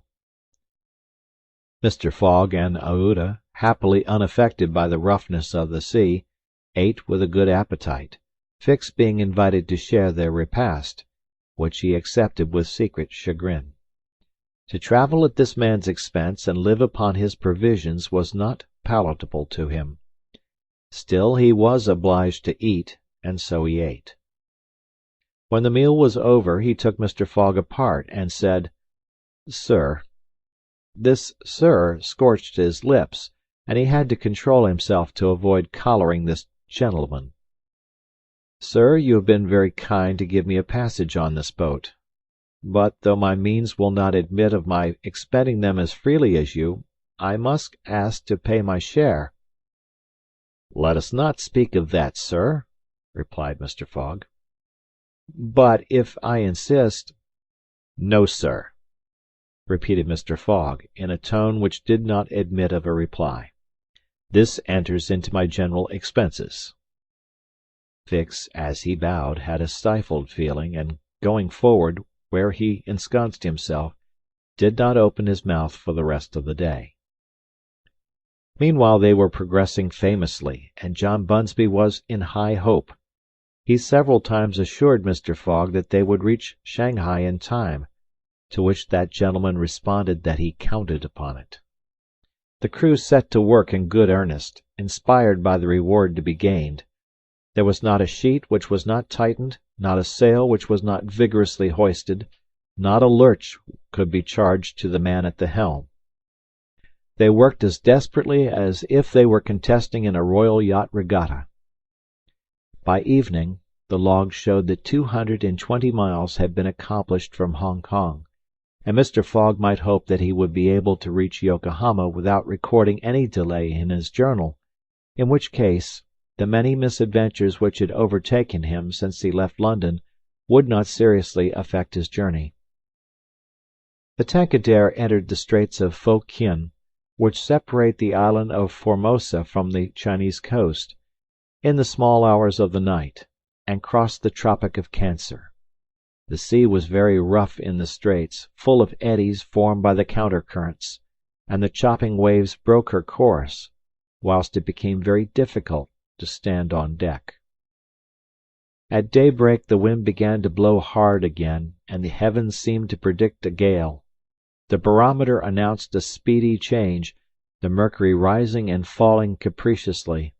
The sea also, in the southeast, raised long surges, which indicated a tempest. The sun had set the evening before in a red mist, in the midst of the phosphorescent scintillations of the ocean. John Bunsby long examined the threatening aspect of the heavens, muttering indistinctly between his teeth. At last he said in a low voice to Mr. Fogg, "Shall I speak out to your honor?" "Of course." "Well, we are going to have a squall." "Is the wind north or south?" asked Mr. Fogg quietly. "South. Look, a typhoon is coming up." "Glad it's a typhoon from the south, for it will carry us forward." "Oh, if you take it that way," said John Bunsby, "I've nothing more to say." John Bunsby's suspicions were confirmed. At a less advanced season of the year the typhoon, according to a famous meteorologist, would have passed away like a luminous cascade of electric flame, but in the winter equinox it was to be feared that it would burst upon them with great violence. The pilot took his precautions in advance. He reefed all sail, the pole masts were dispensed with, all hands went forward to the bows. A single triangular sail, of strong canvas, was hoisted as a storm jib, so as to hold the wind from behind. Then they waited. John Bunsby had requested his passengers to go below, but this imprisonment in so narrow a space, with little air, and the boat bouncing in the gale, was far from pleasant. Neither Mr. Fogg, Fix, nor Aouda consented to leave the deck. The storm of rain and wind descended upon them towards 8 o'clock. With but its bit of sail, the Tankadere was lifted like a feather by a wind, an idea of whose violence can scarcely be given. To compare her speed to 4 times that of a locomotive going on full steam would be below the truth. The boat scudded thus northward during the whole day, borne on by monstrous waves, preserving always, fortunately, a speed equal to theirs. 20 times she seemed almost to be submerged by those mountains of water which rose behind her, but the adroit management of the pilot saved her. The passengers were often bathed in spray, but they submitted to it philosophically. Fix cursed it, no doubt, but Aouda, with her eyes fastened upon her protector, whose coolness amazed her, showed herself worthy of him, and bravely weathered the storm. As for Phileas Fogg, it seemed just as if the typhoon were a part of his programme. Up to this time the Tankadere had always held her course to the north, but towards evening the wind, veering 3/4, bore down from the northwest. The boat, now lying in the trough of the waves, shook and rolled terribly. The sea struck her with fearful violence. At night the tempest increased in violence. John Bunsby saw the approach of darkness and the rising of the storm with dark misgivings. He thought a while, and then asked his crew if it was not time to slacken speed. After a consultation, he approached Mr. Fogg and said, "I think, your honor, that we should do well to make for one of the ports on the coast." "I think so too." "Ah," said the pilot, "but which one?" "I know of but one," returned Mr. Fogg tranquilly. "And that is?" "Shanghai." The pilot, at first, did not seem to comprehend. He could scarcely realize so much determination and tenacity. Then he cried, "Well, yes, your honor is right. To Shanghai." So the Tankadere kept steadily on her northward track. The night was really terrible. It would be a miracle if the craft did not founder. Twice it could have been all over with her if the crew had not been constantly on the watch. Aouda was exhausted, but did not utter a complaint. More than once Mr. Fogg rushed to protect her from the violence of the waves. Day reappeared. The tempest still raged with undiminished fury, but the wind now returned to the southeast. It was a favorable change, and the Tankadere again bounded forward on this mountainous sea, though the waves crossed each other and imparted shocks and counter-shocks, which would have crushed a craft less solidly built. From time to time the coast was visible through the broken mist, but no vessel was in sight. The Tankadere was alone upon the sea. There were some signs of a calm at noon, and these became more distinct as the sun descended toward the horizon.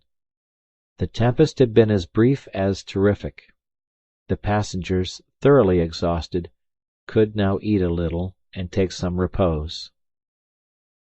The night was comparatively quiet. Some of the sails were again hoisted, and the speed of the boat was very good. The next morning at dawn they espied the coast, and John Bunsby was able to assert that they were not 100 miles from Shanghai. 100 miles, and only 1 day to traverse them. That very evening Mr. Fogg was due at Shanghai, if he did not wish to miss the steamer to Yokohama. Had there been no storm, during which several hours were lost, they would be at this moment within 30 miles of their destination. The wind grew decidedly calmer, and happily the sea fell with it. All sails were now hoisted, and at noon the Tankadere was within 45 miles of Shanghai. There remained yet 6 hours in which to accomplish that distance. All on board feared that it could not be done, and every one, Phileas Fogg no doubt excepted, felt his heart beat with impatience. The boat must keep up an average of 9 miles an hour, and the wind was becoming calmer every moment. It was a capricious breeze coming from the coast, and after it passed the sea became smooth. Still the Tankadere was so light, and her fine sails caught the fickle zephyrs so well, that with the aid of the currents John Bunsby found himself at 6 o'clock not more than 10 miles from the mouth of Shanghai River.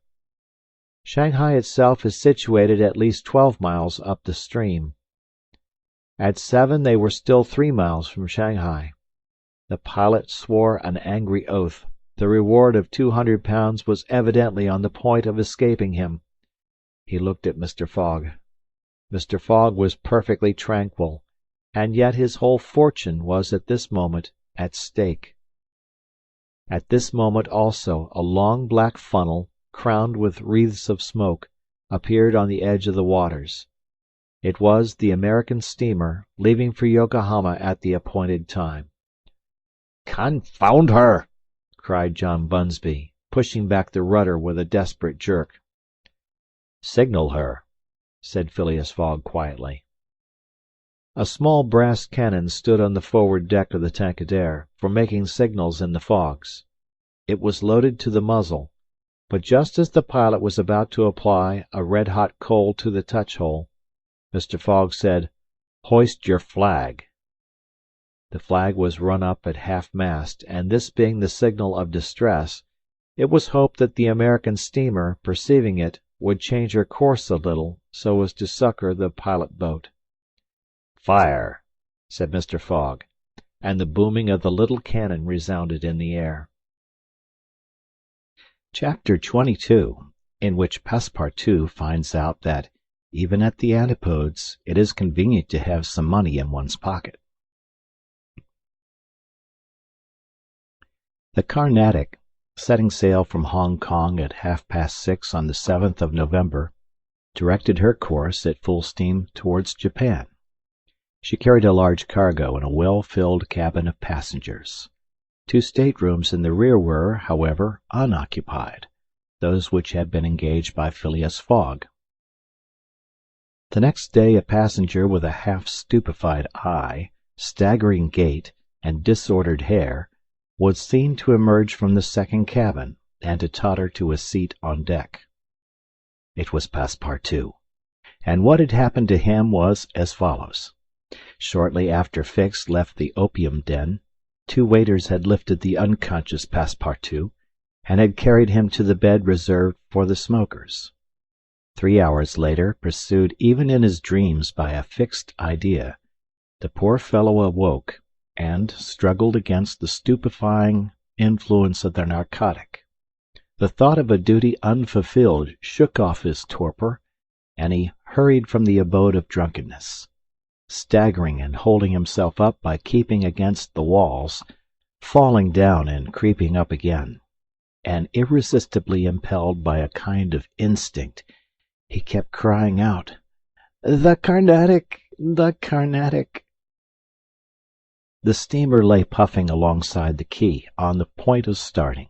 Passepartout had but a few steps to go, and, rushing upon the plank, he crossed it and fell unconscious on the deck, just as the Carnatic was moving off. Several sailors, who were evidently accustomed to this sort of scene, carried the poor Frenchman down into the second cabin, and Passepartout did not wake until they were 150 miles away from China. Thus he found himself the next morning on the deck of the Carnatic, and eagerly inhaling the exhilarating sea breeze. The pure air sobered him. He began to collect his sense, which he found a difficult task, but at last he recalled the events of the evening before, Fix's revelation, and the opium house. "It is evident," said he to himself, "that I have been abominably drunk. What will Mr. Fogg say? At least I have not missed the steamer, which is the most important thing." Then, as Fix occurred to him, "As for that rascal, I hope we are well rid of him, and that he has not dared, as he proposed, to follow us on board the Carnatic. A detective on the track of Mr. Fogg, accused of robbing the Bank of England! Pshaw! Mr. Fogg is no more a robber than I am a murderer." Should he divulge Fix's real errand to his master? Would it do to tell the part the detective was playing? Would it not be better to wait until Mr. Fogg reached London again, and then impart to him that an agent of the Metropolitan Police had been following him round the world, and have a good laugh over it? No doubt, at least, it was worth considering. The first thing to do was to find Mr. Fogg and apologize for his singular behavior. Passepartout got up and proceeded, as well as he could with the rolling of the steamer, to the after deck. He saw no one who resembled either his master or Aouda. "Good," muttered he, "Aouda has not got up yet, and Mr. Fogg has probably found some partners at whist."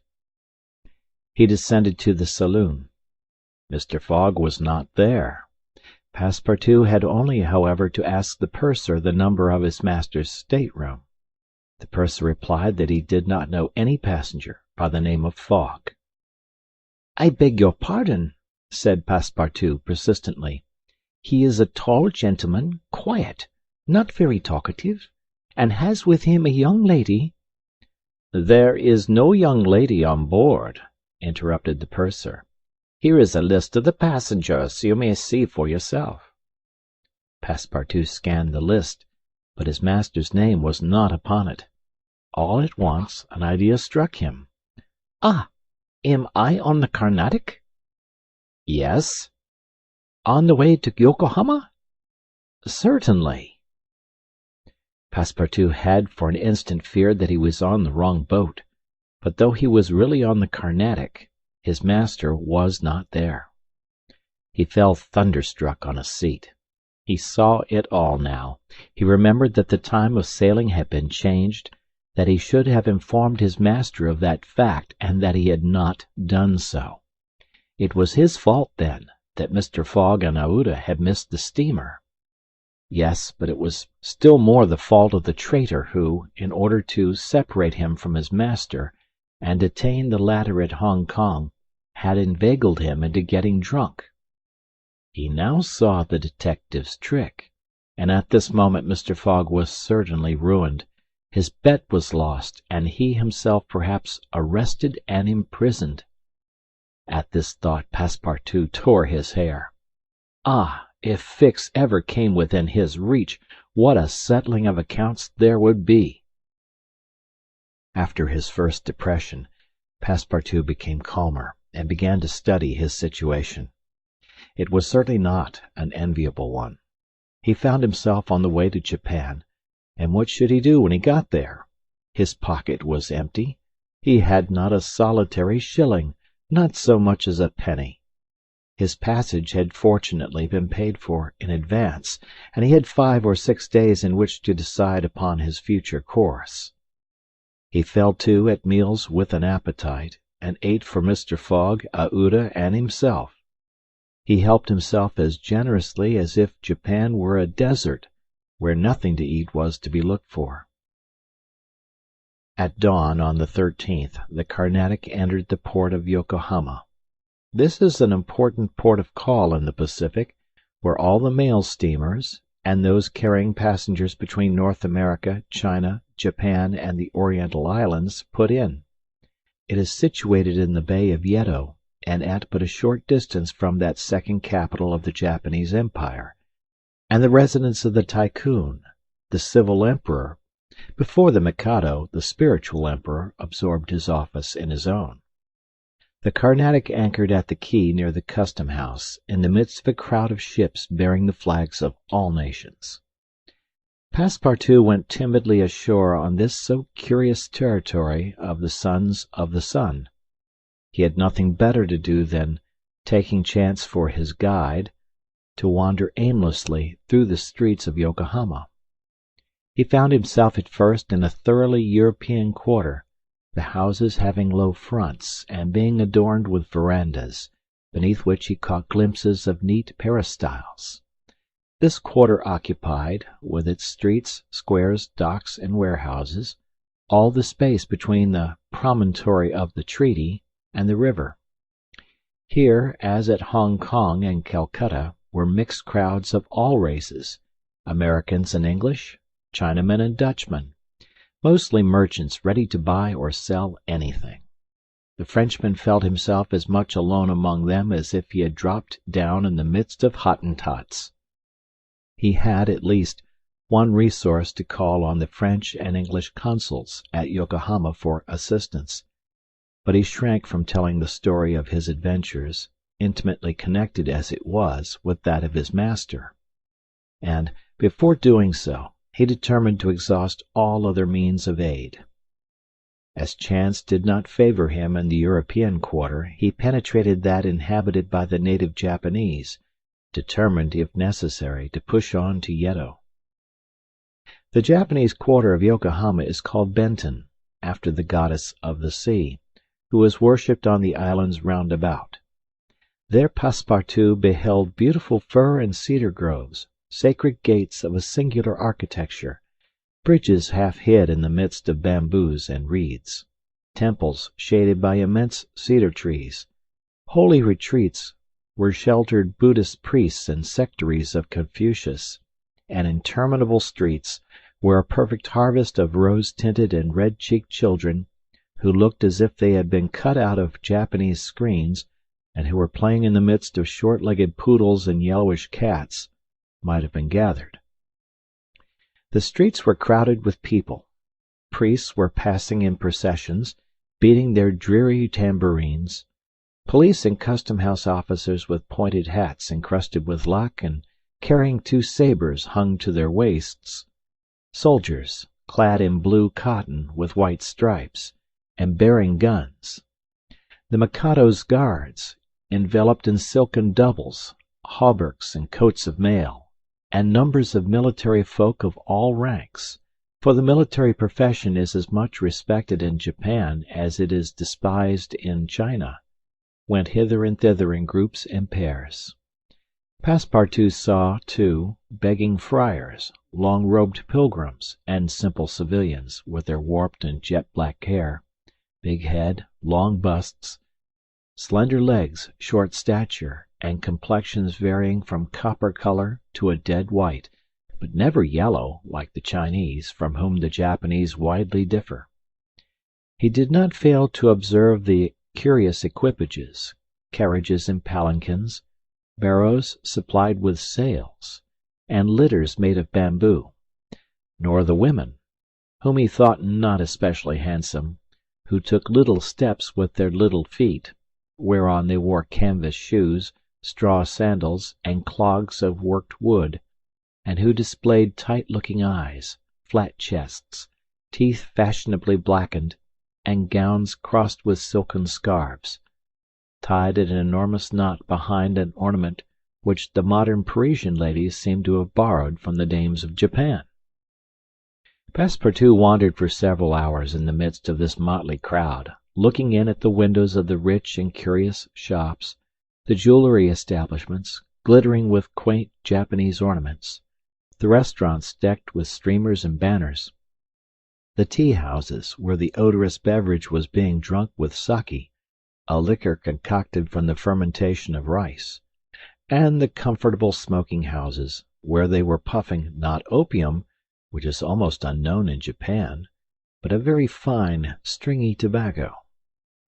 He went on till he found himself in the fields, in the midst of vast rice plantations. There he saw dazzling camellias expanding themselves, with flowers which were giving forth their last colors and perfumes, not on bushes, but on trees, and within bamboo enclosures, cherry, plum, and apple trees, which the Japanese cultivate rather for their blossoms than their fruit, and which queerly fashioned, grinning scarecrows protected from the sparrows, pigeons, ravens, and other voracious birds. On the branches of the cedars were perched large eagles. Amid the foliage of the weeping willows were herons, solemnly standing on one leg, and on every hand were crows, ducks, hawks, wild birds, and a multitude of cranes, which the Japanese consider sacred, and which to their minds symbolize long life and prosperity. As he was strolling along, Passepartout espied some violets among the shrubs. "Good," said he, "I'll have some supper." But on smelling them he found that they were odorless. "No chance there," thought he. The worthy fellow had certainly taken good care to eat as hearty a breakfast as possible before leaving the Carnatic, but, as he had been walking about all day, the demands of hunger were becoming importunate. He observed that the butchers' stalls contained neither mutton, goat, nor pork, and knowing also that it is a sacrilege to kill cattle, which are preserved solely for farming, he made up his mind that meat was far from plentiful in Yokohama.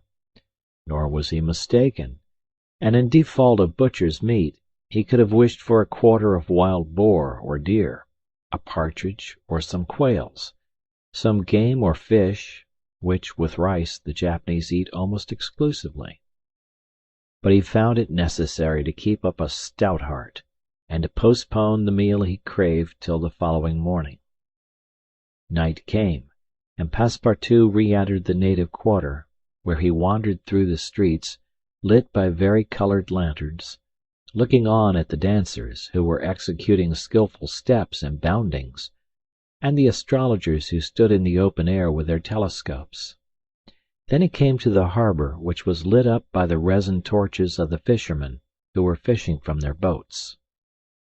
The streets at last became quiet, and the patrol, the officers of which, in their splendid costumes, and surrounded by their suites, Passepartout thought seemed like ambassadors, succeeded the bustling crowd.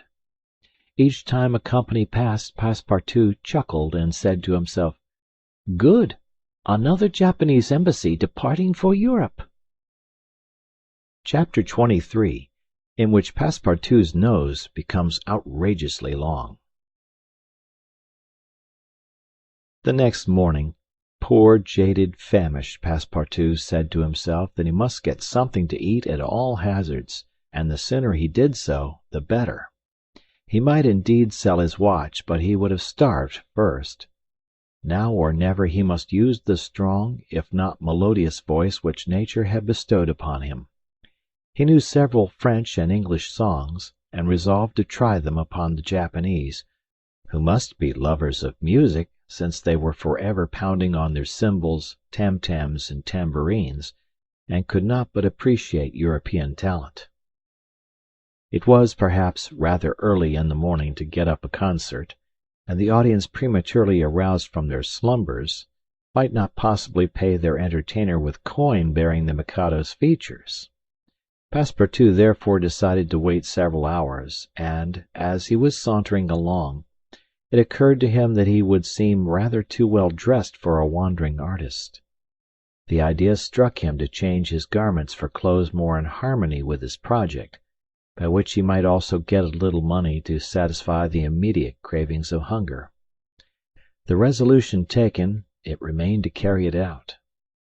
It was only after a long search that Passepartout discovered a native dealer in old clothes, to whom he applied for an exchange. The man liked the European costume, and ere long Passepartout issued from his shop accoutred in an old Japanese coat, and a sort of one-sided turban, faded with long use. A few small pieces of silver, moreover, jingled in his pocket. "Good," thought he, "I will imagine I am at the carnival." His first care, after being thus Japanesed, was to enter a tea-house of modest appearance, and, upon half a bird and a little rice, to breakfast like a man for whom dinner was as yet a problem to be solved. "Now," thought he, when he had eaten heartily, "I mustn't lose my head. I can't sell this costume again for one still more Japanese. I must consider how to leave this country of the sun, of which I shall not retain the most delightful of memories, as quickly as possible." It occurred to him to visit the steamers which were about to leave for America. He would offer himself as a cook or servant in payment of his passage and meals. Once at San Francisco, he would find some means of going on. The difficulty was, how to traverse the 4,700 miles of the Pacific which lay between Japan and the New World. Passepartout was not the man to let an idea go begging, and directed his steps toward the docks. But as he approached them, his project, which at first had seemed so simple, began to grow more and more formidable to his mind. What need would they have of a cook or servant on an American steamer, and what confidence would they put in him, dressed as he was? What references could he give? As he was reflecting in this wise, his eyes fell upon an immense placard which a sort of clown was carrying through the streets. This placard, which was in English, read as follows: "Acrobatic Japanese Troupe, Honorable William Batulcar, Proprietor. Last representations prior to their departure to the United States of the Long Noses. Long Noses, under the direct patronage of the god Tingu. Great attraction."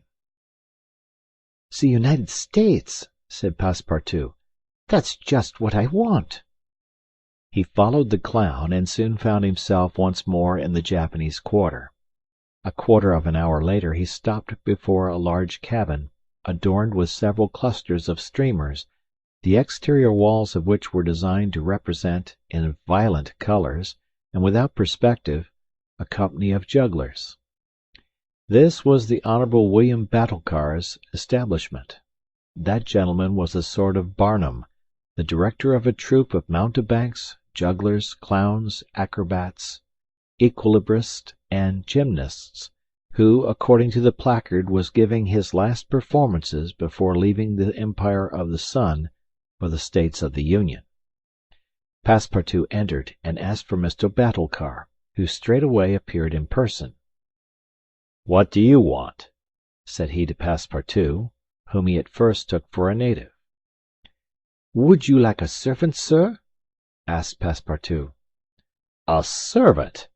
cried Mr. Batulcar, caressing the thick grey beard which hung from his chin. "I already have two who are obedient and faithful, have never left me, and serve me for their nourishment, and here they are," added he, holding out his two robust arms, furrowed with veins as large as the strings of a bass viol. "So I can be of no use to you?" "None." "The devil! I should so like to cross the Pacific with you." "Ah," said the Honourable Mr. Batulcar, "you are no more a Japanese than I am a monkey. Who are you dressed up in that way?"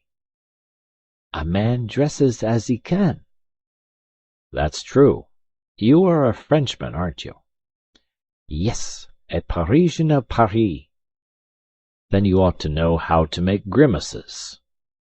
"Why," replied Passepartout, a little vexed that his nationality should cause this question, "we Frenchmen know how to make grimaces, it is true, but not any better than the Americans do." "True. Well, if I can't take you as a servant, I can as a clown. You see, my friend, in France they exhibit foreign clowns, and in foreign parts French clowns." "Ah!" "You are pretty strong, eh?" "Especially after a good meal." "And you can sing?" "Yes," returned Passepartout, who had formerly been wont to sing in the streets. "But can you sing standing on your head, with a top spinning on your left foot and a sabre balanced on your right?"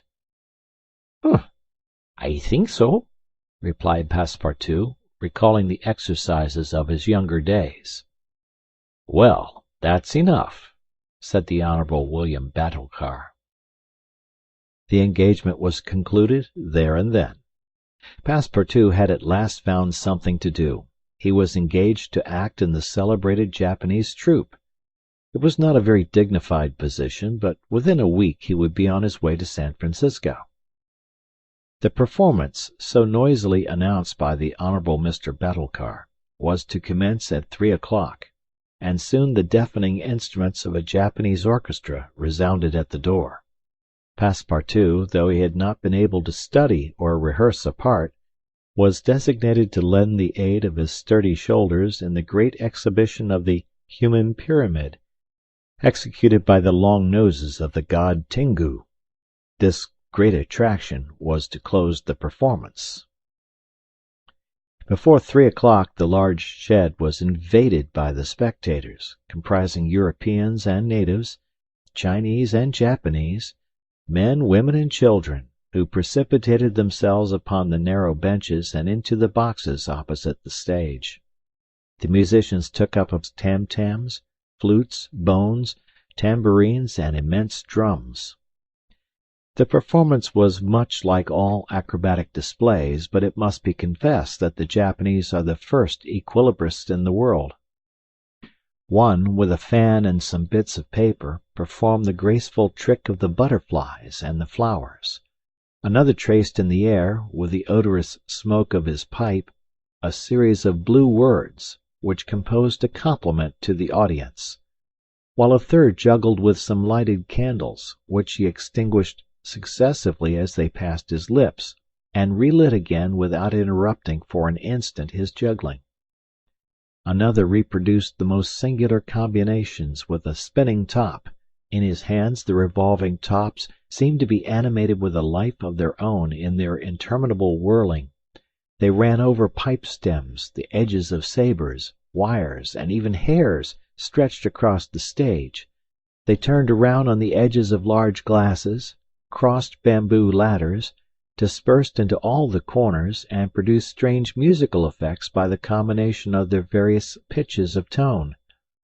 The jugglers tossed them in the air, threw them like shuttlecocks with wooden battledores, and yet they kept on spinning. They put them into their pockets and took them out, still whirling as before. It is useless to describe the astonishing performance of the acrobats and gymnasts. The turning on ladders, poles, balls, barrels, etc., was executed with wonderful precision. But the principal attraction was the exhibition of the long noses, a show to which Europe is as yet a stranger. The long noses form a peculiar company under the direct patronage of the god Tingu. Attired after the fashion of the Middle Ages, they bore upon their shoulders a splendid pair of wings, but what especially distinguished them was the long noses which were fastened to their faces, and the uses which they made of them. These noses were made of bamboo, and were 5, 6, and even 10 feet long, some straight, others curved, some ribboned, and some having imitation warts upon them. It was upon these appendages, fixed tightly on their real noses, that they performed their gymnastic exercises. A dozen of these sectaries of Tingu lay flat upon their backs, while others, dressed to represent lightning rods, came and frolicked on their noses, jumping from one to another, and performing the most skilful leapings and somersaults. As a last scene, a human pyramid had been announced, in which 50 long noses were to represent the car of Juggernaut. But, instead of forming a pyramid by mounting each other's shoulders, the artists were to group themselves on top of the noses. It happened that the performer who had hitherto formed the base of the car had quitted the troupe, and as, to fill this part, only strength and adroitness were necessary, Passepartout had been chosen to take his place. The poor fellow really felt sad when, melancholy reminiscence of his youth, he donned his costume, adorned with vari-colored wings, and fastened to his natural feature a false nose 6 feet long. But he cheered up when he thought that this nose was winning him something to eat. He went upon the stage and took his place beside the rest who were to compose the base of the car of Juggernaut. They all stretched themselves on the floor, their noses pointing to the ceiling. A second group of artists disposed themselves on these long appendages, then a third above these, then a fourth, until a human monument reaching to the very cornices of the theatre soon arose on top of the noses. This elicited loud applause, in the midst of which the orchestra was just striking up a deafening air. When the pyramid tottered, the balance was lost, one of the lower noses vanished from the pyramid, and the human monument was shattered like a castle built of cards. It was Passepartout's fault. Abandoning his position, clearing the footlights without the aid of his wings, and clambering up to the right-hand gallery, he fell at the feet of one of the spectators, crying, "Ah, my master, my master!" "You here?" "Myself." "Very well. Then let us go to the steamer, young man." Mr. Fogg, Aouda, and Passepartout passed through the lobby of the theatre to the outside, where they encountered the Honourable Mr. Batulcar, furious with rage. He demanded damages for the breakage of the pyramid, and Phileas Fogg appeased him by giving him a handful of banknotes. At 6:30, the very hour of departure, Mr. Fogg and Aouda, followed by Passepartout, who in his hurry had retained his wings and nose 6 feet long, stepped upon the American steamer. Chapter 24, during which Mr. Fogg and party crossed the Pacific Ocean. What happened when the pilot boat came in sight of Shanghai will be easily guessed. The signals made by the Tankadere had been seen by the captain of the Yokohama steamer, who, espying the flag at half-mast, had directed his course towards the little craft. Phileas Fogg, after paying the stipulated price of his passage to John Busby, and rewarding that worthy with the additional sum of £550, ascended the steamer with Aouda and Fix, and they started at once for Nagasaki and Yokohama.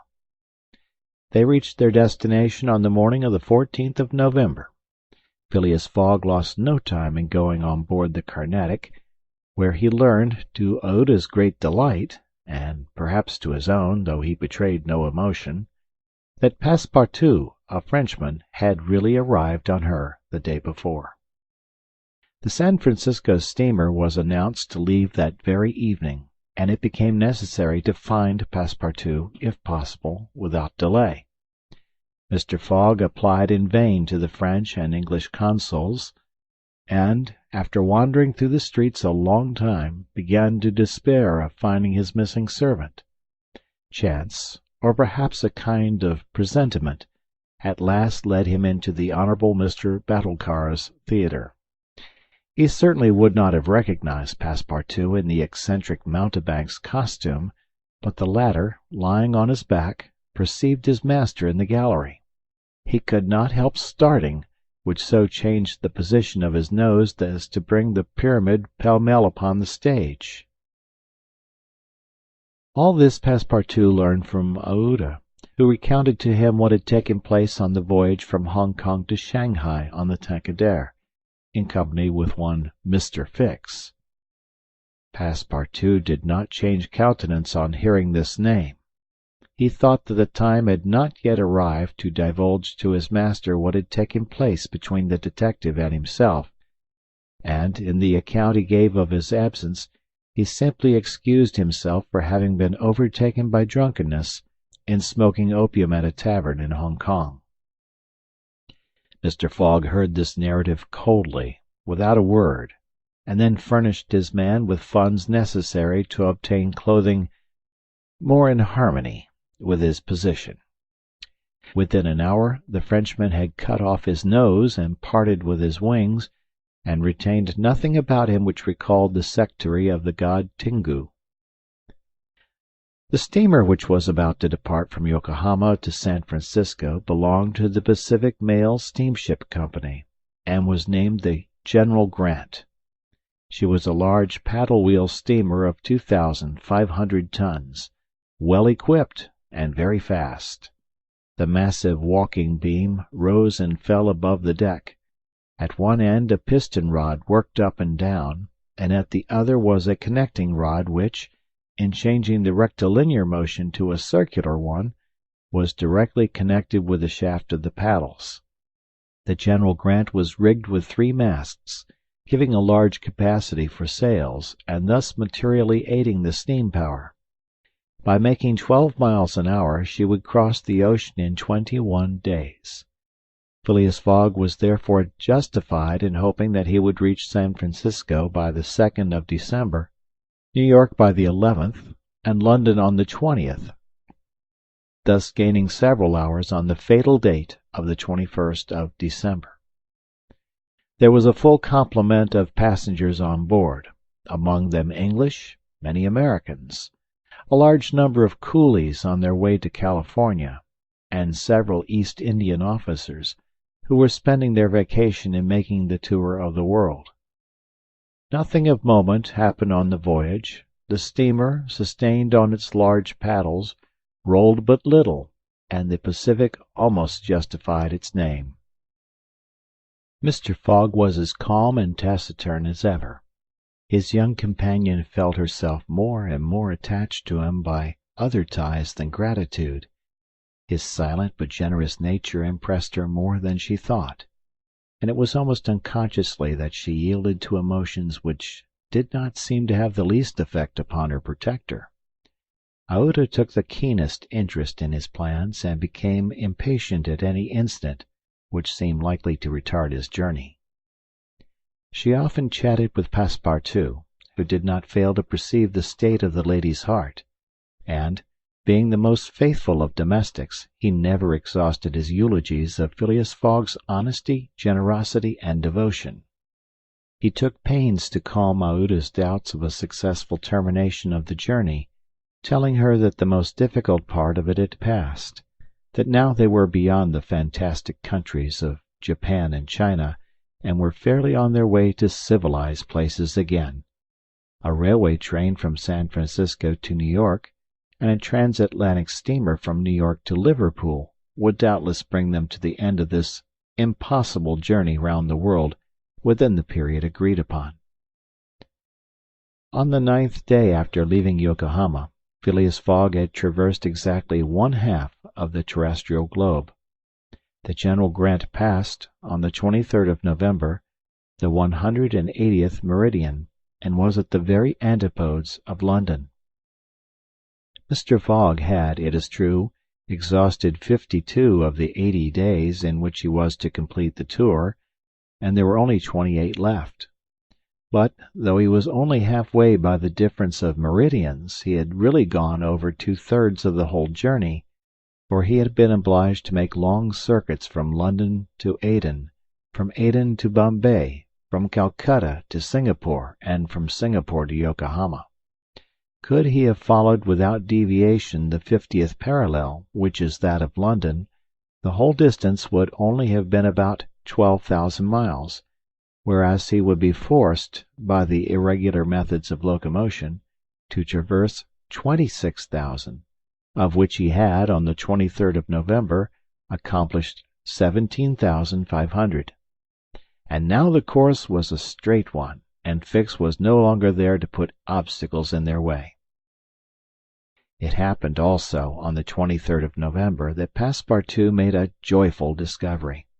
It will be remembered that the obstinate fellow had insisted on keeping his famous family watch at London time, and on regarding that of the countries he had passed through as quite false and unreliable. Now, on this day, though he had not changed the hands, he found that his watch exactly agreed with the ship's chronometers. His triumph was hilarious. He would have liked to know what Fix would say if he were aboard.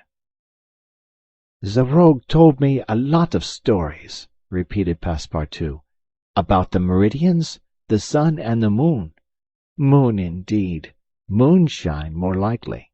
If one listened to that sort of people, a pretty sort of time one would keep. I am sure that the sun would some day regulate itself by my watch." Passepartout was ignorant that, if the face of his watch had been divided into 24 hours, like the Italian clocks, he would have no reason for exultation, for the hands of his watch would then, instead of, as now, recording 9 o'clock in the morning, indicate 9 o'clock in the evening, that is, the 21st hour after midnight, precisely the difference between London time and that of the 180th meridian. But if Fix had been able to explain this purely physical effect, Passepartout would not have admitted, even if he had comprehended it. Moreover, if the detective had been on board at that moment, Passepartout would have joined issue with him on a quite different subject, and in an entirely different manner. Where was Fix at that moment? He was actually on board the General Grant. On reaching Yokohama, the detective, leaving Mr. Fogg, whom he expected to meet again during the day, had repaired at once to the English consulate, where he at last found the warrant of arrest. It had followed him from Bombay, and had come by the Carnatic, on which steamer he himself was supposed to be. Fix's disappointment may be imagined when he reflected that the warrant was now useless. Mr. Fogg had left English ground, and it was now necessary to procure his extradition. "Well," thought Fix, after a moment of anger, "my warrant is not good here, but it will be in England. The rogue evidently intends to return to his own country, thinking he has thrown the police off his track. Good! I will follow him across the Atlantic. As for the money, Heaven grant there may be some left, but the fellow has already spent in travelling, rewards, trials, bail, elephants, and all sorts of charges more than £5,000. Yet, after all, the bank is rich." His course decided on, he went on board the General Grant, and was there when Mr. Fogg and Aouda arrived. To his utter amazement he recognized Passepartout, despite his theatrical disguise. He quickly concealed himself in his cabin, to avoid an awkward explanation, and hoped, thanks to the number of passengers, to remain unperceived by Mr. Fogg's servant. On that very day, however, he met Passepartout face to face on the forward deck. The latter, without a word, made a rush for him, grasped him by the throat, and, much to the amusement of a group of Americans, who immediately began to bet on him, administered to the detective a perfect volley of blows, which proved the great superiority of French over English pugilistic skill. When Passepartout had finished, he found himself relieved and comforted. Fix got up in a somewhat rumpled condition, and, looking at his adversary coldly, said, "Have you done?" "For this time, yes." "Then let me have a word with you." "But I—" "In your master's interests." Passepartout seemed to be vanquished by Fix's coolness, for he quietly followed him, and they sat down aside from the rest of the passengers. "You have given me a thrashing," said Fix. "Good, I expected it. Now listen to me. Up to this time I have been Mr. Fogg's adversary. I am now in his game." "Aha!" cried Passepartout. "You are convinced he is an honest man?" "No," replied Fix coldly. "I think him a rascal. Sh! Don't budge, and let me speak. As long as Mr. Fogg was on English ground, it was for my interest to detain him there until my warrant of arrest arrived. I did everything I could to keep him back. I sent the Bombay priests after him. I got you intoxicated at Hong Kong. I separated you from him, and I made him miss the Yokohama steamer." Passepartout listened with closed fists. "Now," resumed Fix, "Mr. Fogg seems to be going back to England. Well, I will follow him there. But hereafter I will do as much to keep obstacles out of his way as I have done up to this time to put them in his path. I've changed my game, you see, and simply because it was for my interest to change it. Your interest is the same as mine, for it is only in England that you will ascertain whether you are in the service of a criminal or an honest man." Passepartout listened very attentively to Fix, and was convinced that he spoke with entire good faith. "Are we friends?" asked the detective. "Friends? No," replied Passepartout. "But allies, perhaps. At the least sign of treason, however, I'll twist your neck for you." "Agreed," said the detective quietly.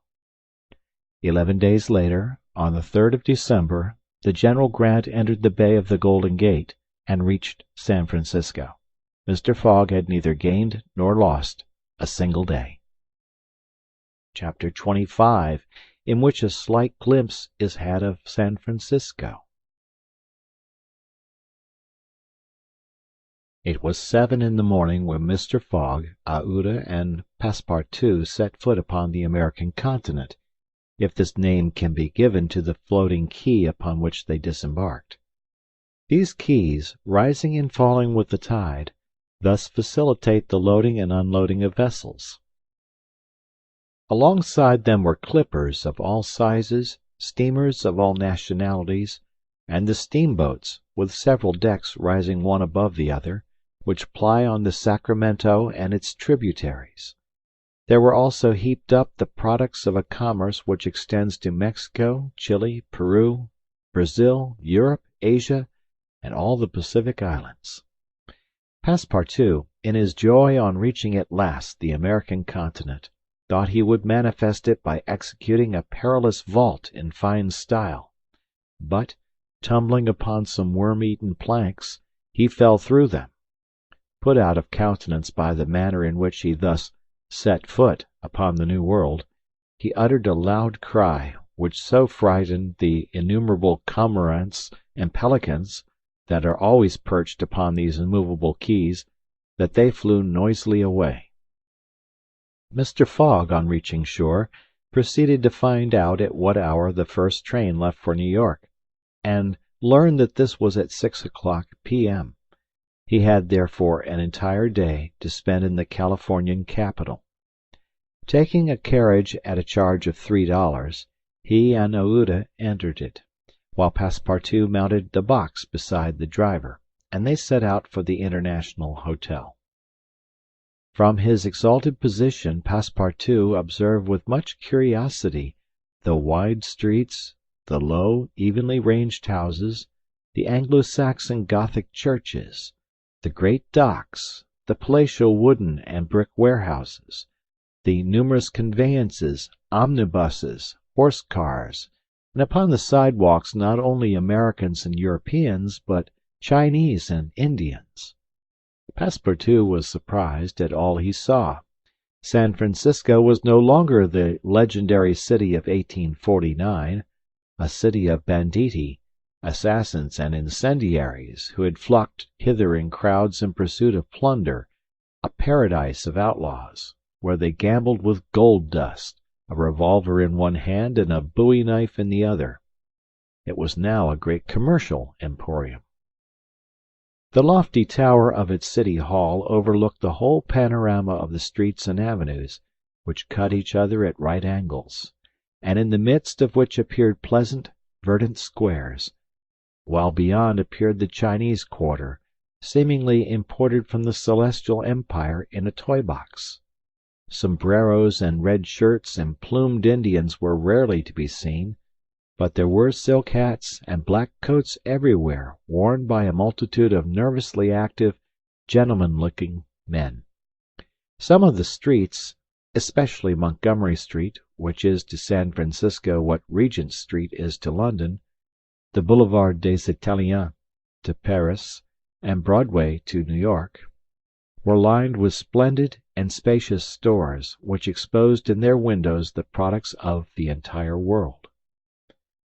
When Passepartout reached the International Hotel, it did not seem to him as if he had left England at all. The ground floor of the hotel was occupied by a large bar, a sort of restaurant freely open to all passers-by, who might partake of dried beef, oyster soup, biscuits, and cheese, without taking out their purses. Payment was made only for the ale, porter, or sherry, which was drunk. This seemed very American to Passepartout. The hotel refreshment rooms were comfortable, and Mr. Fogg and Aouda, installing themselves at a table, were abundantly served on diminutive plates by negroes of darkest hue. After breakfast, Mr. Fogg, accompanied by Aouda, started for the English consulate to have his passport visaed. As he was going out, he met Passepartout, who asked him if it would not be well, before taking the train, to purchase some dozens of Enfield rifles and Colt's revolvers. He had been listening to stories of attacks upon the trains by the Sioux and Pawnees. Mr. Fogg thought it a useless precaution, but told him to do as he thought best, and went on to the consulate. He had not proceeded 200 steps, however, when, by the greatest chance in the world, he met Fix. The detective seemed wholly taken by surprise. What! Had Mr. Fogg and himself crossed the Pacific together, and not met on the steamer? At least Fix felt honored to behold once more the gentleman to whom he owed so much, and as his business recalled him to Europe, he should be delighted to continue the journey in such pleasant company. Mr. Fogg replied that the honor would be his, and the detective, who was determined not to lose sight of him, begged permission to accompany them in their walk about San Francisco, a request which Mr. Fogg readily granted. They soon found themselves in Montgomery Street, where a great crowd was collected. The sidewalks, street, horse-car rails, the shop doors, the windows of the houses, and even the roofs were full of people. Men were going about carrying large posters, and flags and streamers were floating in the wind, while loud cries were heard on every hand. "Hurrah for Cammerfield! Hurrah for Mandaboy!"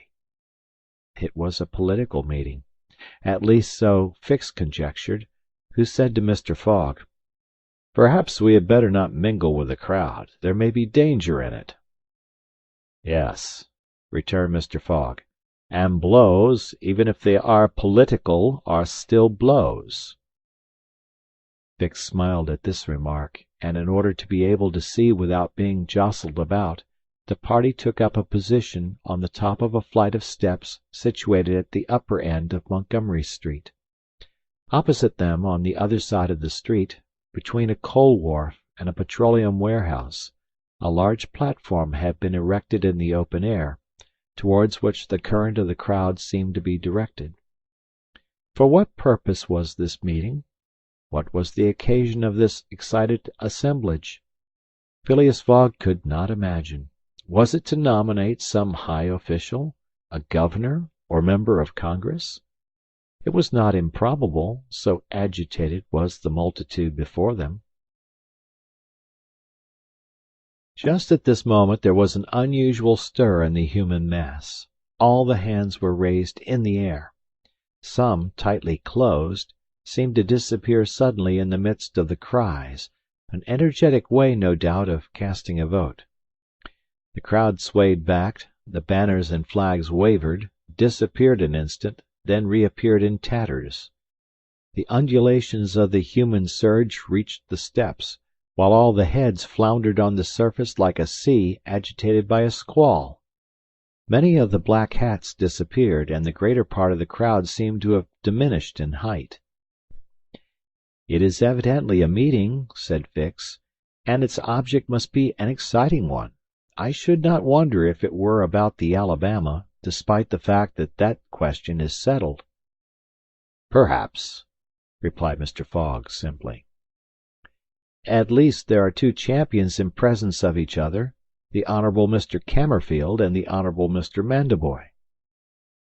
Aouda, leaning upon Mr. Fogg's arm, observed the tumultuous scene with surprise, while Fix asked a man near him what the cause of it all was.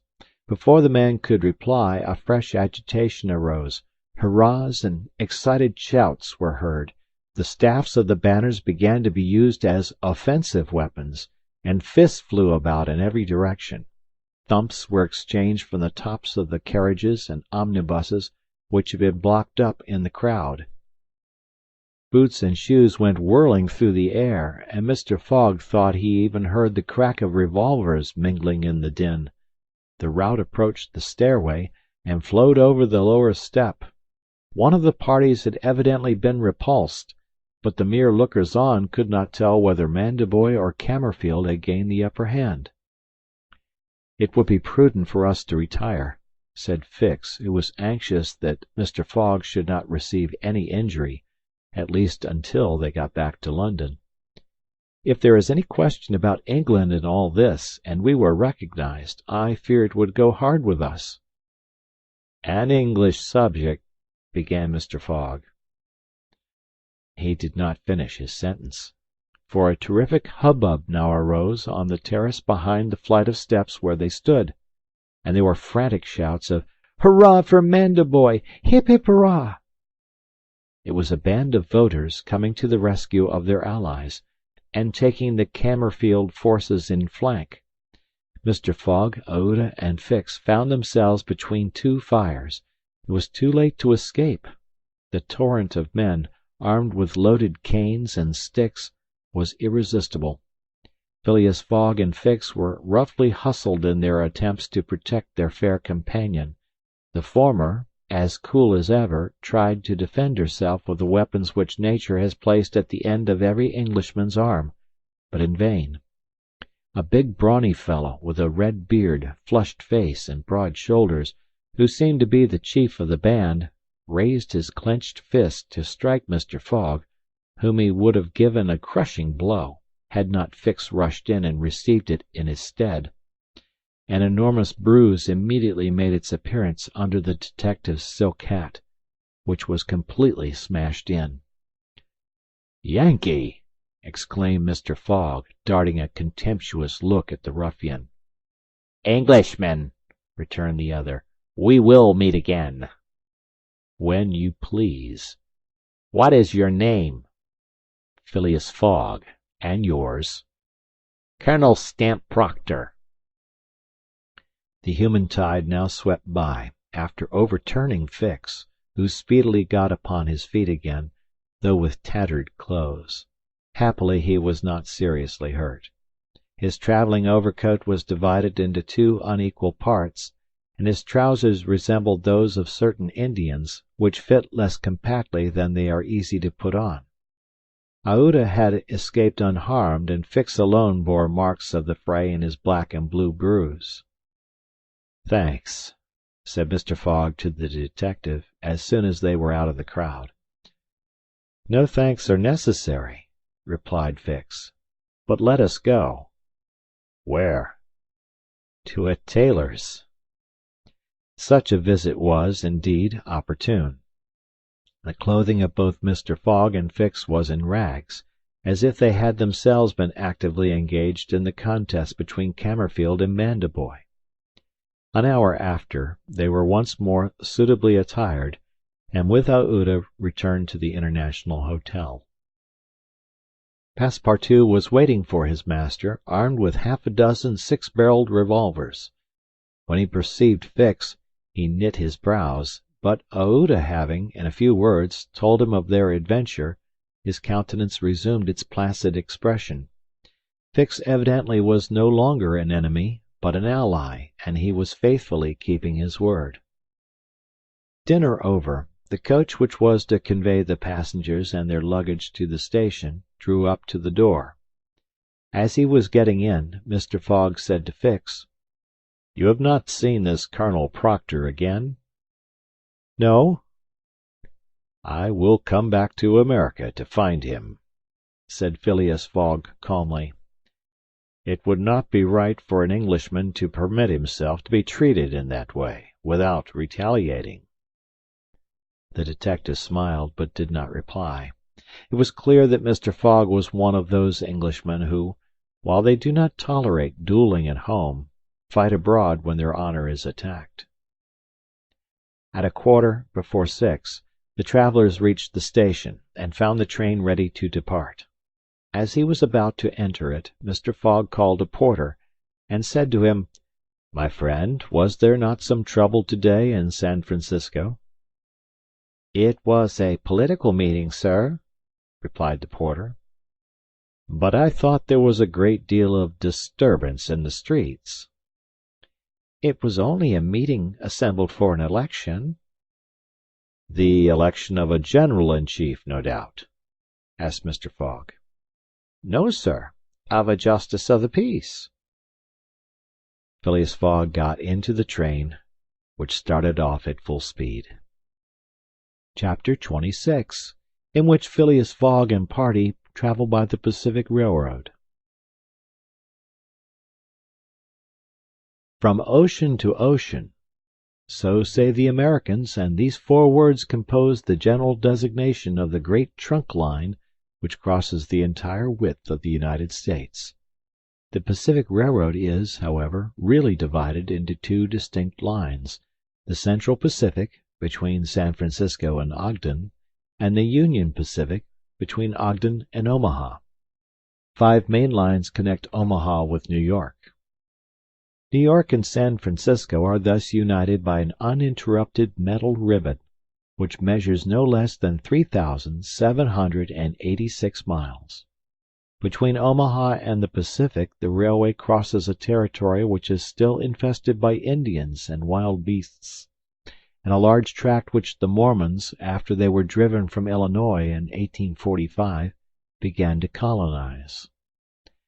The journey from New York to San Francisco consumed formerly, under the most favorable conditions, at least 6 months. It is now accomplished in 7 days.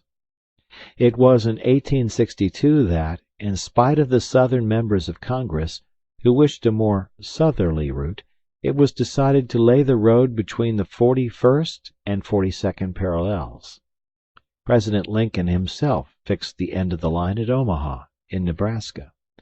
The work was at once commenced and pursued with the true American energy, nor did the rapidity with which it went on injuriously affect its good execution.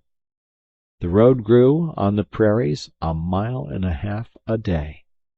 A locomotive, running on the rails laid down the evening before, brought the rails to be laid on the morrow, and advanced upon them as fast as they were put in position.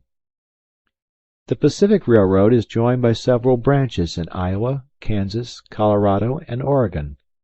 On leaving Omaha, it passes along the left bank of the Platte River as far as the junction of its northern branch, follows its southern branch, crosses the Laramie Territory and the Wasatch Mountains, turns the Great Salt Lake, and reaches Salt Lake City, the Mormon capital, plunges into the Tooele Valley, across the American Desert, Cedar and Humboldt Mountains, the Sierra Nevada, and descends via Sacramento to the Pacific, its grade even on the Rocky Mountains never exceeding 112 feet to the mile. Such was the road to be traversed in 7 days, which would enable Phileas Fogg, at least so he hoped, to take the Atlantic steamer at New York on the 11th for Liverpool. The car which he occupied was a sort of long omnibus on 8 wheels, and with no compartments in the interior. It was supplied with 2 rows of seats, perpendicular to the direction of the train, on either side of an aisle which conducted to the front and rear platforms. These platforms were found throughout the train, and the passengers were able to pass from one end of the train to the other. It was supplied with saloon cars, balcony cars, restaurants, and smoking cars. Theater cars alone were wanting, and they will have these some day. Book and news dealers, sellers of edibles, drinkables, and cigars, who seemed to have plenty of customers, were continually circulating in the aisles. The train left Oakland Station at 6 o'clock. It was already night, cold and cheerless, the heavens being overcast with clouds which seemed to threaten snow. The train did not proceed rapidly. Counting the stoppages, it did not run more than 20 miles an hour, which was a sufficient speed, however, to enable it to reach Omaha within its designated time. There was but little conversation in the car, and soon many of the passengers were overcome with sleep. Passepartout found himself beside the detective, but he did not talk to him. After recent events, their relations with each other had grown somewhat cold. There could no longer be mutual sympathy or intimacy between them.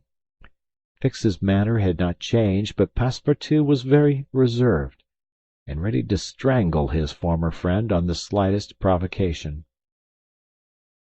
Snow began to fall an hour after they started, a fine snow, however, which happily could not obstruct the train. Nothing could be seen from the windows but a vast white sheet, against which the smoke of the locomotive had a grayish aspect.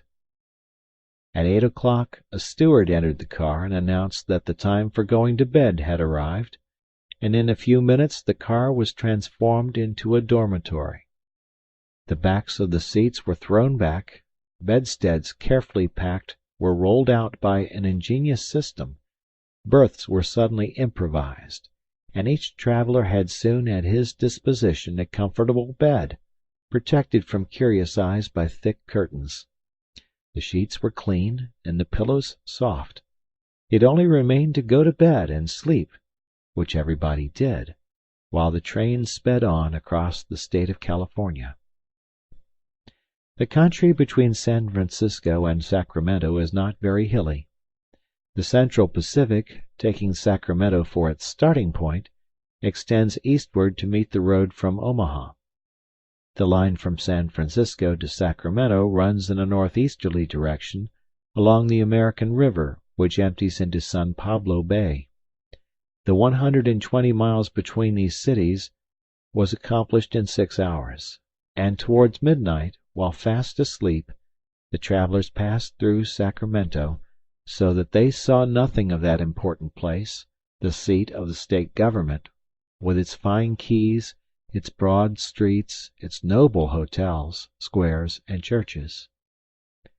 The train, on leaving Sacramento and passing the junction, Rockland, Auburn, and Colfax, entered the range of the Sierra Nevada. Cisco was reached at 7 in the morning, and an hour later the dormitory was transformed into an ordinary car, and the travelers could observe the picturesque beauties of the mountain region through which they were steaming. The railway track wound in and out among the passes, now approaching the mountain sides, now suspended over precipices, avoiding abrupt angles by bold curves, plunging into narrow defiles, which seemed to have no outlet. The locomotive, its great funnel emitting a weird light, with its sharp bell, and its cow-catcher extended like a spur, mingled its shrieks and bellowings with the noise of torrents and cascades, and twined its smoke among the branches of the gigantic pines. There were few or no bridges or tunnels on the route. The railway turned around the sides of the mountains and did not attempt to violate nature by taking the shortest cut from one point to another. The train entered the state of Nevada through the Carson Valley about 9 o'clock, going always northeasterly, and at midday reached Reno, where there was a delay of 20 minutes for breakfast. From this point the road, running along Humboldt River, passed northward for several miles by its banks. Then it turned eastward and kept by the river until it reached the Humboldt Range, nearly at the extreme eastern limit of Nevada. Having breakfasted, Mr. Fogg and his companions resumed their places in the car and observed the varied landscape which unfolded itself as they passed along the vast prairies, the mountains lining the horizon, and the creeks with their frothy, foaming streams. Sometimes a great herd of buffaloes, massing together in the distance, seemed like a movable dam. These innumerable multitudes of ruminating beasts often form an insurmountable obstacle to the passage of the trains. Thousands of them have been seen passing over the track for hours together, in compact ranks. The locomotive is then forced to stop and wait till the road is once more clear. This happened, indeed, to the train in which Mr. Fogg was travelling. About 12 o'clock a troop of 10 or 12,000 head of buffalo encumbered the track. The locomotive, slackening its speed, tried to clear the way with its cow-catcher, but the mass of animals was too great. The buffaloes marched along with a tranquil gait, uttering now and then deafening bellowings. There was no use of interrupting them, for, having taken a particular direction, nothing can moderate and change their course. It is a torrent of living flesh which no dam could contain. The travellers gazed on this curious spectacle from the platforms, but Phileas Fogg, who had the most reason of all to be in a hurry, remained in his seat, and waited philosophically until it should please the buffaloes to get out of the way. Passepartout was furious at the delay they occasioned, and longed to discharge his arsenal of revolvers upon them. "What a country!" cried he. "Mere cattle stop the trains, and go by in a procession, just as if they were not impeding travel. Parbleu!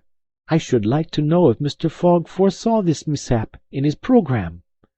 And here's an engineer who doesn't dare to run the locomotive into this herd of beasts." The engineer did not try to overcome the obstacle, and he was wise. He would have crushed the first buffaloes, no doubt, with the cow-catcher, but the locomotive, however powerful, would soon have been checked. The train would inevitably have been thrown off the track, and would then have been helpless. The best course was to wait patiently, and regain the lost time by greater speed when the obstacle was removed. The procession of buffaloes lasted 3 full hours, and it was night before the track was clear. The last ranks of the herd were now passing over the rails, while the first had already disappeared below the southern horizon. It was 8 o'clock when the train passed through the defiles of the Humboldt Range, and 9:30 when it penetrated Utah, the region of the Great Salt Lake, the singular colony of the Mormons. Chapter 27, in which Passepartout undergoes, at a speed of 20 miles an hour, a course of Mormon history. During the night of the 5th of December, the train ran southeasterly for about 50 miles, then rose an equal distance in a northeasterly direction towards the Great Salt Lake. Passepartout, about 9 o'clock, went out upon the platform to take the air. The weather was cold, the heavens grey, but it was not snowing. The sun's disk, enlarged by the mist, seemed an enormous ring of gold, and Passepartout was amusing himself by calculating its value in pounds sterling, when he was diverted from this interesting study by a strange-looking personage who made his appearance on the platform.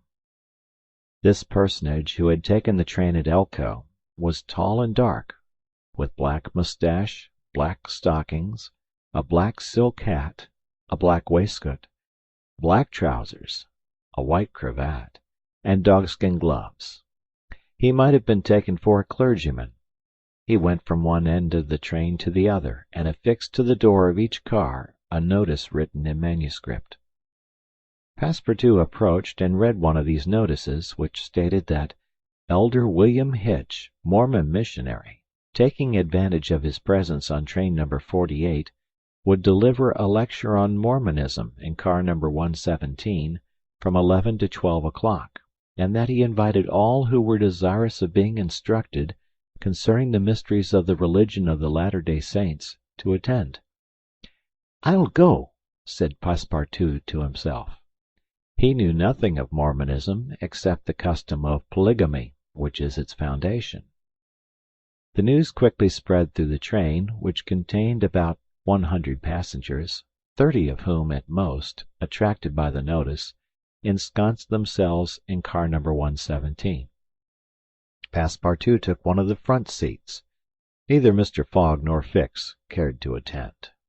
At the appointed hour, Elder William Hitch rose, and, in an irritated voice, as if he had already been contradicted, said, "I'll tell you that Joe Smith is a martyr, that his brother Hiram is a martyr, and that the persecutions of the United States government against the prophets will also make a martyr of Brigham Young.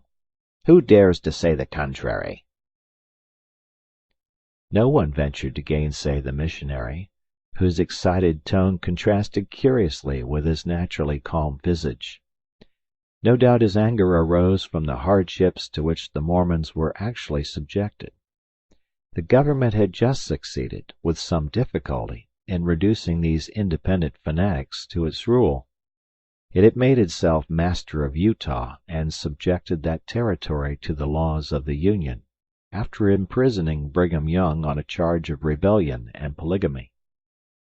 The disciples of the prophet had since redoubled their efforts and resisted, by words at least, the authority of Congress.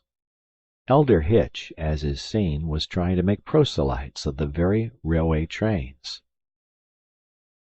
Then, emphasizing his words with his loud voice and frequent gestures, he related the history of the Mormons from biblical times, how that, in Israel, a Mormon prophet of the tribe of Joseph published the annals of the new religion, and bequeathed them to his son Mormon. How many centuries later a translation of this precious book, which was written in Egyptian, was made by Joseph Smith, Jr., a Vermont farmer, who revealed himself as a mystical prophet in 1825, and how, in short, the celestial messenger appeared to him in an illuminated forest, and gave him the annals of the Lord. Several of the audience, not being much interested in the missionary's narrative, here left the car. But Elder Hitch, continuing his lecture, related how Smith, Jr., with his father, 2 brothers, and a few disciples, founded the Church of the Latter-day Saints, which, adopted not only in America but in England, Norway and Sweden and Germany, counts many artisans as well as men engaged in the liberal professions among its members. How a colony was established in Ohio, a temple erected there at a cost of $200,000, and a town built at Kirkland. How Smith became an enterprising banker, and received from a simple mummy showman a papyrus scroll written by Abraham and several famous Egyptians. The elder's story became somewhat wearisome, and his audience grew gradually less until it was reduced to 20 passengers. But this did not disconcert the enthusiast, who proceeded with the story of Joseph Smith's bankruptcy in 1837, and how his ruined creditors gave him a coat of tar and feathers, his reappearance some years afterward, more honorable and honored than ever, at Independence, Missouri, the chief of a flourishing colony of 3,000 disciples, and his pursuit thence by outraged Gentiles, and retirement into the far West. 10 hearers only were now left, among them honest Passepartout, who was listening with all his ears. Thus he learned that, after long persecutions, Smith reappeared in Illinois, and in 1839 founded a community at Nauvoo on the Mississippi, numbering 25,000 souls, of which he became mayor, chief justice, and general-in-chief; that he announced himself in 1843 as a candidate for the presidency of the United States, and that finally, being drawn into ambuscade at Carthage, he was thrown into prison and assassinated by a band of men disguised in masks.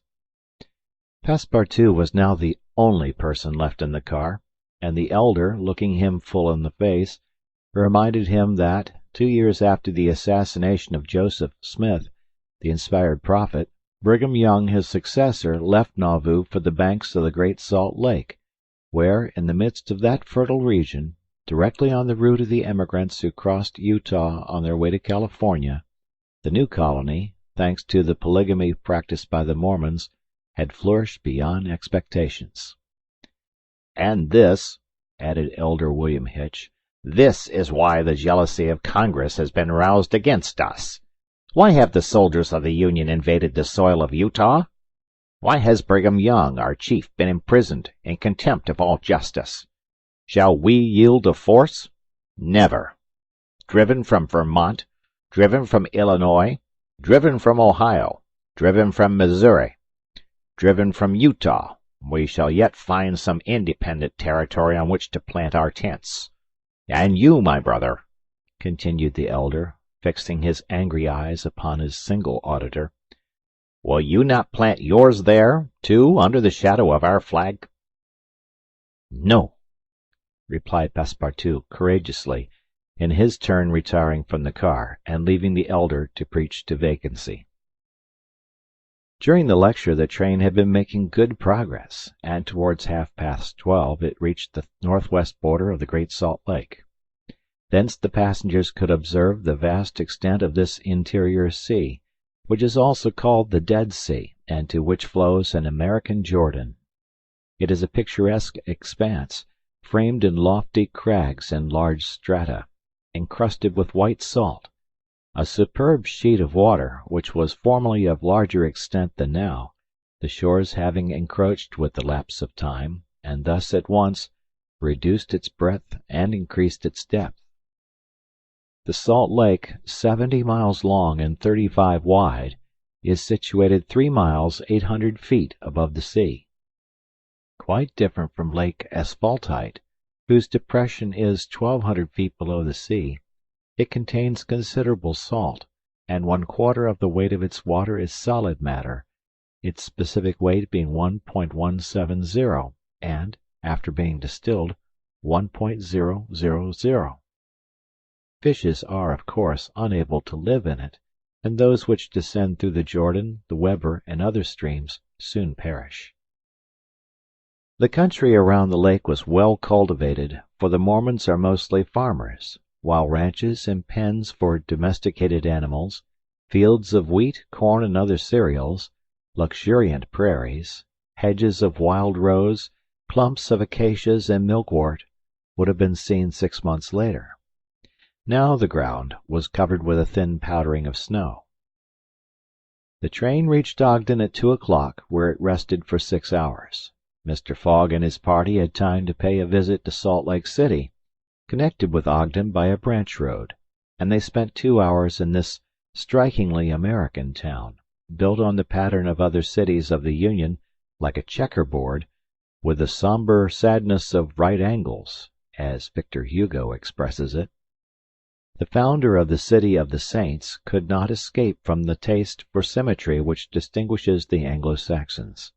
In this strange country, where the people are certainly not up to the level of their institutions, everything is done squarely, cities, houses, and follies.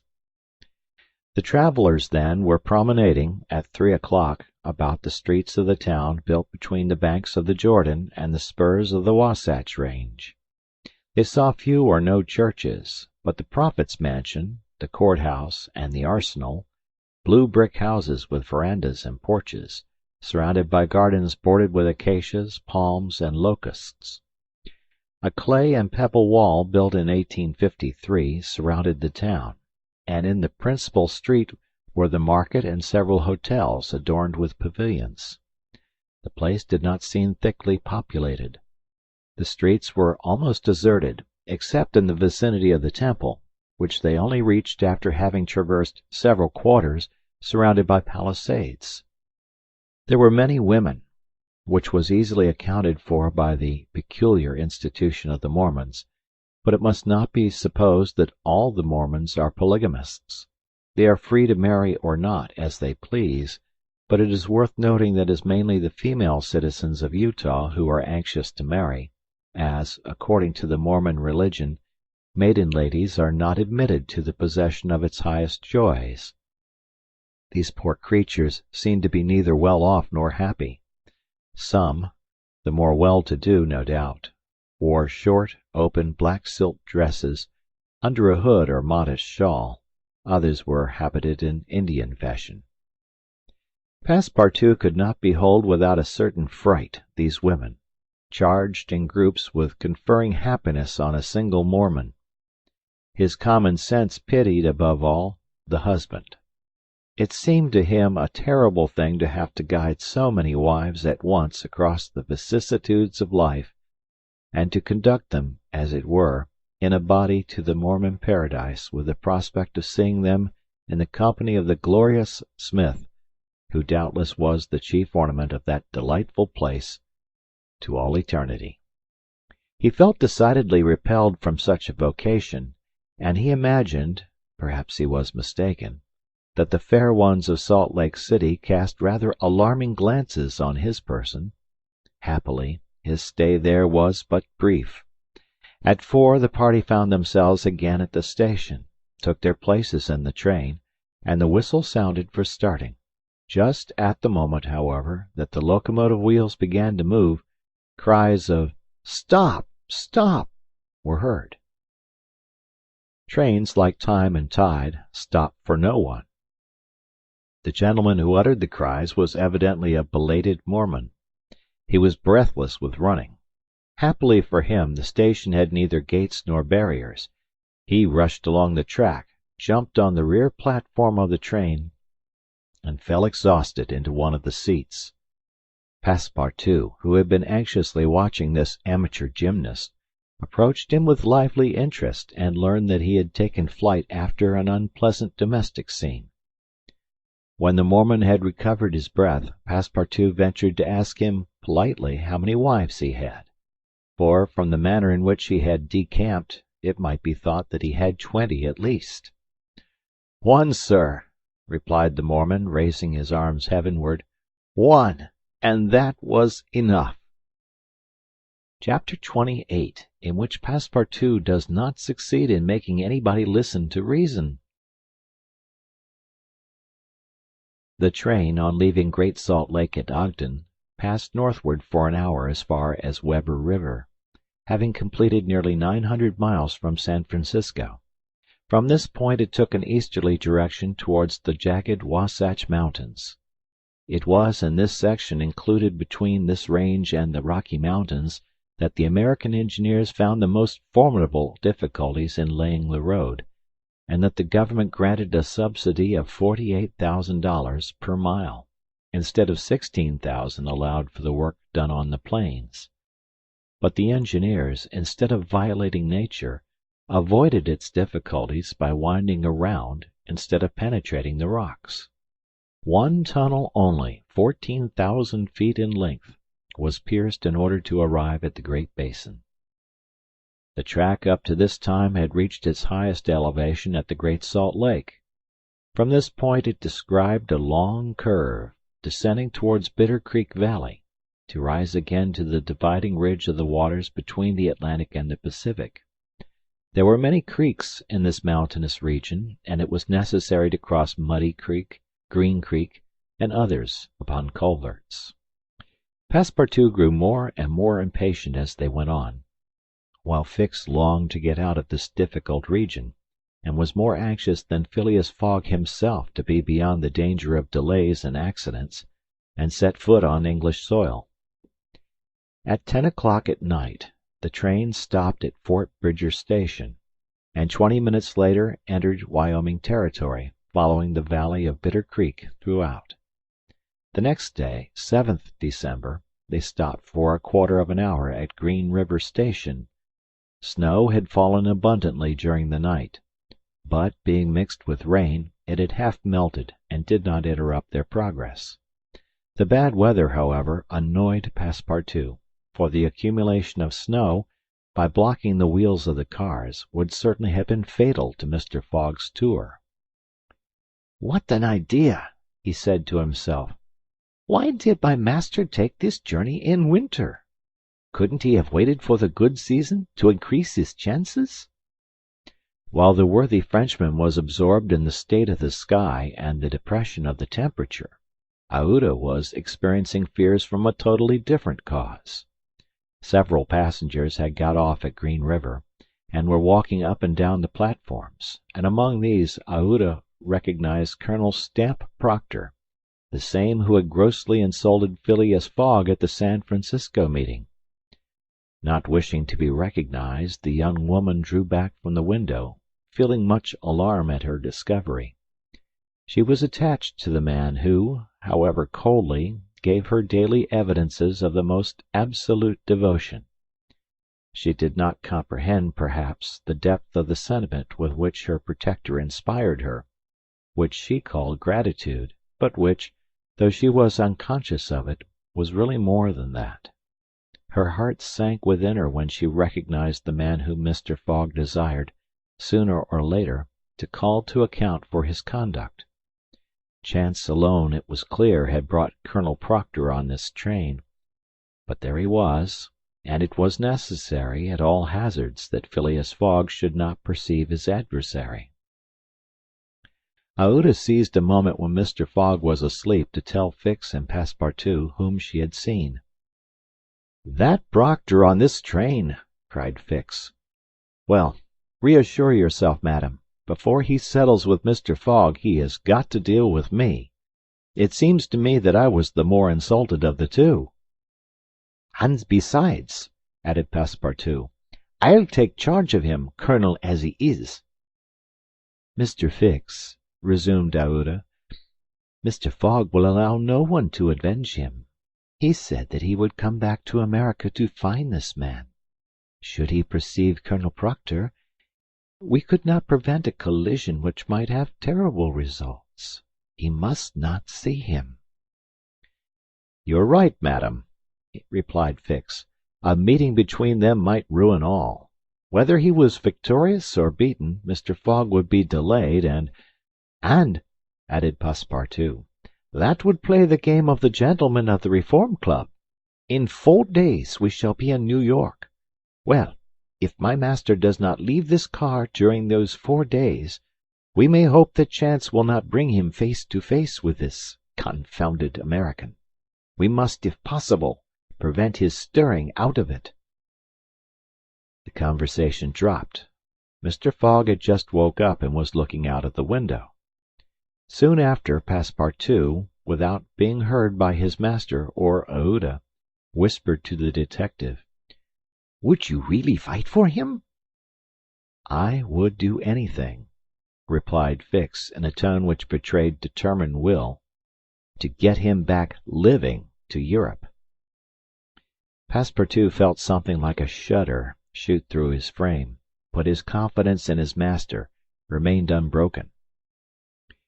Was there any means of detaining Mr. Fogg in the car to avoid a meeting between him and the colonel? It ought not to be a difficult task, since that gentleman was naturally sedentary and little curious.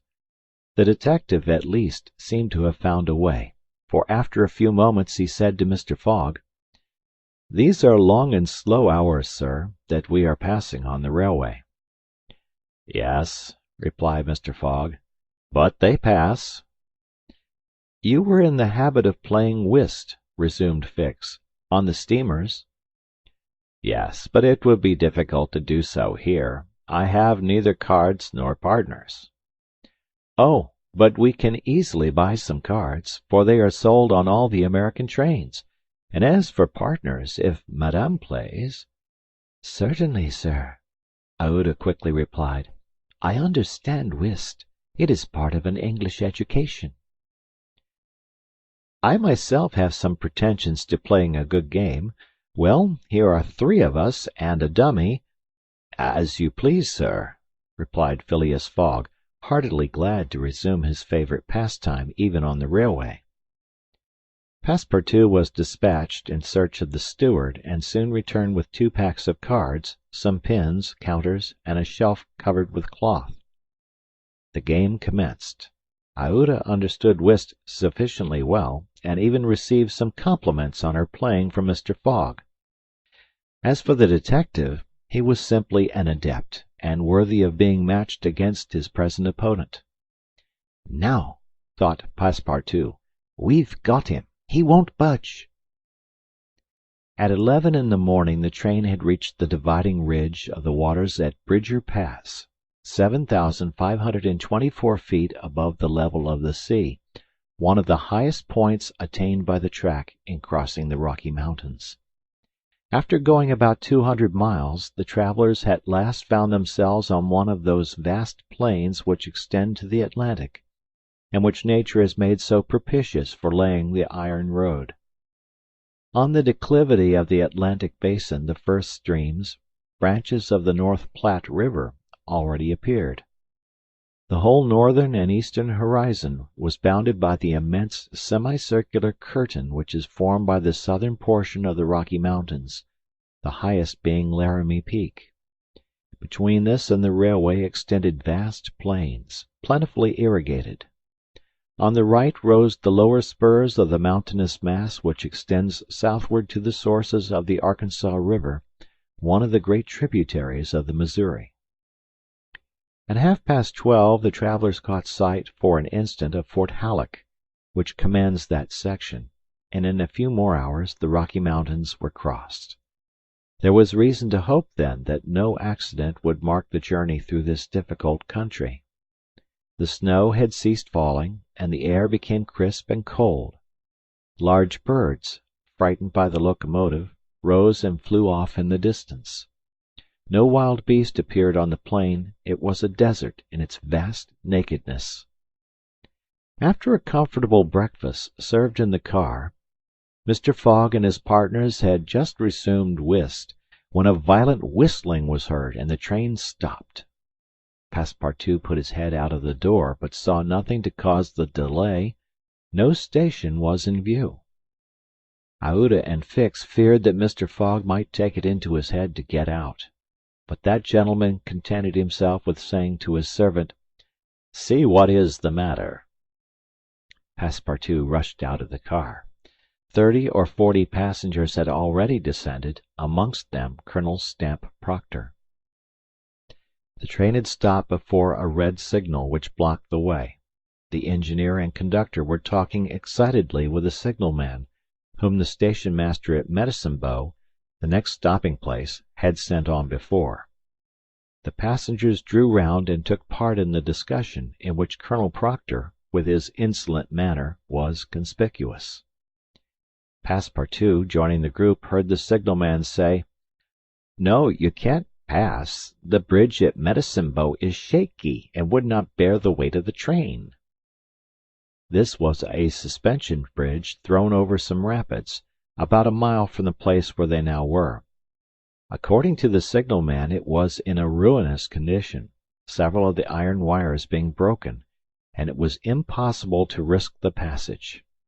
He did not in any way exaggerate the condition of the bridge. It may be taken for granted that, rash as the Americans usually are, when they are prudent, there is good reason for it. Passepartout, not daring to apprise his master of what he heard, listened with set teeth, immovable as a statue. "Huh!" cried Colonel Proctor. "But we are not going to stay here, I imagine, and take root in the snow?"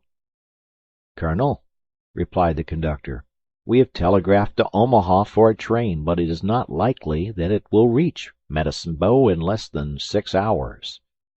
"6 hours!" cried Passepartout. "Certainly," returned the conductor. "Besides, it will take us as long as that to reach Medicine Bow on foot."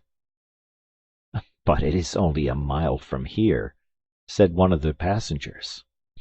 "Yes, but it's on the other side of the river." "And can't we cross that in a boat?"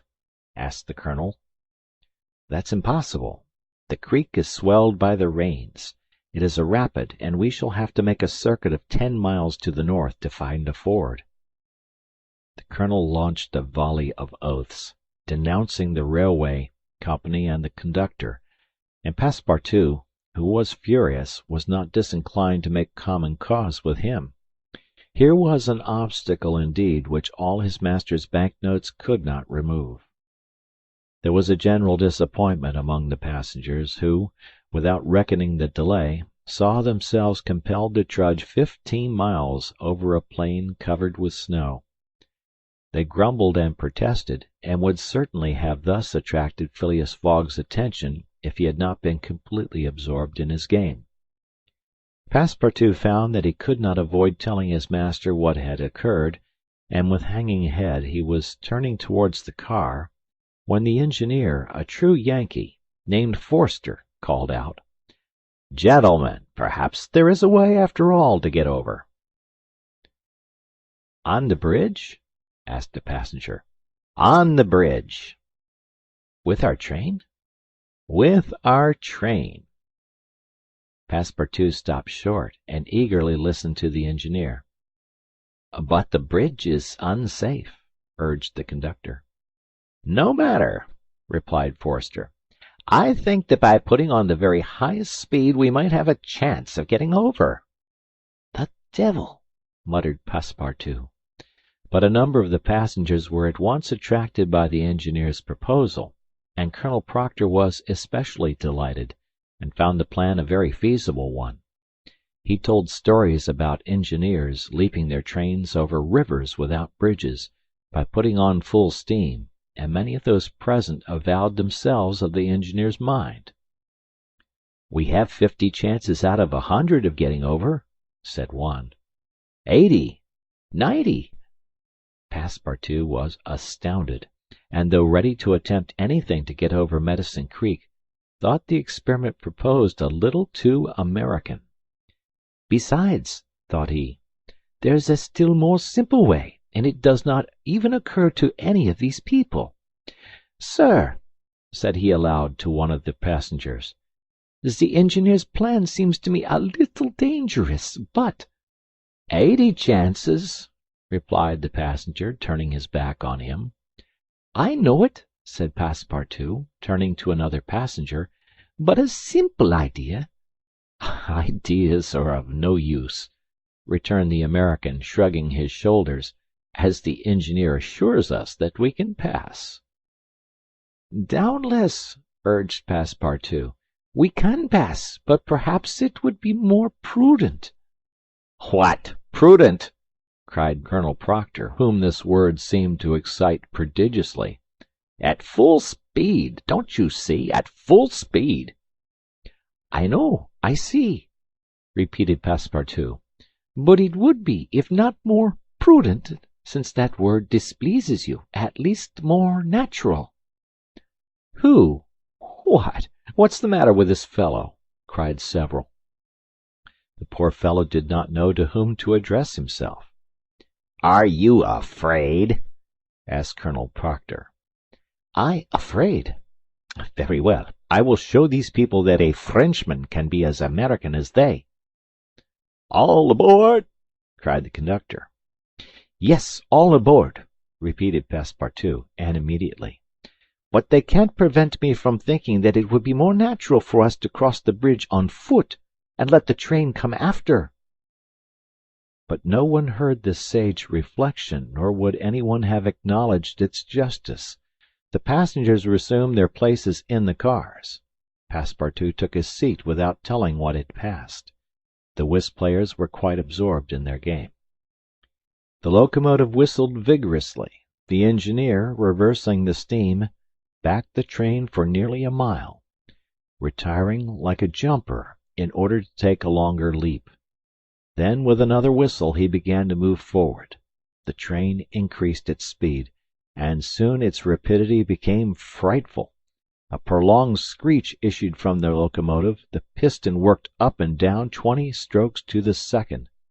They perceived that the whole train, rushing on at the rate of 100 miles an hour, hardly bore upon the rails at all. And they passed over. It was like a flash. No one saw the bridge. The train leaped, so to speak, from one bank to the other, and the engineer could not stop it until it had gone 5 miles beyond the station. But scarcely had the train passed the river, when the bridge, completely ruined, fell with a crash into the rapids of Medicine Bow. Chapter 29, in which certain incidents are narrated which are only to be met with on American railroads. The train pursued its course that evening without interruption, passing Fort Saunders, crossing Cheyenne Pass, and reaching Evans Pass. The road here attained the highest elevation of the journey, 8,092 feet above the level of the sea. The travelers had now only to descend to the Atlantic by limitless plains leveled by nature. A branch of the Grand Trunk led off southward to Denver, the capital of Colorado. The country round about is rich in gold and silver, and more than 50,000 inhabitants are already settled there. 1,382 miles had been passed over from San Francisco in 3 days and 3 nights. 4 days and 4 nights more would probably bring them to New York. Phileas Fogg was not as yet behindhand. During the night Camp Walbach was passed on the left. Lodge Pole Creek ran parallel with the road, marking the boundary between the territories of Wyoming and Colorado. They entered Nebraska at 11, passed near Sedgwick, and touched at Julesburg, on the southern branch of the Platte River. It was here that the Union Pacific Railroad was inaugurated on the 23rd of October, 1867, by the chief engineer, General Dodge. 2 powerful locomotives, carrying 9 cars of invited guests, among whom were Thomas C. Durant, vice president of the road, stopped at this point. Cheers were given. The Sioux and Pawnees performed an imitation Indian battle. Fireworks were let off, and the first number of the Railway Pioneer was printed by a press brought on the train. Thus was celebrated the inauguration of this great railroad, a mighty instrument of progress and civilization thrown across the desert, and destined to link together cities and towns which do not yet exist. The whistle of the locomotive, more powerful than Amphion's lyre, was about to bid them rise from American soil. Fort McPherson was left behind at 8 in the morning, and 357 miles had yet to be traversed before reaching Omaha. The road followed the capricious windings of the southern branch of the Platte River, on its left bank. At 9 the train stopped at the important town of North Platte, built between the 2 arms of the river, which rejoin each other around it and form a single artery, a large tributary, whose waters empty into the Missouri a little above Omaha. The 101st meridian was passed. Mr. Fogg and his partners had resumed their game. No one, not even the dummy, complained of the length of the trip. Fix had begun by winning several guineas, which he seemed likely to lose, but he showed himself a not less eager whist player than Mr. Fogg. During the morning, chance distinctly favored that gentleman. Trumps and honors were showered upon his hands. Once, having resolved on a bold stroke, he was on the point of playing a spade when a voice behind him said, "I should play a diamond." Mr. Fogg, Aouda, and Fix raised their heads and beheld Colonel Proctor. Stamp Proctor and Phileas Fogg recognized each other at once. "Ah, it's you, is it, Englishman?" cried the colonel. "It's you who are going to play a spade." "And who plays it?" replied Phileas Fogg coolly, throwing down the 10 of spades. "Well, it pleases me to have it diamonds," replied Colonel Proctor in an insolent tone. He made a movement as if to seize the card which had just been played, adding, "You don't understand anything about whist." "Perhaps I do, as well as another," said Phileas Fogg, rising. "You have only to try, son of John Bull," replied the colonel. Aouda turned pale, and her blood ran cold. She seized Mr. Fogg's arm and gently pulled him back. Passepartout was ready to pounce upon the American, who was staring insolently at his opponent. But Fix got up, and going to Colonel Proctor said, "You forget that it is I with whom you have to deal, sir, for it was I whom you not only insulted but struck." "Mr. Fix," said Mr. Fogg, "pardon me, but this affair is mine, and mine only. The colonel has again insulted me by insisting that I should not play a spade, and he shall give me satisfaction for it." "When and where you will," replied the American, "and with whatever weapon you choose." Aouda in vain attempted to retain Mr. Fogg, as vainly did the detective endeavor to make the quarrel his. Passepartout wished to throw the colonel out of the window, but a sign from his master checked him. Phileas Fogg left the car, and the American followed him upon the platform. "Sir," said Mr. Fogg to his adversary, "I am in a great hurry to get back to Europe, and any delay whatever will be greatly to my disadvantage." "Well, what's that to me?" replied Colonel Proctor. "Sir," said Mr. Fogg very politely, "after our meeting at San Francisco, I determined to return to America and find you as soon as I had completed the business which called me to England." "Really?" "Will you appoint a meeting for 6 months hence?" "Why not 10 years hence?" "I say 6 months," returned Phileas Fogg, "and I shall be at the place of meeting promptly." "All this is an evasion," cried Stamp Proctor. "Now or never." "Very good. You are going to New York?" "No." "To Chicago?" "No." "To Omaha?" "What difference is it to you? Do you know Plum Creek?" "No," replied Mr. Fogg. "It's the next station. The train will be there in an hour, and will stop there 10 minutes. In 10 minutes several revolver shots could be exchanged." "Very well," said Mr. Fogg. "I will stop at Plum Creek." "And I guess you'll stay there, too," added the American insolently. "Who knows?" replied Mr. Fogg, returning to the car as coolly as usual. He began to reassure Aouda, telling her that blusterers were never to be feared, and begged Fix to be his second at the approaching duel, a request which the detective could not refuse. Mr. Fogg resumed the interrupted game with perfect calmness. At 11 o'clock the locomotive's whistle announced that they were approaching Plum Creek Station.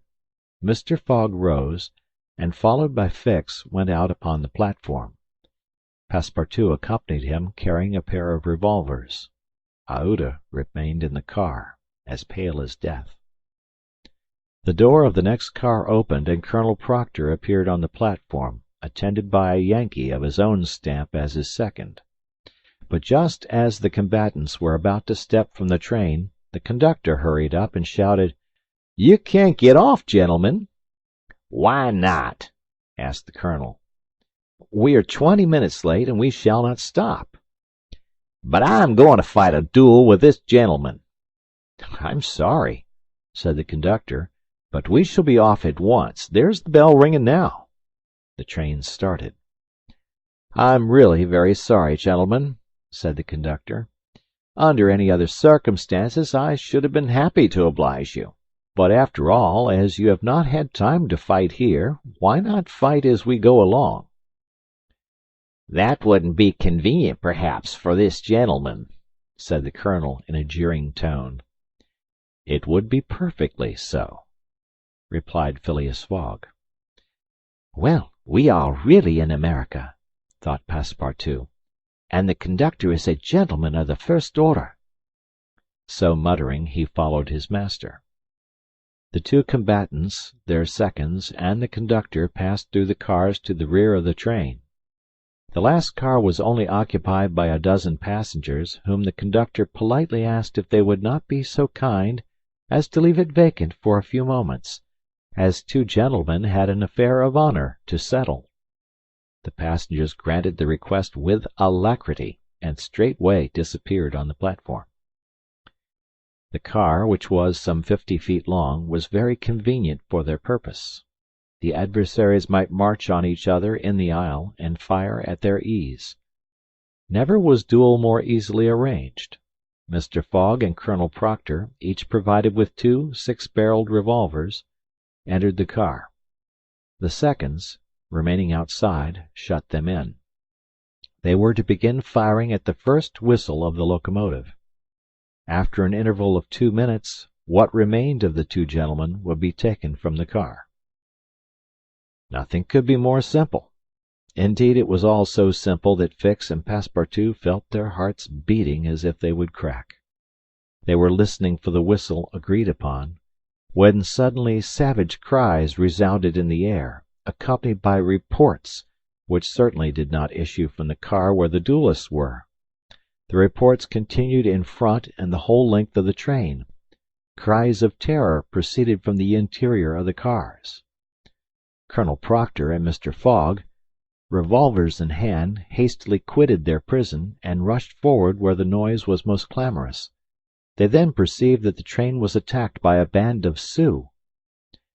This was not the first attempt of these daring Indians, for more than once they had waylaid trains on the road.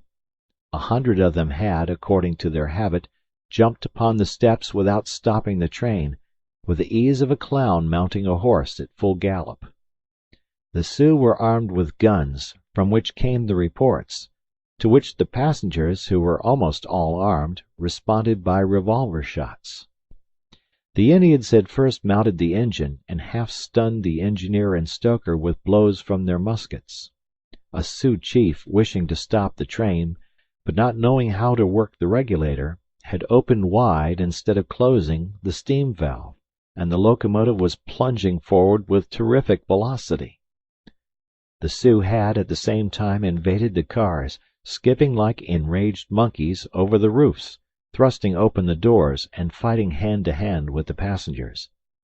Penetrating the baggage car, they pillaged it, throwing the trunks out of the train. The cries and shots were constant. The travelers defended themselves bravely. Some of the cars were barricaded, and sustained a siege like moving forts, carried along at a speed of 100 miles an hour. Aouda behaved courageously from the first. She defended herself like a true heroine with a revolver, which she shot through the broken windows whenever a savage made his appearance. 20 Sioux had fallen mortally wounded to the ground, and the wheels crushed those who fell upon the rails as if they had been worms. Several passengers, shot or stunned, lay on the seats. It was necessary to put an end to the struggle, which had lasted for 10 minutes, and which would result in the triumph of the Sioux if the train was not stopped. Fort Kearny Station, where there was a garrison, was only 2 miles distant, but, that once passed, the Sioux would be masters of the train between Fort Kearny and the station beyond. The conductor was fighting beside Mr. Fogg, when he was shot and fell. At the same moment he cried, "Unless the train is stopped in 5 minutes, we are lost." "It shall be stopped," said Phileas Fogg, preparing to rush from the car. "Stay, monsieur," cried Passepartout. "I will go."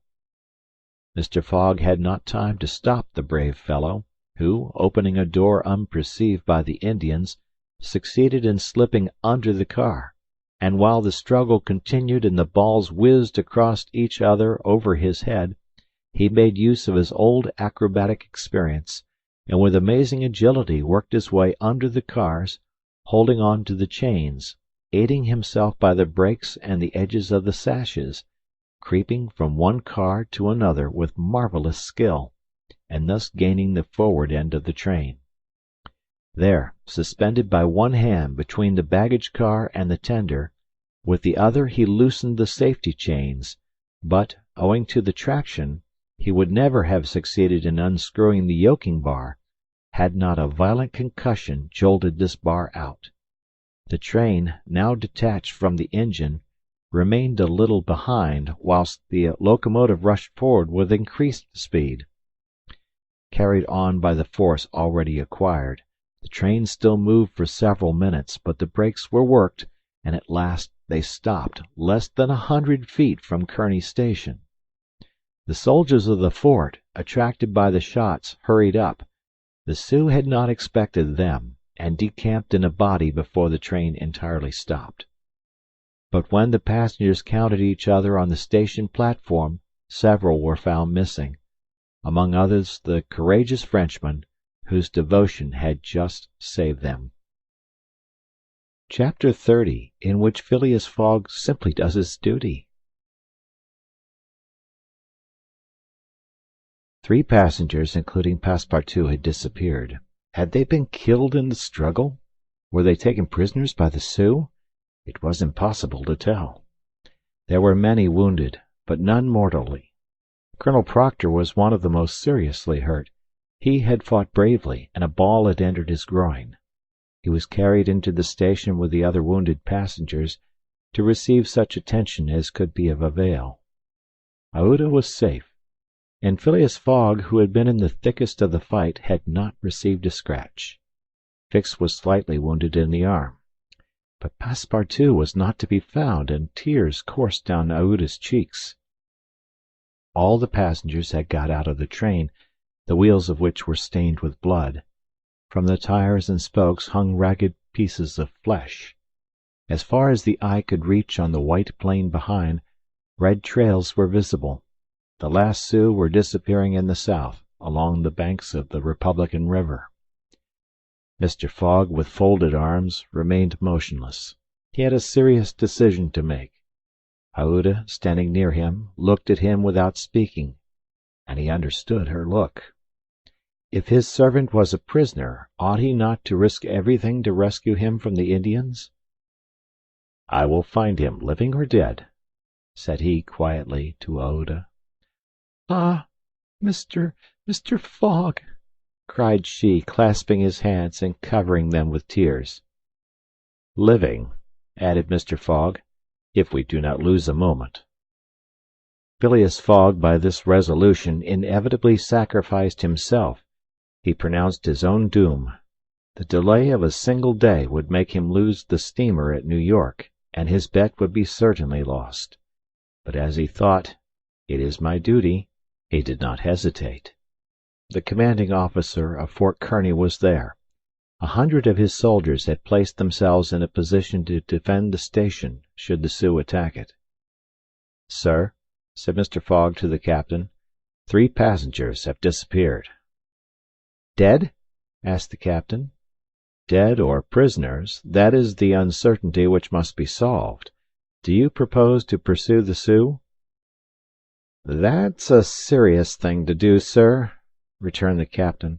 "These Indians may retreat beyond the Arkansas, and I cannot leave the fort unprotected."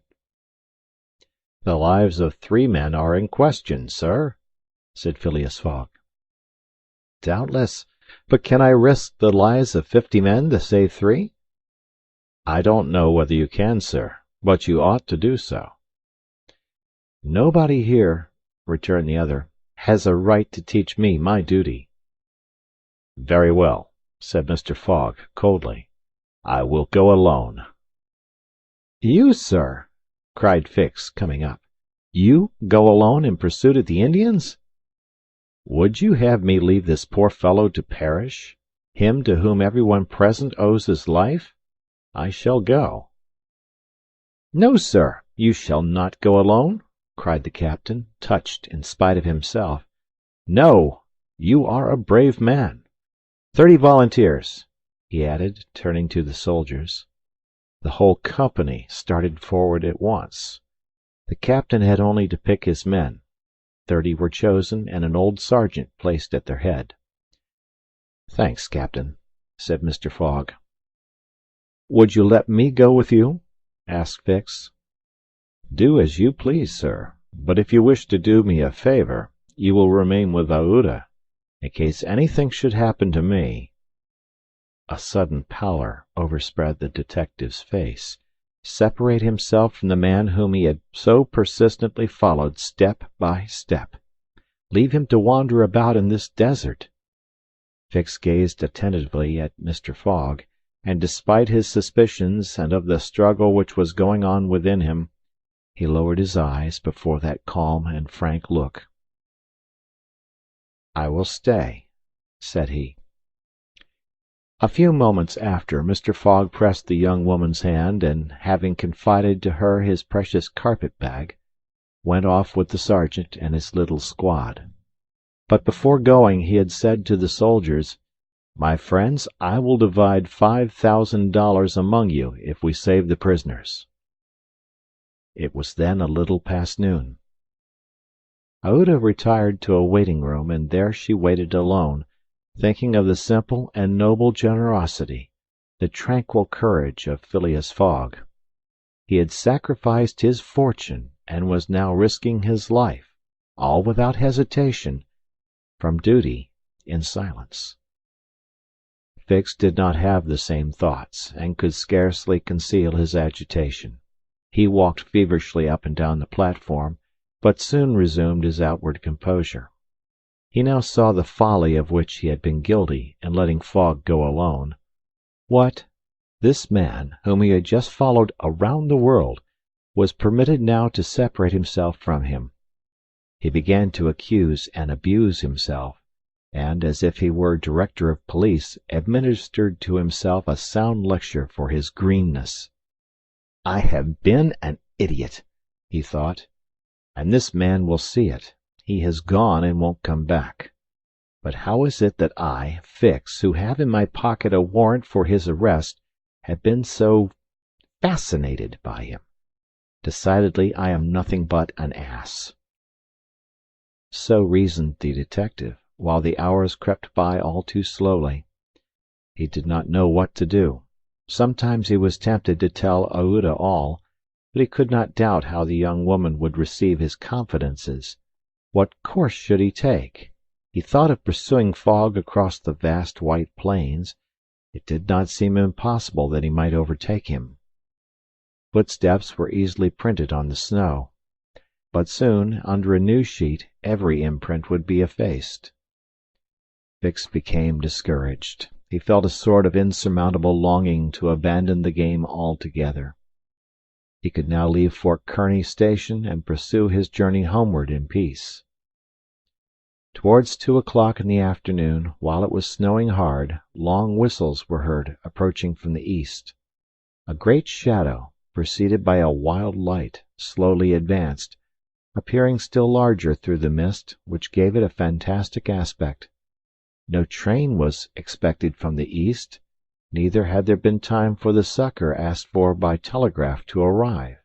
The train from Omaha to San Francisco was not due till the next day. The mystery was soon explained. The locomotive, which was slowly approaching with deafening whistles, was that which, having been detached from the train, had continued its route with such terrific rapidity, carrying off the unconscious engineer and stoker. It had run several miles, when, the fire becoming low for want of fuel, the steam had slackened, and it had finally stopped an hour after, some 20 miles beyond Fort Kearny. Neither the engineer nor the stoker was dead, and, after remaining for some time in their swoon, had come to themselves. The train had then stopped. The engineer, when he found himself in the desert and the locomotive without cars, understood what had happened. He could not imagine how the locomotive had become separated from the train, but he did not doubt that the train left behind was in distress. He did not hesitate what to do. It would be prudent to continue on to Omaha, for it would be dangerous to return to the train, which the Indians might still be engaged in pillaging. Nevertheless, he began to rebuild the fire in the furnace. The pressure again mounted, and the engineer returned, running backwards to Fort Kearny. This it was which was whistling in the mist. The travelers were glad to see the locomotive resume its place at the head of the train. They could now continue the journey so terribly interrupted. Aouda, on seeing the locomotive come up, hurried out of the station and asked the conductor, "Are you going to start?" "At once, madam." "But the prisoners, our unfortunate fellow travelers." "I cannot interrupt the trip," replied the conductor. "We are already 3 hours behind time." "And when will another train pass here from San Francisco?" "Tomorrow evening, madam." "Tomorrow evening! But then it will be too late. We must wait." "It is impossible," responded the conductor. "If you wish to go, please get in." "I will not go," said Aouda. Fix had heard this conversation. A little while before, when there was no prospect of proceeding on the journey, he had made up his mind to leave Fort Kearny. But now that the train was there, ready to start, and he had only to take his seat in the car, an irresistible influence held him back. The station platform burned his feet, and he could not stir. The conflict in his mind began again. Anger and failure stifled him. He wished to struggle on to the end.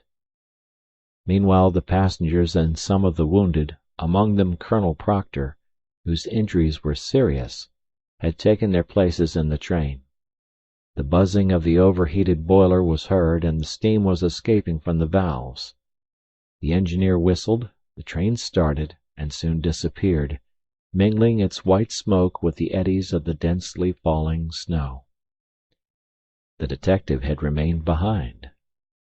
Several hours passed. The weather was dismal, and it was very cold. Fix sat motionless on a bench at the station. He might have been thought asleep. Aouda, despite the storm, kept coming out of the waiting-room, going to the end of the platform, and peering through the tempest of snow as if to pierce the mist that narrowed the horizon around her, and to hear, if possible, some welcome sound. She heard and saw nothing. Then she would return, chilled through, to issue out again after the lapse of a few moments, but always in vain. Evening came, and the little band had not returned. Where could they be? Had they found the Indians, and were they having a conflict with them, or were they still wandering amid the mist? The commander of the fort was anxious, though he tried to conceal his apprehensions. As night approached, the snow fell less plentifully, but it became intensely cold. Absolute silence rested on the plains. Neither flight of bird nor passing of beast troubled the perfect calm. Throughout the night Aouda, full of sad forebodings, her heart stifled with anguish, wandered about on the verge of the plains. Her imagination carried her far off, and showed her innumerable dangers. What she suffered through the long hours it would be impossible to describe. Fix remained stationary in the same place, but did not sleep. Once a man approached and spoke to him, and the detective merely replied by shaking his head. Thus the night passed. At dawn the half-extinguished disk of the sun rose above a misty horizon, but it was now possible to recognize objects 2 miles off. Phileas Fogg and the squad had gone southward. In the south all was still vacancy. It was then 7 o'clock. The captain, who was really alarmed, did not know what course to take. Should he send another detachment to the rescue of the first? Should he sacrifice more men, with so few chances of saving those already sacrificed? His hesitation did not last long, however. Calling one of his lieutenants, he was on the point of ordering a reconnaissance when gunshots were heard. Was it a signal? The soldiers rushed out of the fort, and half a mile off they perceived a little band returning in good order. Mr. Fogg was marching at their head, and just behind him were Passepartout and the other 2 travelers, rescued from the Sioux. They had met and fought the Indians 10 miles south of Fort Kearny. Shortly before the detachment arrived, Passepartout and his companions had begun to struggle with their captors, 3 of which the Frenchman had felled with his fists, when his master and the soldiers hastened up to their relief. All were welcomed with joyful cries. Phileas Fogg distributed the reward he had promised to the soldiers, while Passepartout, not without reason, muttered to himself, "It must certainly be confessed that I cost my master dear." Fix, without saying a word, looked at Mr. Fogg, and it would have been difficult to analyze the thoughts which struggled within him.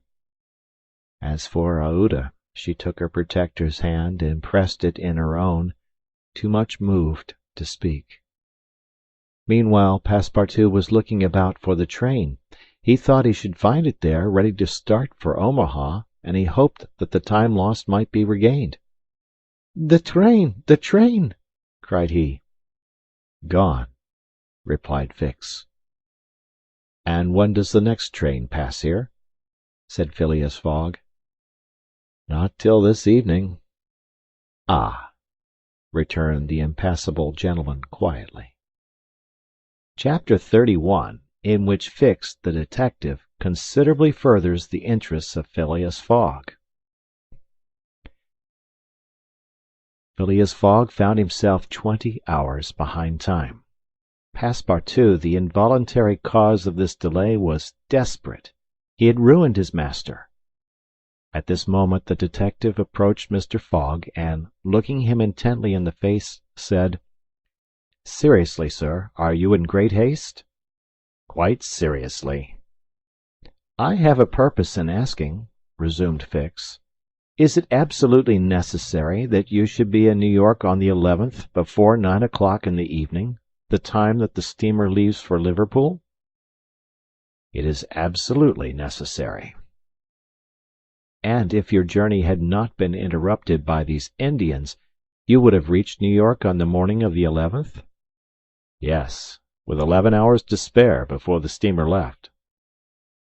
"Good. You are therefore 20 hours behind.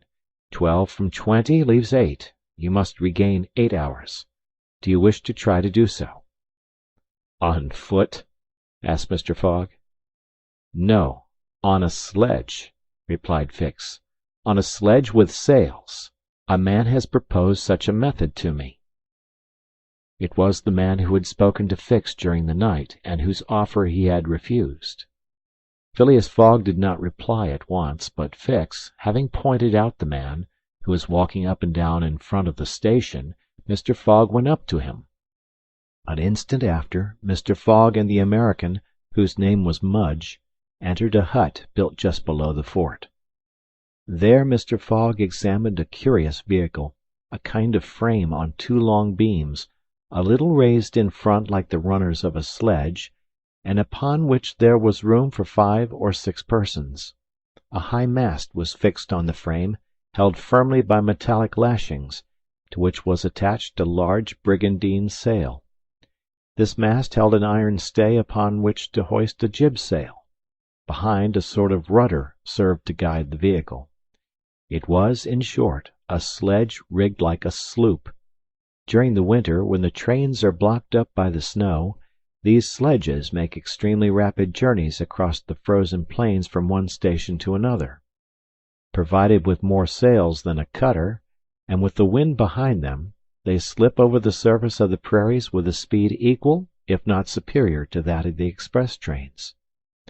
Mr. Fogg readily made a bargain with the owner of this land craft. The wind was favorable, being fresh, and blowing from the west.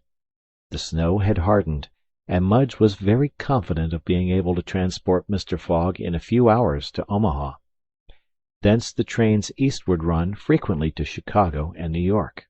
it was not impossible that the lost time might yet be recovered, and such an opportunity was not to be rejected. Not wishing to expose Aouda to the discomforts of travelling in the open air, Mr. Fogg proposed to leave her with Passepartout at Fort Kearny, the servant taking upon himself to escort her to Europe by a better route and under more favourable conditions. But Aouda refused to separate from Mr. Fogg, and Passepartout was delighted with her decision, for nothing could induce him to leave his master while Fix was with him. It would be difficult to guess the detective's thoughts. Was this conviction shaken by Phileas Fogg's return, or did he still regard him as an exceedingly shrewd rascal, who, his journey round the world completed, would think himself absolutely safe in England? Perhaps Fix's opinion of Phileas Fogg was somewhat modified, but he was nevertheless resolved to do his duty, and to hasten the return of the whole party to England as much as possible. At 8 o'clock the sledge was ready to start. The passengers took their places on it, and wrapped themselves up closely in their travelling cloaks. The two great sails were hoisted, and under the pressure of the wind the sledge slid over the hardened snow with a velocity of 40 miles an hour. The distance between Fort Kearny and Omaha, as the birds fly, is at most 200 miles. If the wind held good, the distance might be traversed in 5 hours. If no accident happened, the sledge might reach Omaha by 1 o'clock. What a journey! The travelers, huddled close together, could not speak for the cold, intensified by the rapidity at which they were going. The sledge sped on as lightly as a boat over the waves. When the breeze came skimming over the earth, the sledge seemed to be lifted off the ground by its sails. Mudge, who was at the rudder, kept in a straight line, and by a turn of his hand checked the lurches which the vehicle had a tendency to make. All the sails were up, and the jib was so arranged as not to screen the brigantine. A topmast was hoisted, and another jib, held out to the wind, added its force to the other sails. Although the speed could not be exactly estimated, the sledge could not be going at less than 40 miles an hour. "If nothing breaks," said Mudge, "we shall get there." Mr. Fogg had made it for Mudge's interest to reach Omaha within the time agreed upon by the offer of a handsome reward. The prairie, across which the sledge was moving in a straight line, was as flat as a sea. It seemed like a vast frozen lake. The railroad which ran through this section ascended from the southwest to the northwest by Great Island, Columbus, an important Nebraska town, Schuyler, and Fremont to Omaha. It followed throughout the right bank of the Platte River. The sledge, shortening this route, took a chord of the arc described by the railway. Mudge was not afraid of being stopped by the Platte River because it was frozen. The road then was quite clear of obstacles, and Phileas Fogg had but two things to fear: an accident to the sledge, and a change or calm in the wind. But the breeze, far from lessening its force, blew as if to bend the mast, which, however, the metallic lashings held firmly. These lashings, like the chords of a stringed instrument, resounded as if vibrated by a violin bow. The sledge slid along in the midst of a plaintively intense melody. "Those chords give the fifth and the octave," said Mr. Fogg. These were the only words he uttered during the journey. Aouda, cosily packed in furs and cloaks, was sheltered as much as possible from the attacks of the freezing wind. As for Passepartout, his face was as red as the sun's disk when it sets in the mist, and he laboriously inhaled the biting air. With his natural buoyancy of spirits, he began to hope again. They would reach New York in the evening, if not on the morning of the 11th, and there was still some chances that it would be before the steamer sailed for Liverpool.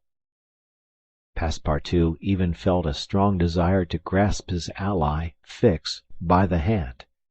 He remembered that it was the detective who procured the sledge, the only means of reaching Omaha in time. But, checked by some presentiment, he kept his usual reserve. One thing, however, Passepartout would never forget, and that was the sacrifice which Mr. Fogg had made, without hesitation, to rescue him from the Sioux. Mr. Fogg had risked his fortune and his life. No, his servant would never forget that. While each of the party was absorbed in reflections so different, the sledge flew past over the vast carpet of snow. The creeks it passed over were not perceived. Fields and streams disappeared under the uniform whiteness. The plain was absolutely deserted. Between the Union Pacific Road and the branch which unites Kearny with St. Joseph it formed a great uninhabited island. Neither village, station, nor fort appeared. From time to time they sped by some phantom-like tree, whose white skeleton twisted and rattled in the wind. Sometimes flocks of wild birds rose, or bands of gaunt, famished, ferocious prairie wolves ran howling after the sledge. Passepartout, revolver in hand, held himself ready to fire on those which came too near. Had an accident then happened to the sledge, the travelers, attacked by these beasts, would have been in the most terrible danger. But it held on its even course, soon gained on the wolves, and ere long left the howling band at a safe distance behind. About noon Mudge perceived by certain landmarks that he was crossing the Platte River. He said nothing, but he felt certain that he was now within 20 miles of Omaha. In less than an hour he left the rudder and furled his sails, whilst the sledge, carried forward by the great impetus the wind had given it, went on half a mile further with its sails unspread. It stopped at last, and Mudge, pointing to a mass of roofs white with snow, said, "We have got there." Arrived at the station which is in daily communication by numerous trains with the Atlantic seaboard. Passepartout and Fix jumped off, stretched their stiffened limbs, and aided Mr. Fogg and the young woman to descend from the sledge.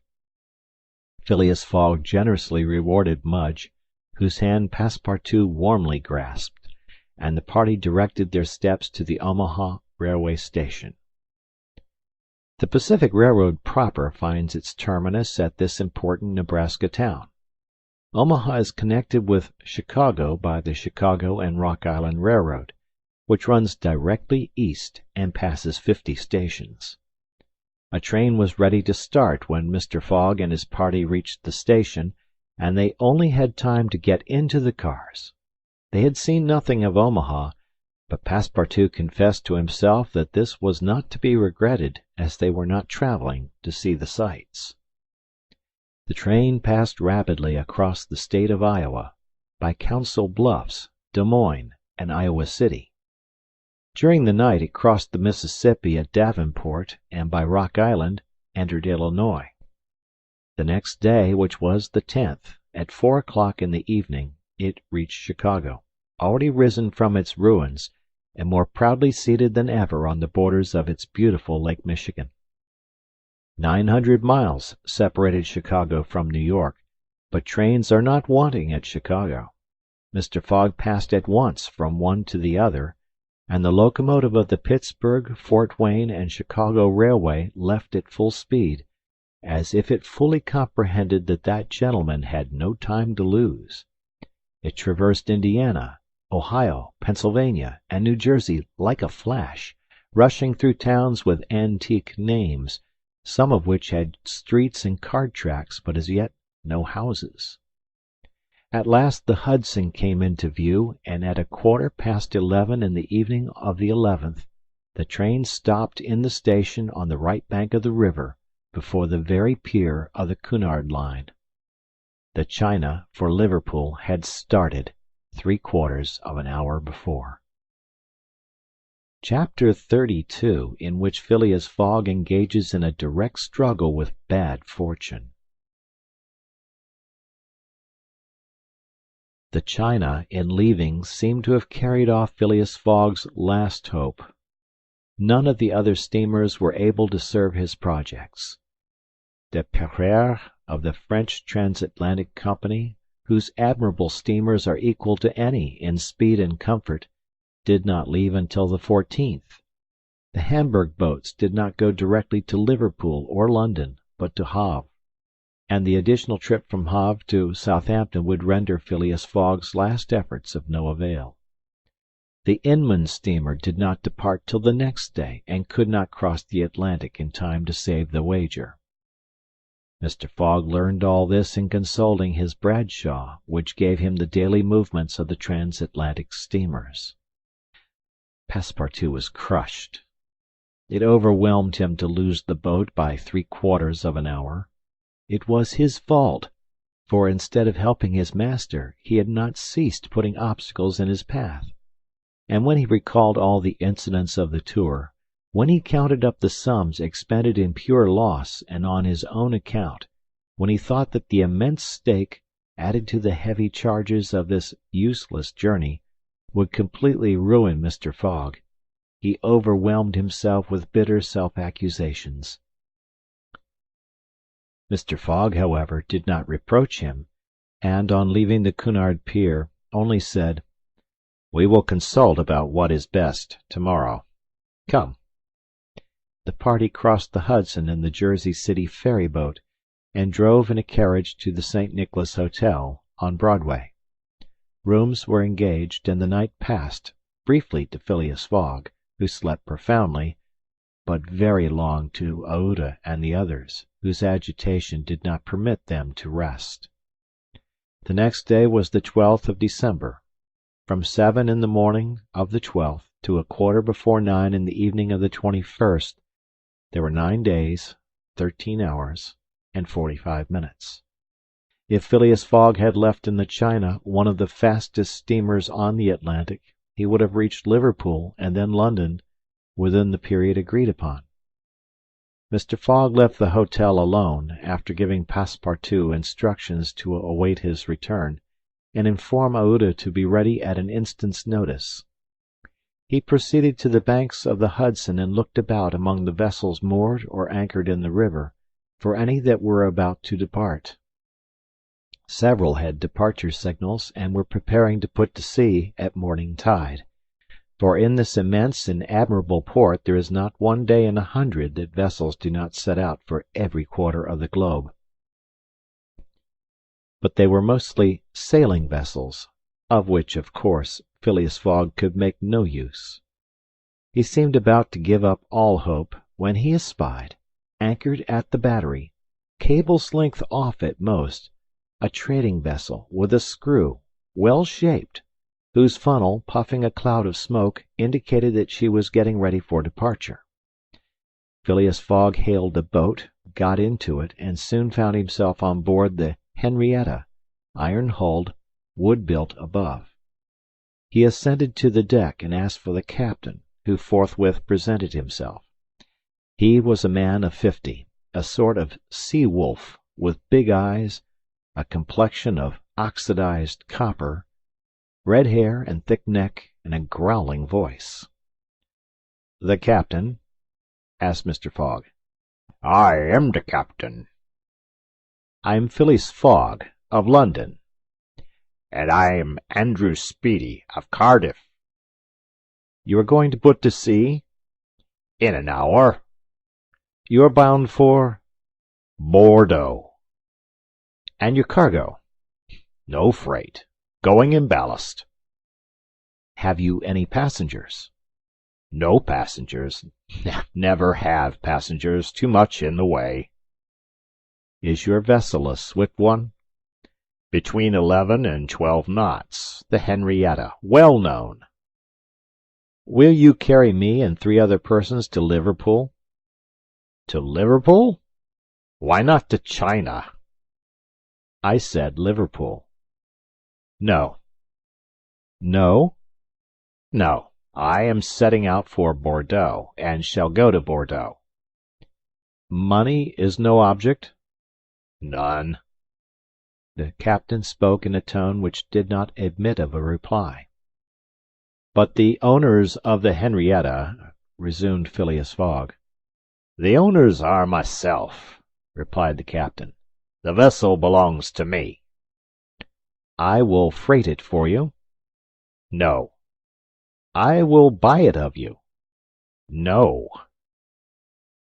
Phileas Fogg did not betray the least disappointment, but the situation was a grave one. It was not at New York as at Hong Kong, nor with the captain of the Henrietta as with the captain of the Tankadere. Up to this time money had smoothed away every obstacle. Now money failed. Still, some means must be found to cross the Atlantic on a boat, unless by balloon, which would have been venturesome, besides not being capable of being put in practice. It seemed that Phileas Fogg had an idea, for he said to the captain, "Well, will you carry me to Bordeaux?" "No, not if you paid me $200. "I offer you 2,000. "Apiece?" "Apiece." "And there are 4 of you?" "4." Captain Speedy began to scratch his head. There were $8,000 to gain, without changing his route, for which it was well worth conquering the repugnance he had for all kinds of passengers. Besides, passengers at $2,000 are no longer passengers, but valuable merchandise. "I start at 9 o'clock," said Captain Speedy, simply. "Are you and your party ready?" "We will be on board at 9 o'clock," replied, no less simply, Mr. Fogg.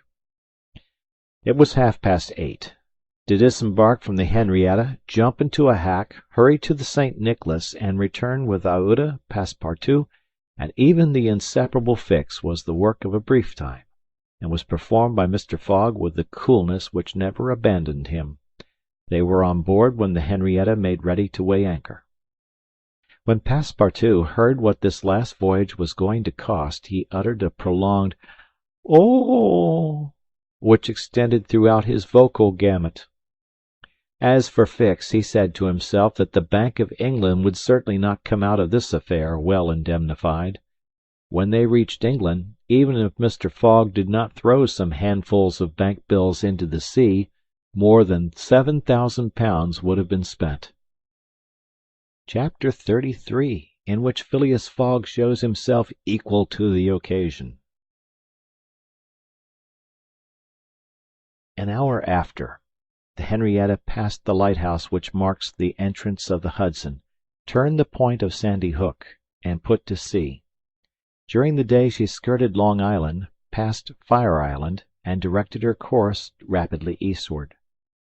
At noon the next day a man mounted the bridge to ascertain the vessel's position. It might be thought that this was Captain Speedy. Not the least in the world. It was Phileas Fogg, Esquire. As for Captain Speedy, he was shut up in his cabin under lock and key, and was uttering loud cries, which signified an anger at once pardonable and excessive.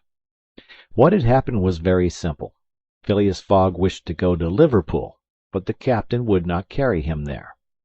Then Phileas Fogg had taken passage for Bordeaux, and during the 30 hours he had been on board, had so shrewdly managed with his bank-notes that the sailors and stokers, who were only an occasional crew, and were not on the best terms with the captain, went over to him in a body. This was why Phileas Fogg was in command, instead of Captain Speedy, why the captain was a prisoner in his cabin, and why, in short, the Henrietta was directing her course towards Liverpool. It was very clear, to see Mr. Fogg manage the craft, that he had been a sailor. How the adventure ended will be seen anon. Aouda was anxious, though she said nothing. As for Passepartout, he thought Mr. Fogg's manoeuvre simply glorious. The captain had said, "between 11 and 12 knots," and the Henrietta confirmed his prediction.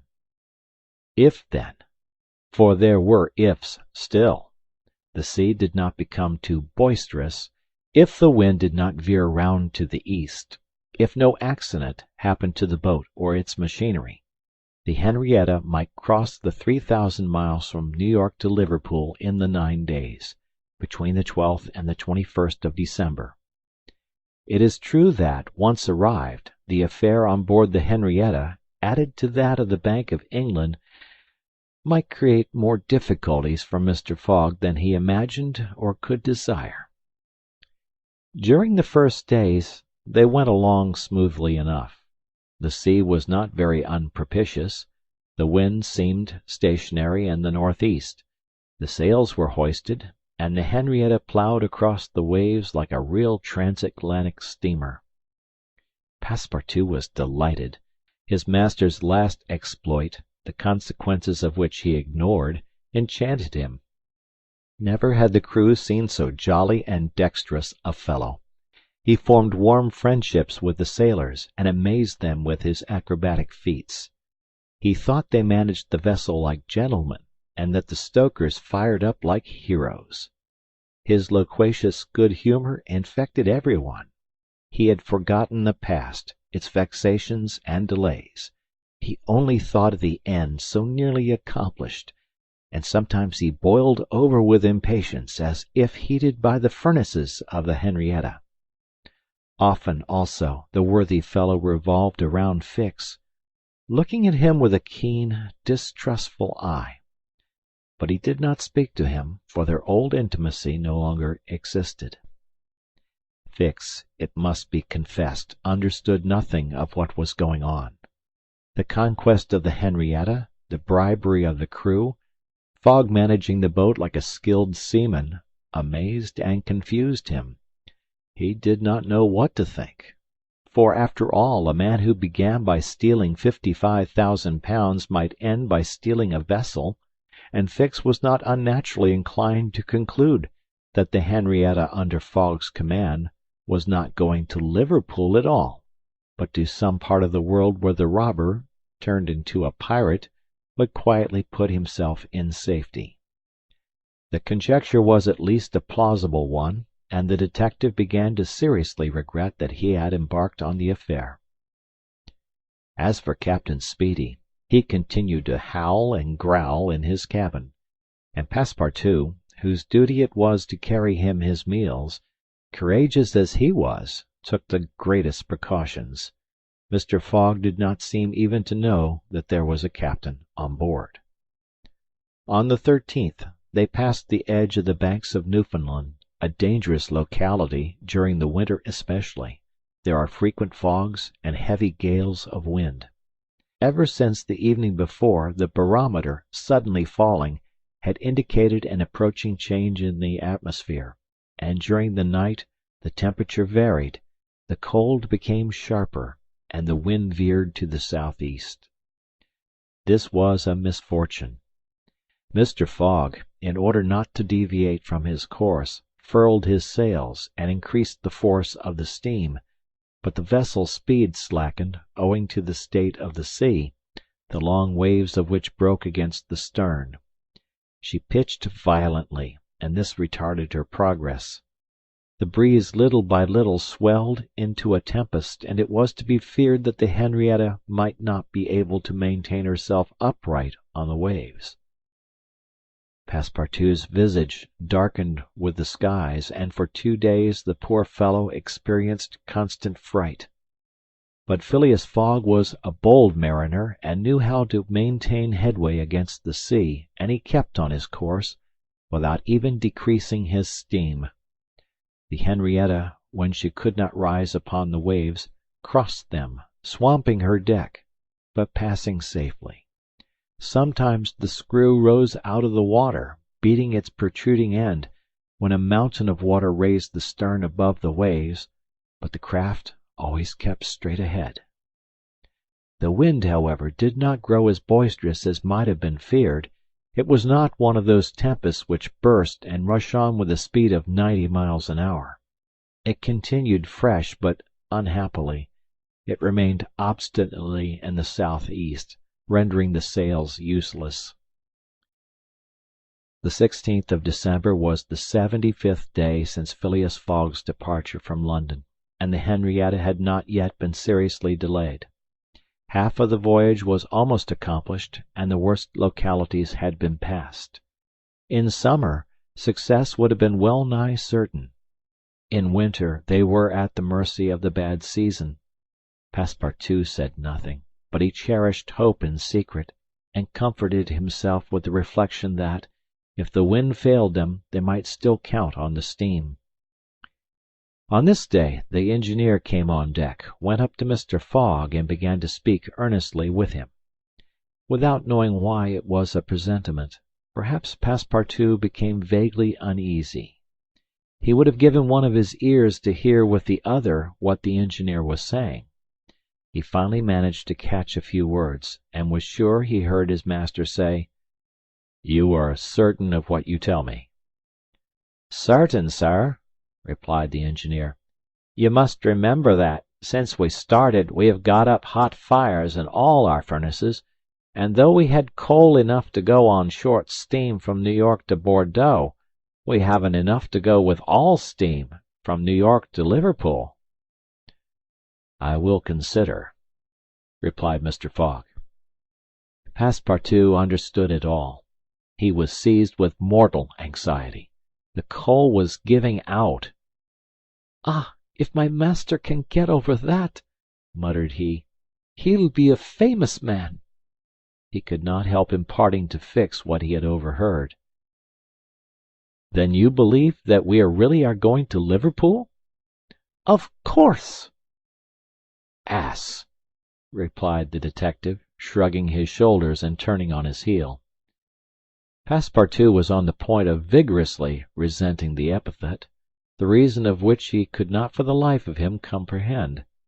But he reflected that the unfortunate Fix was probably very much disappointed and humiliated in his self-esteem after having so awkwardly followed a false scent around the world, and refrained.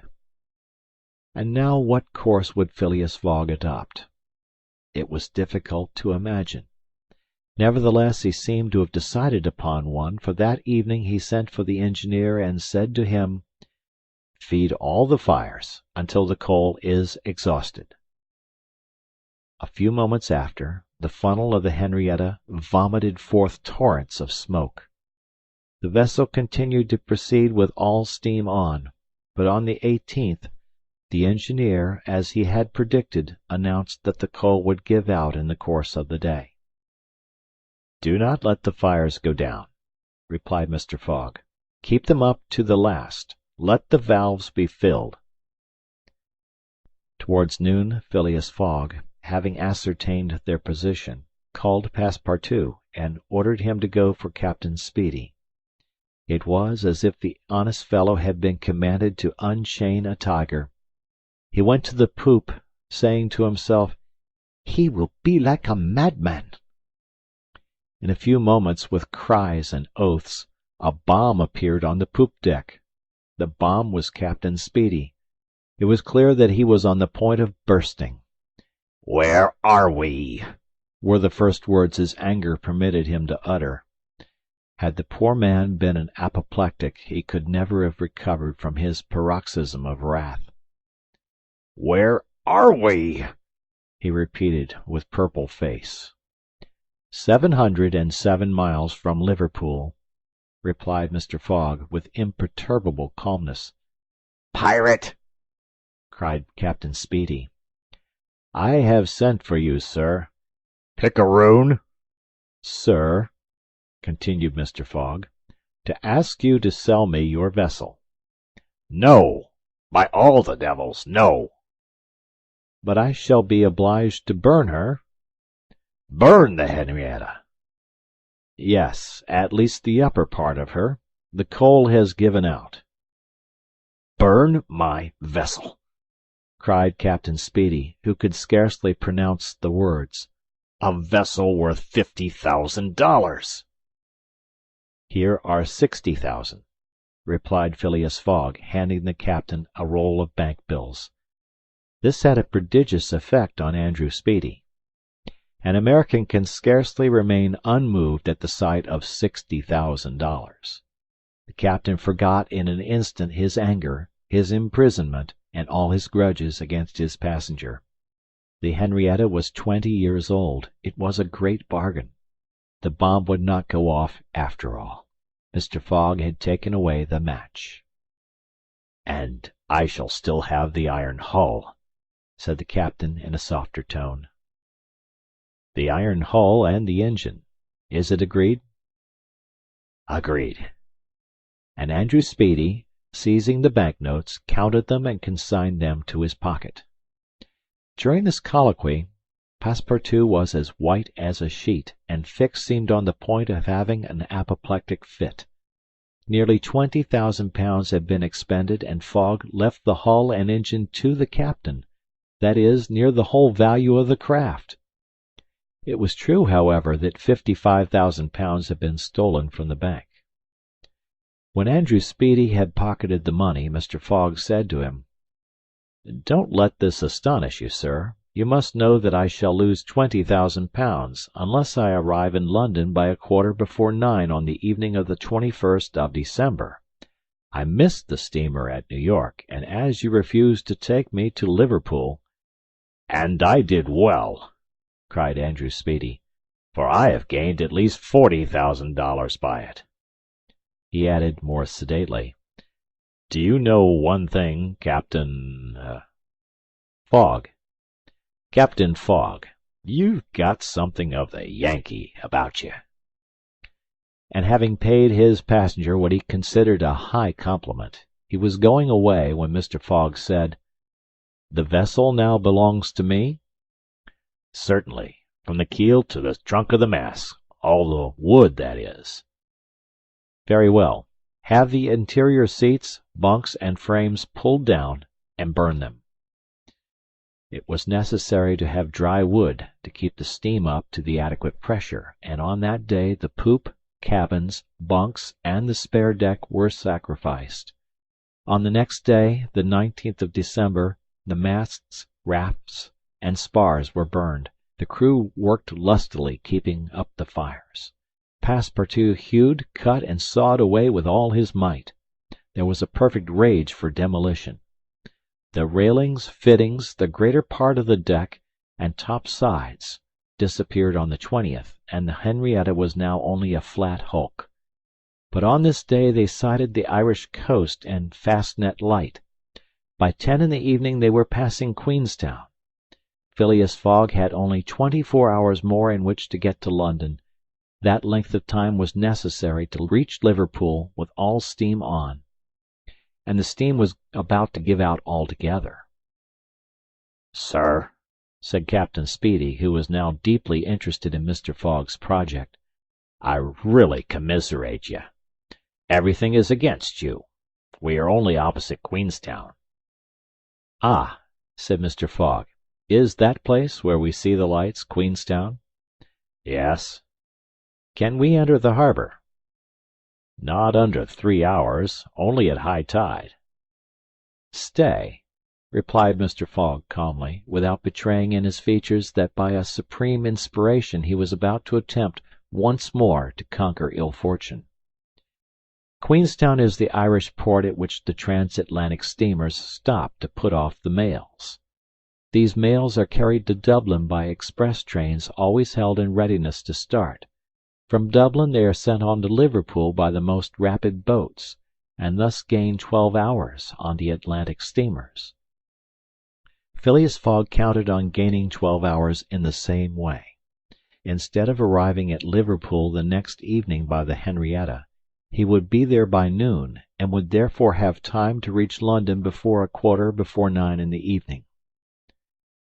The Henrietta entered Queenstown harbor at 1 o'clock in the morning, it then being high tide, and Phileas Fogg, after being grasped heartily by the hand by Captain Speedy, left that gentleman on the levelled hulk of his craft, which was still worth half what he had sold it for. The party went on shore at once. Fix was greatly tempted to arrest Mr. Fogg on the spot, but he did not. Why?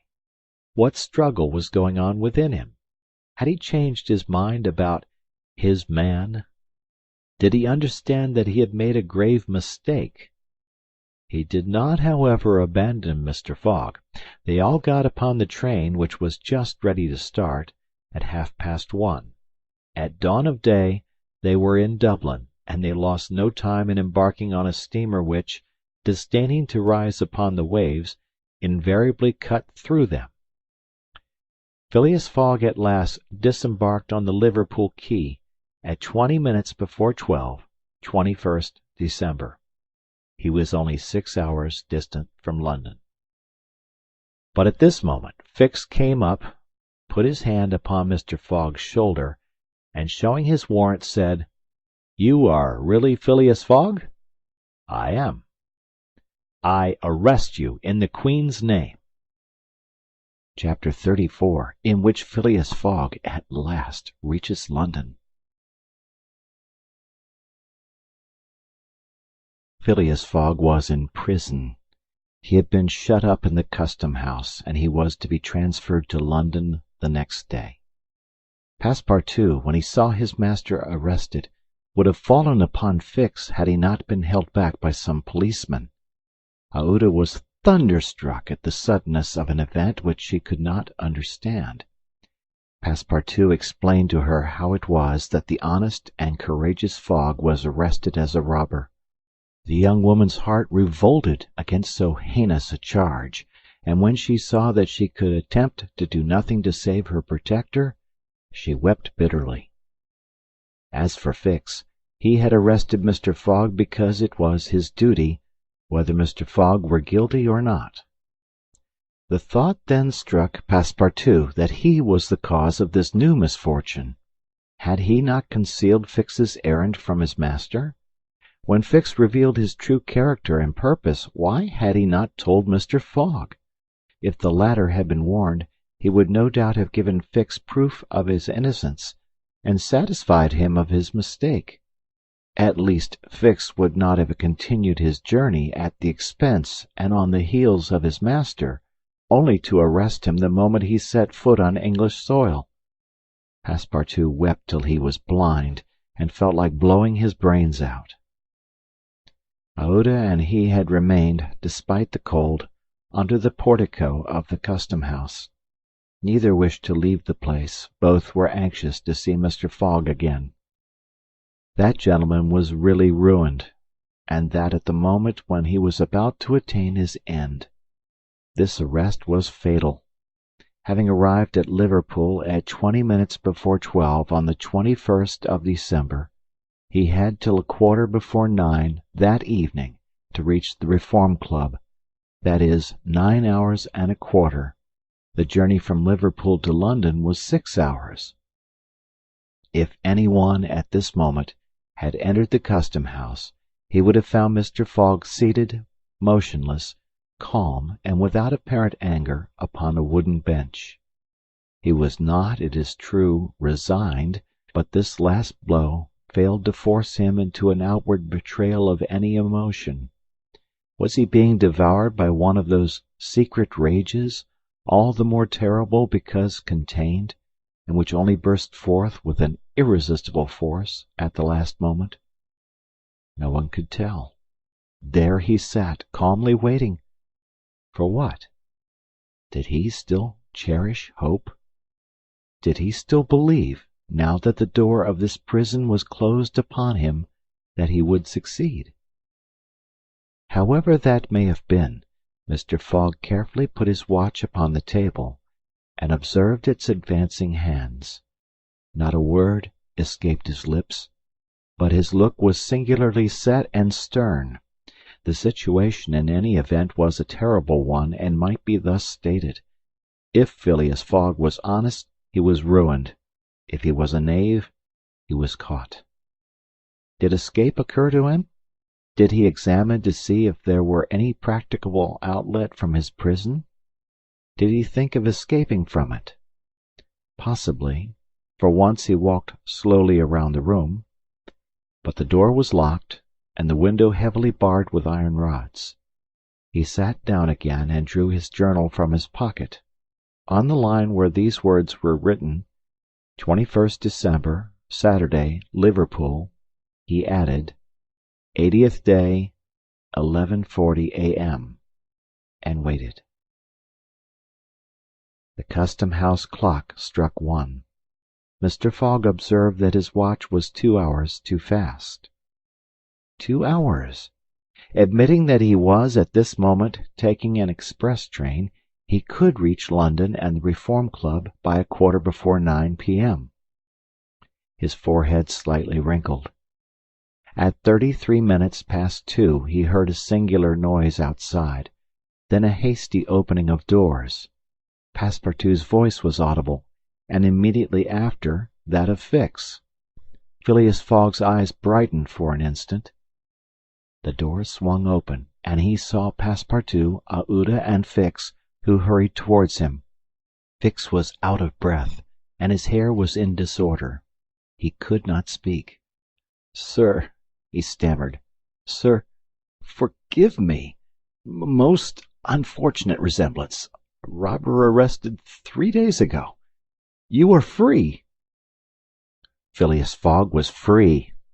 He walked to the detective, looked him steadily in the face, and with the only rapid motion he ever made in his life, or which he ever would make, drew back his arms, and with the precision of a machine knocked Fix down. "Well hit!" cried Passepartout. "Parbleu, that's what you might call a good application of English fists." Fix, who found himself on the floor, did not utter a word. He had only received his deserts.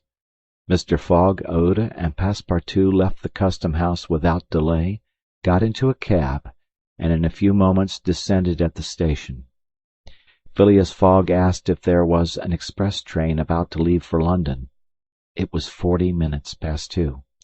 The express train had left 35 minutes before. Phileas Fogg then ordered a special train. There were several rapid locomotives on hand, but the railway arrangements did not permit the special train to leave until 3 o'clock. At that hour Phileas Fogg, having stimulated the engineer by the offer of a generous reward, at last set out towards London with Aouda and his faithful servant. It was necessary to make the journey in 5 hours and a half, and this would have been easy on a clear road throughout, but there were forced delays, and when Mr. Fogg stepped from the train at the terminus, all the clocks in London were striking 10 minutes before 9. Having made the tour of the world, he was behindhand 5 minutes. He had lost the wager. Chapter 35, in which Phileas Fogg does not have to repeat his orders to Passepartout twice. The dwellers in Savile Row would have been surprised the next day if they had been told that Phileas Fogg had returned home. His doors and windows were still closed. No appearance of change was visible. After leaving the station, Mr. Fogg gave Passepartout instructions to purchase some provisions, and quietly went to his domicile. He bore his misfortune with his habitual tranquillity. Ruined, and by the blundering of the detective, after having steadily traversed that long journey, overcome 100 obstacles, braved many dangers, and still found time to do some good on his way, to fail near the goal by a sudden event which he could not have foreseen, and against which he was unarmed. It was terrible. But a few pounds were left of the large sum he had carried with him. There only remained of his fortune the 20,000 pounds deposited at Baring's, and this amount he owed to his friends of the Reform Club. So great had been the expense of his tour that, even had he won, it would not have enriched him, and it is probable that he had not sought to enrich himself, being a man who rather laid wagers for honour's sake than for the stake proposed. But this wager totally ruined him. Mr. Fogg's course, however, was fully decided upon. He knew what remained for him to do. A room in the house in Savile Row was set apart for Aouda, who was overwhelmed with grief at her protector's misfortune. From the words which Mr. Fogg dropped, she saw that he was meditating some serious project. Knowing that Englishmen governed by a fixed idea sometimes resort to the desperate expedient of suicide, Passepartout kept a narrow watch upon his master, though he carefully concealed the appearance of so doing. First of all, the worthy fellow had gone up to his room and had extinguished the gas burner, which had been burning for 80 days. He had found in the letter box a bill from the gas company, and he thought it more than time to put a stop to this expense, which he had been doomed to bear. The night passed. Mr. Fogg went to bed, but did he sleep? Aouda did not once close her eyes. Passepartout watched all night, like a faithful dog, at his master's door. Mr. Fogg called him in the morning and told him to get Aouda's breakfast and a cup of tea and a chop for himself. He desired Aouda to excuse him from breakfast and dinner, as his time would be absorbed all day in putting his affairs to rights. In the evening he would ask permission to have a few moments' conversation with the young lady. Passepartout, having received his orders, had nothing to do but obey them. He looked at his imperturbable master, and could scarcely bring his mind to leave him. His heart was full, and his conscience tortured by remorse, for he accused himself more bitterly than ever of being the cause of the irretrievable disaster. Yes, if he had warned Mr. Fogg, and had betrayed Fix's projects to him, his master would certainly not have given the detective passage to Liverpool, and then Passepartout could hold in no longer. My master, Mr. Fogg, he cried, why do you not curse me? It was my fault that— I blame no one, returned Phileas Fogg with perfect calmness. Go. Passepartout left the room and went to find Aouda, to whom he delivered his master's message. Madam, he added, I can do nothing myself, nothing. I have no influence over my master, but you, perhaps. What influence could I have? Replied Aouda. Mr. Fogg is influenced by no one. Has he ever understood that my gratitude to him is overflowing? Has he ever read my heart? My friend, he must not be left alone an instant. You say he is going to speak with me this evening? Yes, madam, probably to arrange for your protection and comfort in England. We shall see, replied Aouda, becoming suddenly pensive. Throughout this day, Sunday, the house in Savile Row was as if uninhabited, and Phileas Fogg, for the first time since he had lived in that house, did not set out for his club when Westminster clock struck 11:30. Why should he present himself at the Reform? His friends no longer expected him there. As Phileas Fogg had not appeared in the saloon on the evening before, Saturday, the 21st of December, at 9:15, he had lost his wager. It was not even necessary that he should go to his bankers for the £20,000, for his antagonists already had his cheque in their hands, and they had only to fill it out and send it to the Barings to have the amount transferred to their credit.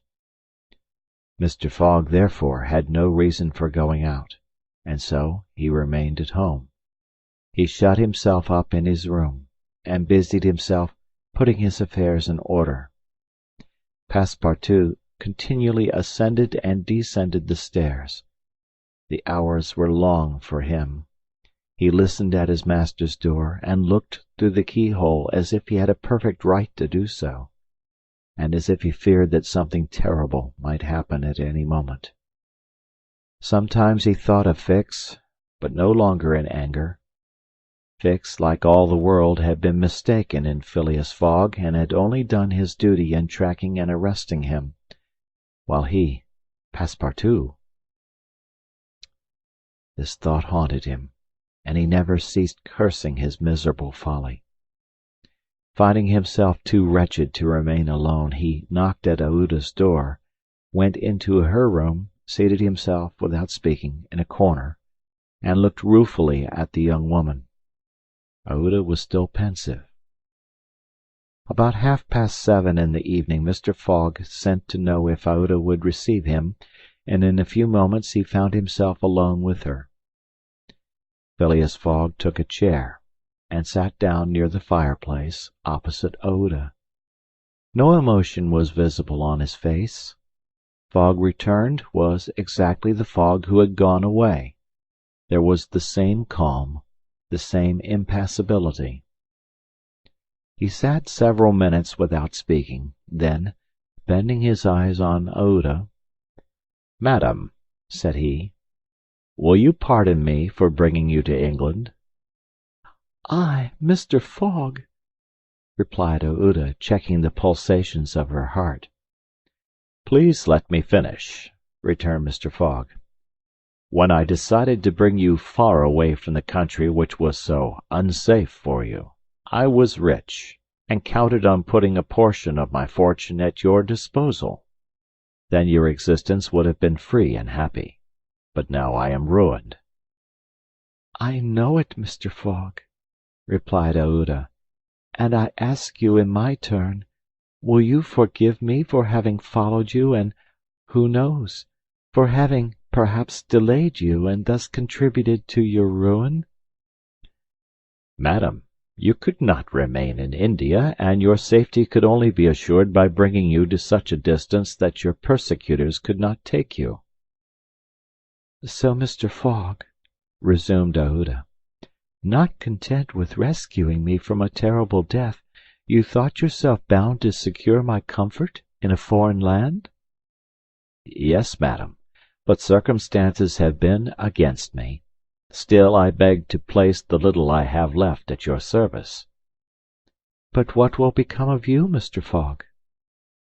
"As for me, madam," replied the gentleman coldly, "I have need of nothing." "But how do you look upon the fate, sir, which awaits you?" "As I am in the habit of doing." "At least," said Aouda, "want should not overtake a man like you. Your friends—" "I have no friends, madam." "Your relatives—" "I have no longer any relatives." "I pity you, then, Mr. Fogg, for solitude is a sad thing, with no heart to which to confide your griefs. They say, though, that misery itself, shared by two sympathetic souls, may be borne with patience." "They say so, madam." "Mr. Fogg," said Aouda, rising and seizing his hand, "do you wish at once a kinswoman and friend? Will you have me for your wife?" Mr. Fogg, at this, rose in his turn. There was an unwonted light in his eyes and a slight trembling of his lips. Aouda looked into his face.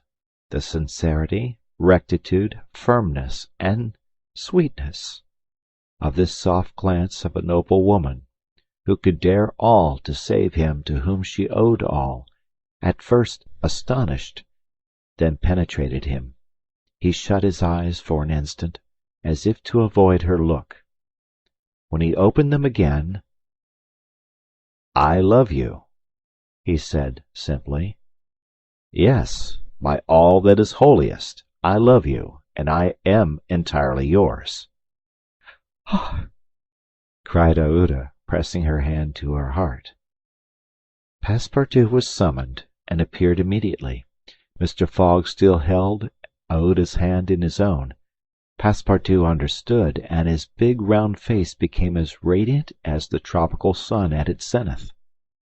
Mr. Fogg asked him if it was not too late to notify the Reverend Samuel Wilson, of Marylebone Parish, that evening.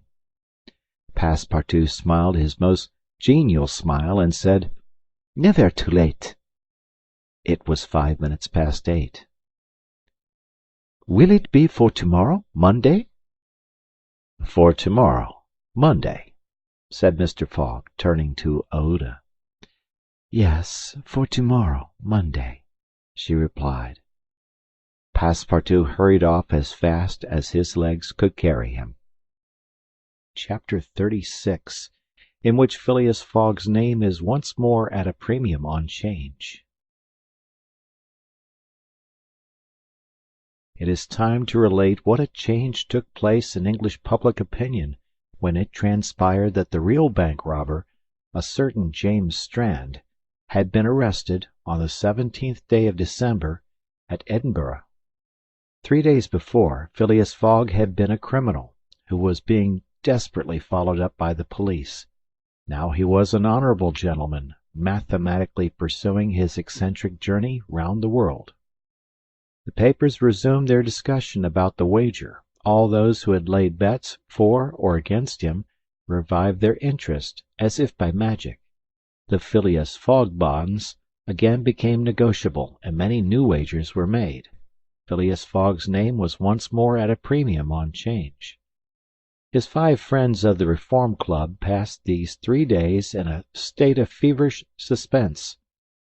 Would Phileas Fogg, whom they had forgotten, reappear before their eyes? Where was he at this moment? The 17th of December, the day of James Strand's arrest, was the 76th since Phileas Fogg's departure, and no news of him had been received. Was he dead? Had he abandoned the effort, or was he continuing his journey along the route agreed upon? And would he appear on Saturday, the 21st of December, at 9:15 in the evening, on the threshold of the Reform Club saloon? The anxiety in which, for 3 days, London society existed cannot be described. Telegrams were sent to America and Asia for news of Phileas Fogg. Messengers were dispatched to the house in Savile Row, morning and evening. No news. The police were ignorant what had become of the detective, Fix, who had so unfortunately followed up a false scent. Bets increased, nevertheless, in number and value. Phileas Fogg, like a racehorse, was drawing near his last turning point. The bonds were quoted no longer at 100 below par, but at 20, at 10, and at 5, and paralytic old Lord Albemarle bet even in his favour. A great crowd was collected in Pall Mall and the neighbouring streets on Saturday evening. It seemed like a multitude of brokers permanently established around the Reform Club. Circulation was impeded, and everywhere disputes, discussions, and financial transactions were going on. The police had great difficulty in keeping back the crowd, and as the hour when Phileas Fogg was due approached, the excitement rose to its highest pitch. The 5 antagonists of Phileas Fogg had met in the great saloon of the club: John Sullivan and Samuel Phelanton, the bankers; Andrew Stuart, the engineer; Gauthier Ralph, the director of the Bank of England; and Thomas Flanagan, the brewer. One and all waited anxiously. When the clock indicated 20 minutes past 8, Andrew Stuart got up, saying, "Gentlemen, in 20 minutes the time agreed upon between Mr. Fogg and ourselves will have expired." "What time did the last train arrive from Liverpool?" asked Thomas Flanagan. "At 23 minutes past 7, replied Gauthier Ralph. "And the next does not arrive till 10 minutes after 12. "Well, gentlemen," resumed Andrew Stuart, "if Phileas Fogg had come in on the 7:23 train he would have got here by this time. We can therefore regard the bet as won." "Wait, don't let us be too hasty," replied Samuel Phelanton. "You know that Mr. Fogg is very eccentric. His punctuality is well known. He never arrives too soon or too late, and I should not be surprised if he appeared before us at the last minute." "Why," said Andrew Stuart nervously, "if I should see him I should not believe it was he." "The fact is," resumed Thomas Flanagan, "Mr. Fogg's project was absurdly foolish. Whatever his punctuality, he could not prevent the delays which were certain to occur, and a delay of only 2 or 3 days would be fatal to his tour." "Observe, too," added John Sullivan, "that we have received no intelligence from him, though there are telegraphic lines all along his route." "He has lost, gentlemen," said Andrew Stuart. "He has 100 times lost. You know, besides, that the China, the only steamer he could have taken from New York to get here in time, arrived yesterday. I have seen a list of the passengers, and the name of Phileas Fogg is not among them. Even if we admit that fortune has favored him, he can scarcely have reached America. I think he will be at least 20 days behindhand, and that Lord Albemarle will lose a cool 5,000. It is clear, replied Gauthier Ralph, and we have nothing to do but to present Mr. Fogg's cheque at Baring's tomorrow. At this moment the hands of the club clock pointed to 20 minutes to 9. 5 minutes more, said Andrew Stuart. The five gentlemen looked at each other. Their anxiety was becoming intense, but, not wishing to betray it, they readily assented to Mr. Fallentin's proposal of a rubber. I wouldn't give up my 4,000 of the bet, said Andrew Stuart, as he took his seat, for 3,999. The clock indicated 18 minutes to 9. The players took up their cards, but could not keep their eyes off the clock. Certainly, however secure they felt, minutes had never seemed so long to them. 17 minutes to 9, said Thomas Flanagan, as he cut the cards which Ralph handed to him. Then there was a moment of silence. The great saloon was perfectly quiet, but the murmurs of the crowd outside were heard, with now and then a shrill cry. The pendulum beat the seconds, which each player eagerly counted as he listened with mathematical regularity. 16 minutes to 9, said John Sullivan, in a voice which betrayed his emotion. 1 minute more, and the wager would be won. Andrew Stuart and his partners suspended their game. They left their cards and counted the seconds. At the 40th second, nothing. At the 50th, still nothing. At the 55th, a loud cry was heard in the street, followed by applause, hurrahs, and some fierce growls. The players arose from their seats. At the 57th second, the door of the saloon opened, and the pendulum had not beat the 60th second when Phileas Fogg appeared, followed by an excited crowd who had forced their way through the club doors, and in his calm voice said, "Here I am, gentlemen." Chapter 37, in which it is shown that Phileas Fogg gained nothing by his tour around the world, unless it were happiness. Yes, Phileas Fogg in person. The reader will remember that at 5 minutes past 8 in the evening, about 25 hours after the arrival of the travellers in London, Passepartout had been sent by his master to engage the services of the Reverend Samuel Wilson in a certain marriage ceremony which was to take place the next day. Passepartout went on his errand enchanted. He soon reached the clergyman's house, but found him not at home. Passepartout waited a good 20 minutes, and when he left the reverend gentleman it was 35 minutes past 8. But in what a state he was! With his hair in disorder, and without his hat, he ran along the street as never man was seen to run before, overturning passers-by, rushing over the sidewalk like a water-spout. In 3 minutes he was in Savile Row again, and staggered back into Mr. Fogg's room. He could not speak. "What is the matter?" asked Mr. Fogg. "My master," gasped Passepartout. "Marriage impossible." "Impossible?" "Impossible for tomorrow." "Why so?" "Because tomorrow is Sunday." "Monday," replied Mr. Fogg. "No, today is Saturday." "Saturday? Impossible!" "Yes, yes, yes, yes!" cried Passepartout. "You have made a mistake of 1 day. We arrived 24 hours ahead of time, but there are only 10 minutes left." Passepartout had seized his master by the collar and was dragging him along with irresistible force.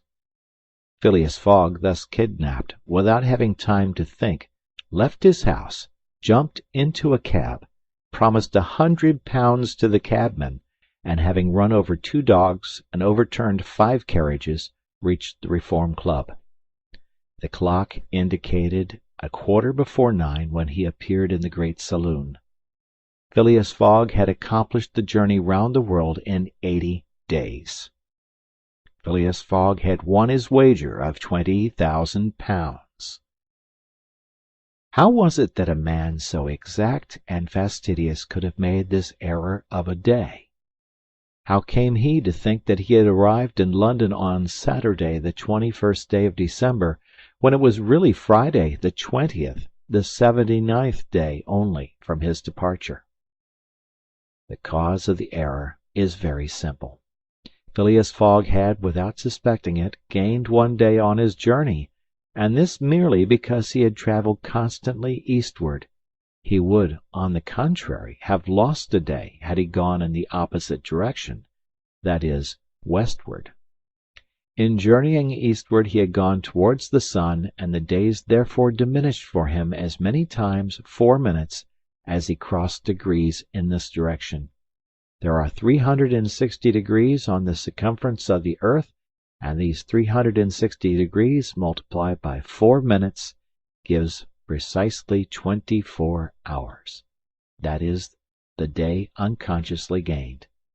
In other words, while Phileas Fogg, going eastward, saw the sun pass the meridian 80 times, his friends in London only saw it pass the meridian 79 times.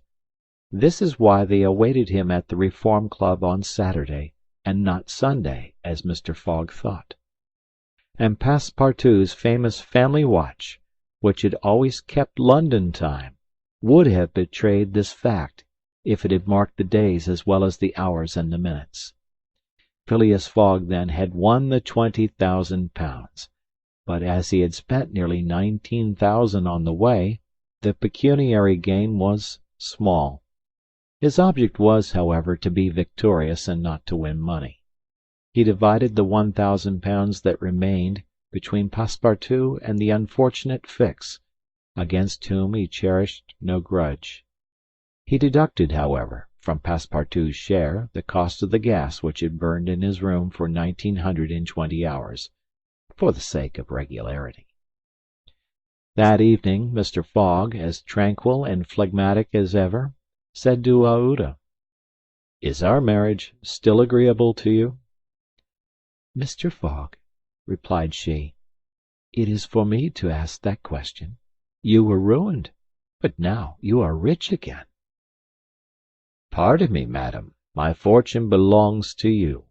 If you had not suggested our marriage, my servant would not have gone to the Reverend Samuel Wilson's. I should not have been apprised of my error, and—" "Dear Mr. Fogg," said the young woman. "Dear Aouda," replied Phileas Fogg. It need not be said that the marriage took place 48 hours after, and that Passepartout, glowing and dazzling, gave the bride away. Had he not saved her, and was he not entitled to this honor? The next day, as soon as it was light, Passepartout rapped vigorously at his master's door. Mr. Fogg opened it, and asked, "What's the matter, Passepartout?" "What is it, sir? Why, I've just this instant found out—" "What?" "That we might have made the tour of the world in only 78 days." "No doubt," returned Mr. Fogg, "by not crossing India. But if I had not crossed India, I should not have saved Aouda. She would not have been my wife, and—" Mr. Fogg quietly shut the door. Phileas Fogg had won his wager, and had made his journey around the world in 80 days. To do this he had employed every means of conveyance: steamers, railways, carriages, yachts, trading vessels, sledges, elephants. The eccentric gentleman had throughout displayed all his marvellous qualities of coolness and exactitude. But what then? What had he really gained by all this trouble? What had he brought back from this long and weary journey? Nothing, say you? Perhaps so. Nothing but a charming woman, who, strange as it may appear, made him the happiest of men. Truly, would you not for less than that make the tour around the world? End of chapter. End of story. Thank you for listening. This recording is by Mark Smith of Simpsonville, South Carolina. Hi, I hope you enjoyed tonight's audiobook. This channel's mission is to become the best resource for bedtime audiobooks, and while we're just getting started, we're continually growing our library of audiobooks so that you can get a great night's sleep and live your life fully during the day. If you'd like to see more content, please feel free to check out the channel.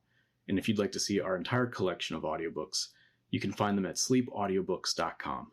All likes, comments, and subscriptions are greatly appreciated and help this channel more than you know. We appreciate you watching. Thank you so much. This is Sleep Audiobooks.